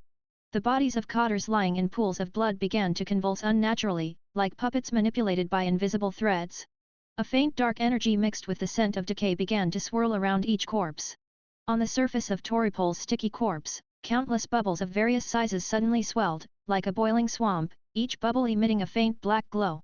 Diamante's once red cloak now dimmed, black mist like ink seeping from the gaps, twisting and dancing under the moonlight. Gladius's corpse swelled eerily, like a balloon about to burst, with ominous patterns appearing on its skin. With a dull explosion, his body exploded. Jorah's scattered artistic smoke condensed in the air, forming an eerie oil painting. Rao, who was smashed to pieces by Brillian, every piece of Ji's flesh writhed on the ground, transformed into independent shadow life forms under the erosion of dark energy. On Sika's indestructible rocky skin, countless cracks suddenly appeared, as if torn from within by some invisible force. Black energy seeped from these cracks, shimmering ominously under the moonlight. The shadows of all the cotters seemed to peel off the ground like living creatures, twisting and deforming, finally condensing into pitch-black human figures. These shadowy beings radiated a chilling aura, their silhouettes faintly visible under the moonlight, as if they might merge back into the darkness at any moment. The Don Quixote family officers are just ordinary shadow soldiers with me. Doflamingo's mouth twitched involuntarily, and behind those iconic sunglasses, his eyes narrowed into a dangerous slit. Haha, he let out his signature laugh, but couldn't hide the trembling in his voice. What an amusing trick. Go ahead and catch up with your former young master. Cheng Xiao's voice was as soft as a whisper, yet it resonated in everyone's hearts. Before he finished speaking, Diamante's shadow sprang into action. The cloak, wrapped in pitch-black shadows, traced a graceful yet deadly arc through the air, whistling toward Doflamingo's ever-smiling face. Ha ha ha! Doflamingo suddenly burst into sharp laughter, echoing through the silent night sky like a sharp blade cutting through the darkness. Under the moonlight, his signature sunglasses reflected a cold glow, illuminating his twisted face. His hands suddenly spread wide, his slender fingers stretching like spider antennae, countless threads as fine as spider silk yet as tough as steel bursting out from his fingertips. Under the moonlight, these threads glowed with a chilling silver glow, sweeping like furious waves and weaving a deadly web in the air. The entire rooftop space was instantly filled with this impenetrable white thread mesh. The crisscrossing threads shimmered coldly in the moonlight, as if weaving a silver sea of death. Each thread contains enough strength to cut steel, emitting a subtle hum in the air. But those shadows formed from dark energy moved even faster, like hunters lurking in the shadows, weaving through the threads at unimaginable speed. In an instant, these dark figures broke through Doflamingo's defenses, closing in on him with a suffocating sense of pressure. However, Doflamingo's strength was far from ordinary. As a man known worldwide as the Heavenly Yaksha, his fearsome reputation is well deserved. The masterful control of three-color haki, combined with the ultimate development of the threadline fruit. In this life and death situation, the terrifying fighting instinct deep in his bones was awakened. Doflamingo let out a deafening roar toward the sky, the sound waves echoing through the air. In an instant, the entire rooftop was completely covered with white silk threads like spider webs, the dense web weaving under the moonlight into a silver curtain of death. If you want to read 35+ chapters ahead of everyone, then join my Patreon and enjoy. Join and be the part of family. Get 35+ chapters ahead of everyone on p.a.t.r.e.o.n.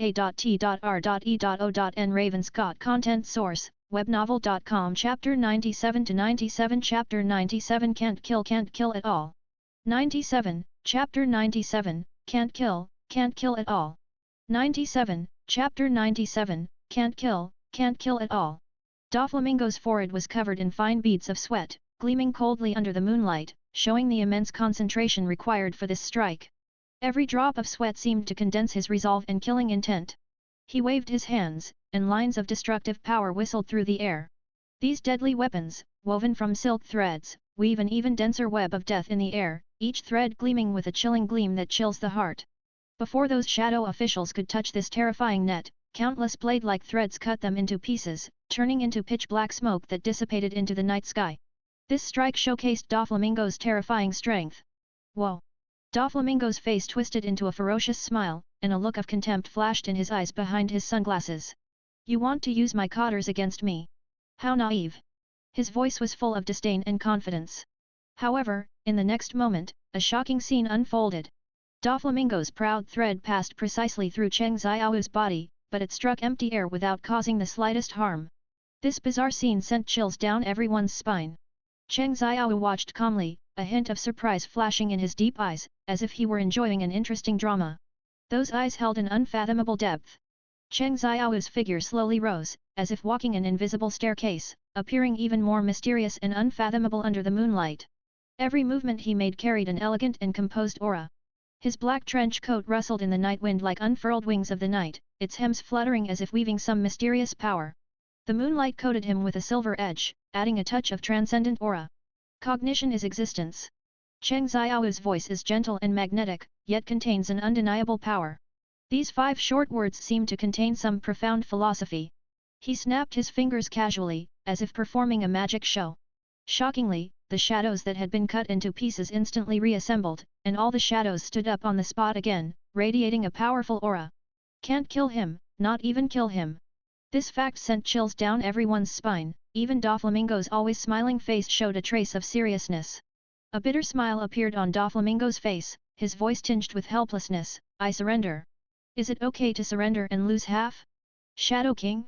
There was a hint of flattery in his tone, and his usually proud face now looked somewhat pitiful. Cheng Xiao's lips curled into a slight smile, his eyes filled with mockery, something that could have been solved with just a billion berries. You insist on trying. Satisfied now? His voice remained calm, yet it carried a sense of oppressive presence from above. Doflamingo gritted his teeth and suppressed his unwillingness. Satisfied, very satisfied. He took a deep breath and continued, as long as you ask, anything goes. All my wealth, even the throne of Dressrosa, can be yours. As he spoke, his voice trembled slightly, clearly trying to maintain his composure. Cheng Xiao gently shook his head, his tone tinged with mockery. I don't want to be king. Staying in one place all the time is boring. A hint of amusement flashed in his eyes, as if he were watching an entertaining drama. Doflamingo frowned deeply, cold sweat breaking out on his forehead. Then what exactly do you want? There was a hint of urgency in his voice, as if he already sensed something bad was happening. Cheng Xiao slowly raised his hand, a wisp of black energy gathering at his fingertips. Of course, it's your little life. Become my shadow. From now on, I'll call you Xiaoming. His tone was relaxed, as if he were talking about something as ordinary as ever. Xiaoming? In the end, they still want me dead. Doflamingo's roar was filled with rage and unwillingness, his fists clenched tightly, veins bulging. Doflamingo could no longer stay calm. Burning with rage, he immediately unleashed the Fruit Awakening, and the air around him seemed to freeze. With a wave of his hands, the surrounding objects and buildings instantly transformed into countless fine threads, gleaming coldly under the moonlight. Is it finally going to be serious? Cheng Xiao chuckled softly, a hint of anticipation flashing in his eyes, as if waiting for something interesting to happen. The newly reorganized family officials didn't even have time to react before Doflamingo's furious threads sliced them into pieces again, turning into black smoke and dispersing into the air. Doflamingo's gaze sharpened, he knew that blindly attacking these shadows was pointless. These strange shadows have the ability to revive infinitely. To end this battle, they must take down Cheng Xiao, the true body. Doflamingo flashed forward, moving quickly using the crisscrossing threads in the air, and in the blink of an eye, appeared behind Cheng Xiao. He unleashed a black-red light of Conquest's haki, delivering a fierce spinning kick to Cheng Xiao's back heart. However, the anticipated shocking clash of two waves of Convalor's haki did not materialize. Cheng Xiao's observation haki seemed to have already seen through his intentions. With a slight twist, he delivered a precise kick to Doflamingo's chest with the binding kick, sending him flying like a kite with a broken string. The three colors of haki in both were on completely different levels. How do you fight? No way to fight. Doflamingo crashed heavily to the ground, but his indomitable will held him up with great difficulty. He wiped the blood from the corner of his mouth, his eyes burning with unwilling anger, clearly unwilling to give up.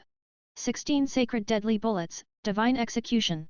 Doflamingo roared angrily, his muscles trembling as the air around him twisted due to powerful energy fluctuations. This was Doflamingo's ultimate skill that could only be unleashed while the fruit was awakened. Several threads glowing with black light intertwined in the air into a net, shooting toward Cheng Xiao like a meteor shower. If you want to read 35+ chapters ahead of everyone, then join my Patreon and enjoy. Join and be the part of family. Get 35+ chapters ahead of everyone on p.a.t.r.e.o.n. Ravenscott content source, webnovel.com. Chapter 98 to 98. Chapter 98 The Invitation Letter from the Celestial Dragons. 98. Chapter 98 The Invitation Letter from the Celestial Dragons. 98. Chapter 98 The Invitation Letter from the Celestial Dragons. A trace of disdain flashed in Cheng Xiao's eyes. The scythe of death in his hand glowed with a strange red glow under the moonlight, its blade wrapped in a tangible conqueror's haki, radiating a suffocating pressure. That pressure swept across the battlefield like an invisible giant wave, making even the air tremble. Is that all? He sneered contemptuously. The scythe of death seemed to come alive in his hand, tracing a graceful yet deadly arc. Under the moonlight, that red glow and black dominance intertwined, like the sigh of death. Those threads whistling through the air were like a black web of death, but the moment they touched the scythe, they vanished into nothingness. Doflamingo's armament haki, which he prides himself on, is nothing but a piece of paper and fragile in the face of true conquerors. Haki almost ridiculous, like child's play. Wherever the scythe passed, the air was torn apart, emitting a sharp whistle. Doflamingo's pupils contracted sharply, cold sweat sliding down his forehead, and the smile on his face froze completely. His so-called strength was insignificant in front of this man. This overwhelming gap in strength made him feel true fear for the first time. Is this the strength of a Western emperor? The head of the list is despairing. His hands trembled uncontrollably, a fear born from deep within his heart. Wait! Doflamingo suddenly shouted, his voice tinged with panic, I know the secrets of the celestial dragons. If you don't kill me, I'll tell you. His eyes shone with a glint of survival ambition. Cheng Xiao raised an eyebrow, his hand pausing slightly. The scythe of death hovered in midair, still glowing ominously red under the moonlight. Oh! Tell me? There was a hint of amusement in his voice. Doflamingo strode forward, as if clutching at the last straw.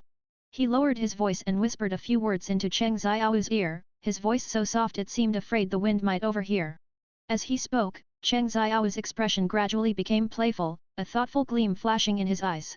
Ha ha ha! Cheng Xiao suddenly burst out laughing, his laughter full of sarcasm and disdain, echoing through the night sky. If what you say is true, it would be very interesting. His laughter carried a hint of meaning. He put away the scythe of death, and the ominous red glow faded away.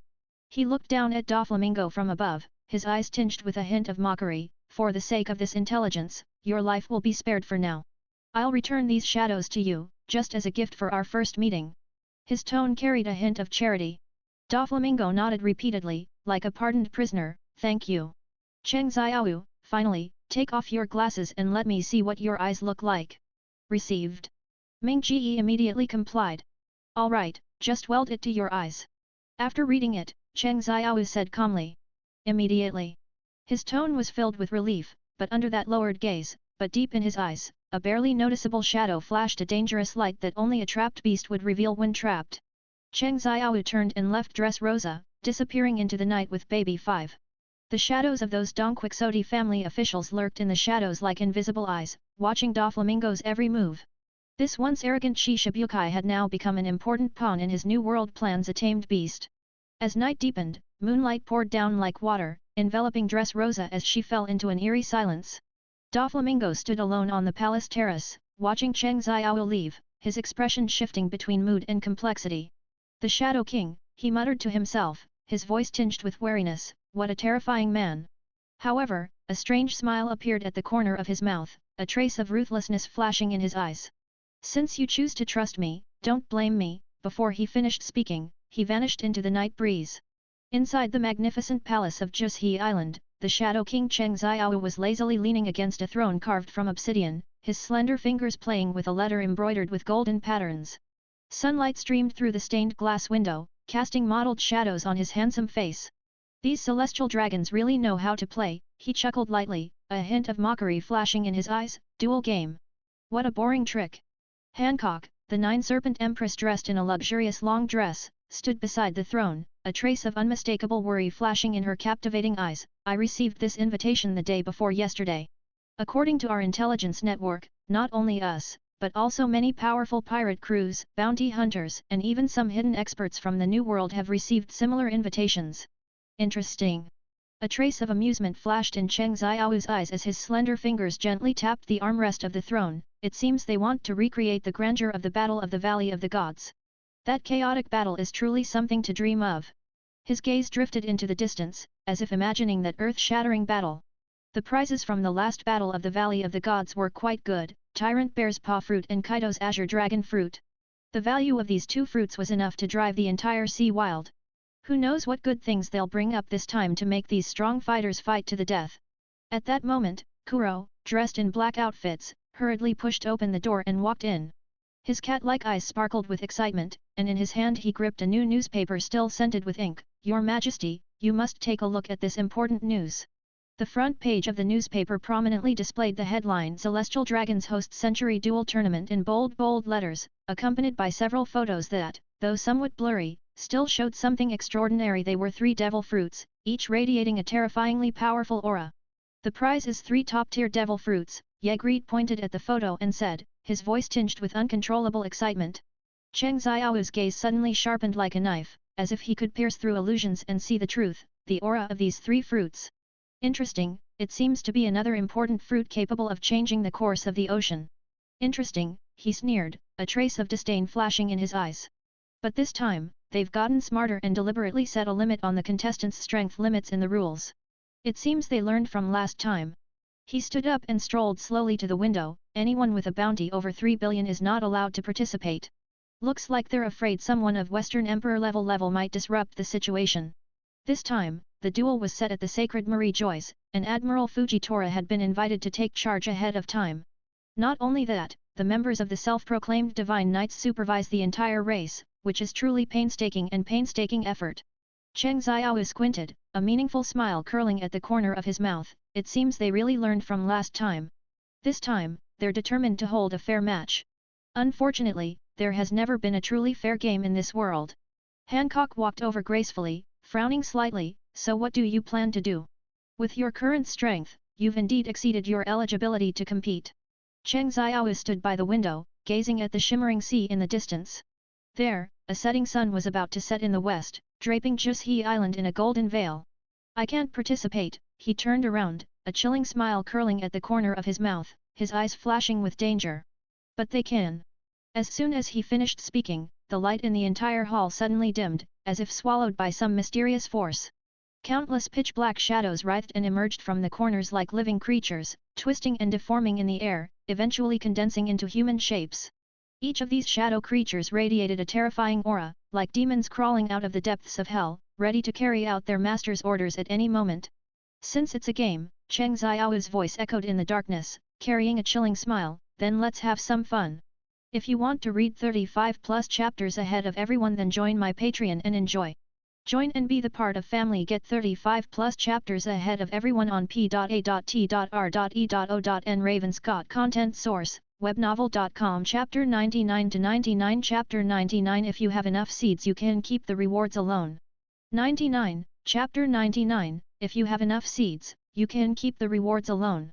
99. Chapter 99. If you have enough seeds, you can keep the rewards alone. A month later, the sky over the sacred land Marie Joyce was dyed a brilliant gold. The dawn's light pierced through the thin clouds, draping this sacred city built atop the red earth continent in a solemn cloak. The air was filled with tension and excitement, and in the distance came waves of noise. Spectators from all over the world were heading toward the arena. This sacred place, symbolizing supreme power, has now been transformed into an unprecedentedly vast arena. At the center of the towering white buildings, a massive arena crafted from a perfect fusion of special metals rises, dazzling in the sunlight. The design of this arena is nothing short of a masterpiece, with lifelike Sea King reliefs carved on the exterior walls, every detail reflecting the authority and financial power of the world government. Its scale was so large that it could accommodate tens of thousands of spectators, and on the top floor, there was a dedicated VIP box, which was now filled with dignitaries from around the world. Having money means you can do whatever you want. This saying is perfectly interpreted today. The entire arena was built in just 1 month, yet it was nearly perfect. The specially designed protective shield can withstand the most powerful impacts, and even the stands are equipped with the most advanced protective equipment. The ground of the arena was divided into a completely different western terrain area. The desert area was filled with yellow sand, as if it could swallow people up in an instant. The jungle area is lush, hiding deadly intent. The icy region was bitterly cold, with ice crystals gleaming. In volcanic areas, magma churns and heat waves rumble.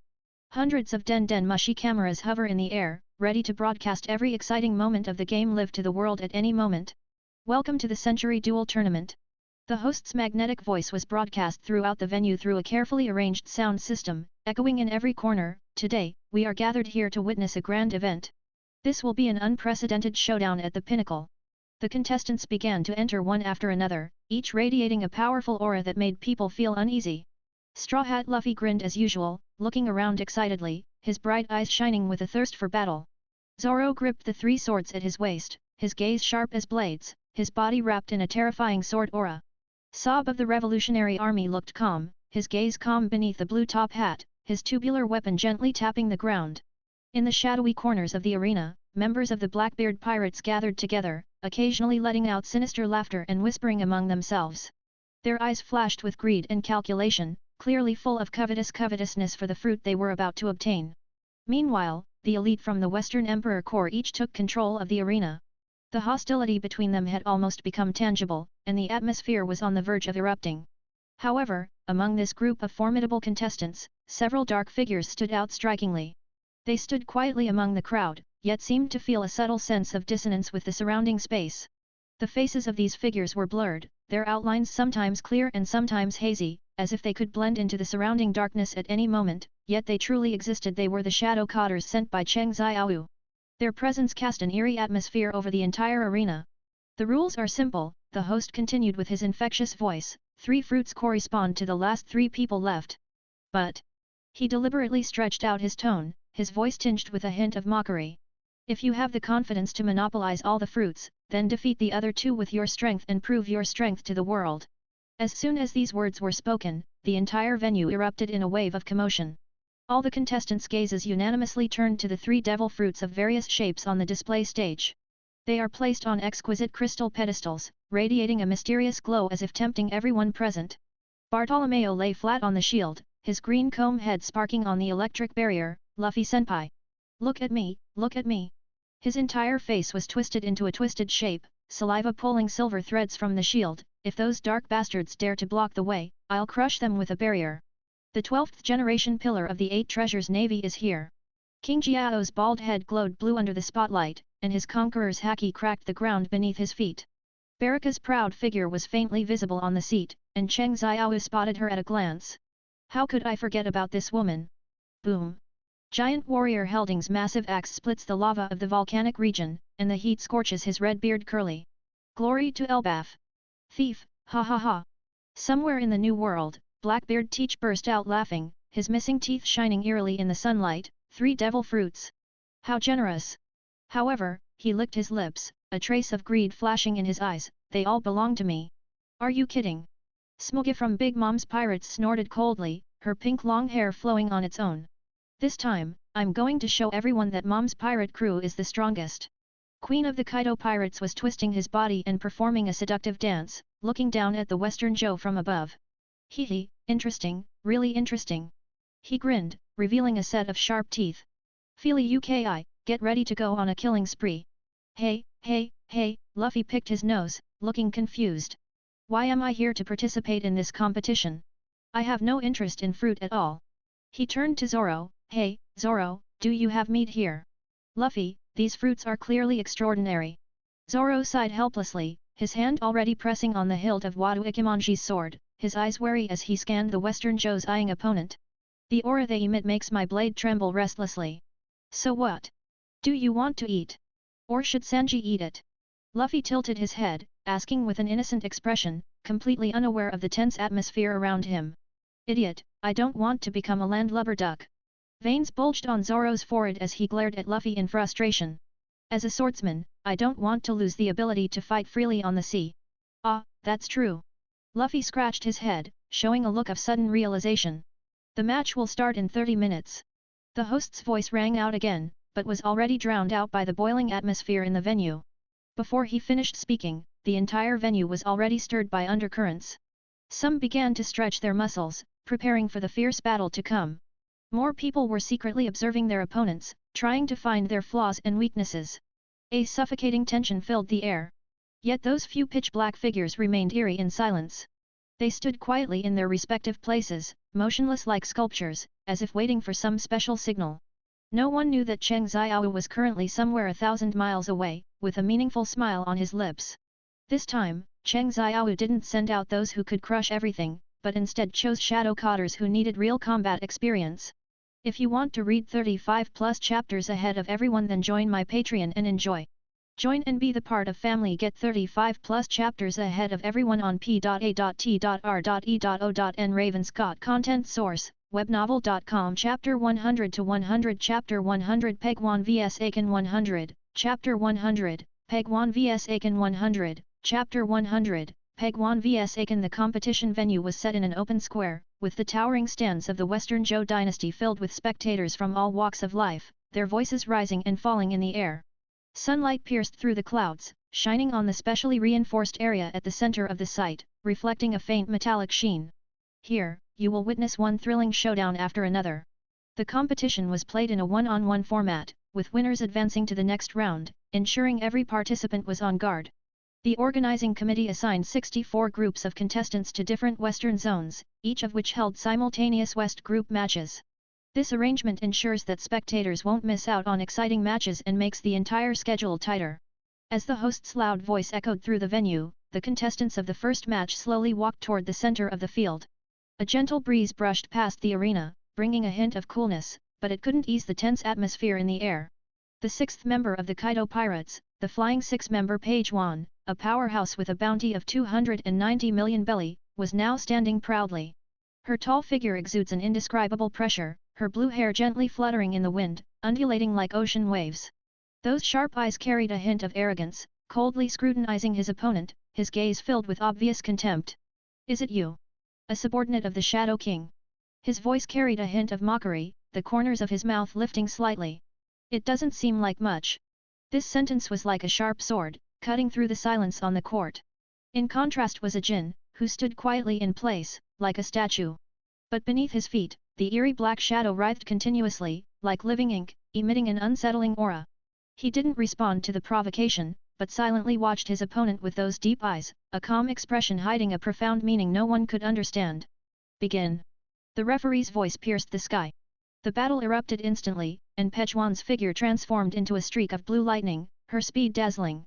In an instant, he appeared before Jin, his long legs like a drawn sword, slashing toward his head with a fierce gust. This strike contained immense power, enough to shatter an ordinary person's skull. But Jin didn't budge an inch, as if he hadn't seen this deadly attack. A muffled bang echoed through the arena as Pegwan's attack landed squarely on target, but her expression shifted from confidence to shock.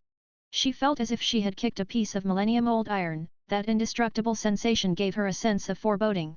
"What?" He leapt back a few steps in surprise, a look of disbelief flashing in his eyes. This guy's body. Before he finished speaking, Jin's counter-attack came swiftly and fiercely. His figure flashed in place, appearing before Pechwan as if teleporting in an instant. A seemingly ordinary punch was thrown, yet it contained overwhelming power. Not good. Pegwan was alert and immediately jumped back to dodge. Even so, the force of the punch still sent him flying several meters, showing just how powerful it was. "Looks like we can't hold back." Peggy wiped the blood from the corner of his mouth, a fierce glint flashing in his eyes. His expression turned ferocious, and for the first time, he unleashed his ultimate form, the ancient species, spiny-backed dragon form. With a deafening roar, Pechwan's body began to swell and deform rapidly. Its hard scales covered its entire body like armor, and a row of sharp spines grew from its back, instantly transforming into a massive ancient dinosaur. "Wow! It's a rare ancient dinosaur!" The audience erupted in waves of exclamations. "You look so scary!" Exclamations of amazement echoed from the crowd. "Is this the strength of Kaido's subordinates?" Discussions rose and fell one after another. Yet, faced with such a shocking change, Jin's expression remained calm and composed. His body began to undergo marvelous changes, his muscles rapidly curled and swelled, and a layer of fine scales appeared on his skin, radiating a cold sheen. This was his mysterious human beast form. The massive spiny dragon opened its massive maw, baring its sharp white teeth, and launched a fatal strike at Jin. But Jin simply waved his hand lightly, easily neutralizing this force capable of tearing through steel. "This? How is this possible?" Pegwan's huge dragon eyes were filled with disbelief. At that moment, Jin suddenly made his move. His movements were as fast as lightning, accurately grabbing the spiny-backed dragon's tail. Under the stunned gaze of the entire audience, he effortlessly lifted this massive object as if it were just a toy. Immediately after, he started spinning in circles on the spot, flailing Pechwan like a windmill. "Go ahead," Aiken said calmly, then with a casual swing, he tossed Pegwan out of the ring. The entire venue instantly fell into a deathly silence. All the spectators were so shocked by this astonishing power that they were left speechless. They found it hard to believe that the mighty Fei Lai Yagong had been defeated so easily. "Winner, Jin." The referee's voice shattered the silence on the court. Quinn in the audience watched this scene, his usual playful expression long ago, replaced by a serious expression. "Isn't this a bit too fast for a loss? If you want to read 35+ chapters ahead of everyone, then join my Patreon and enjoy. Join and be the part of family. Get 35+ chapters ahead of everyone on p.a.t.r.e.o.n. Ravenscott content source, webnovel.com.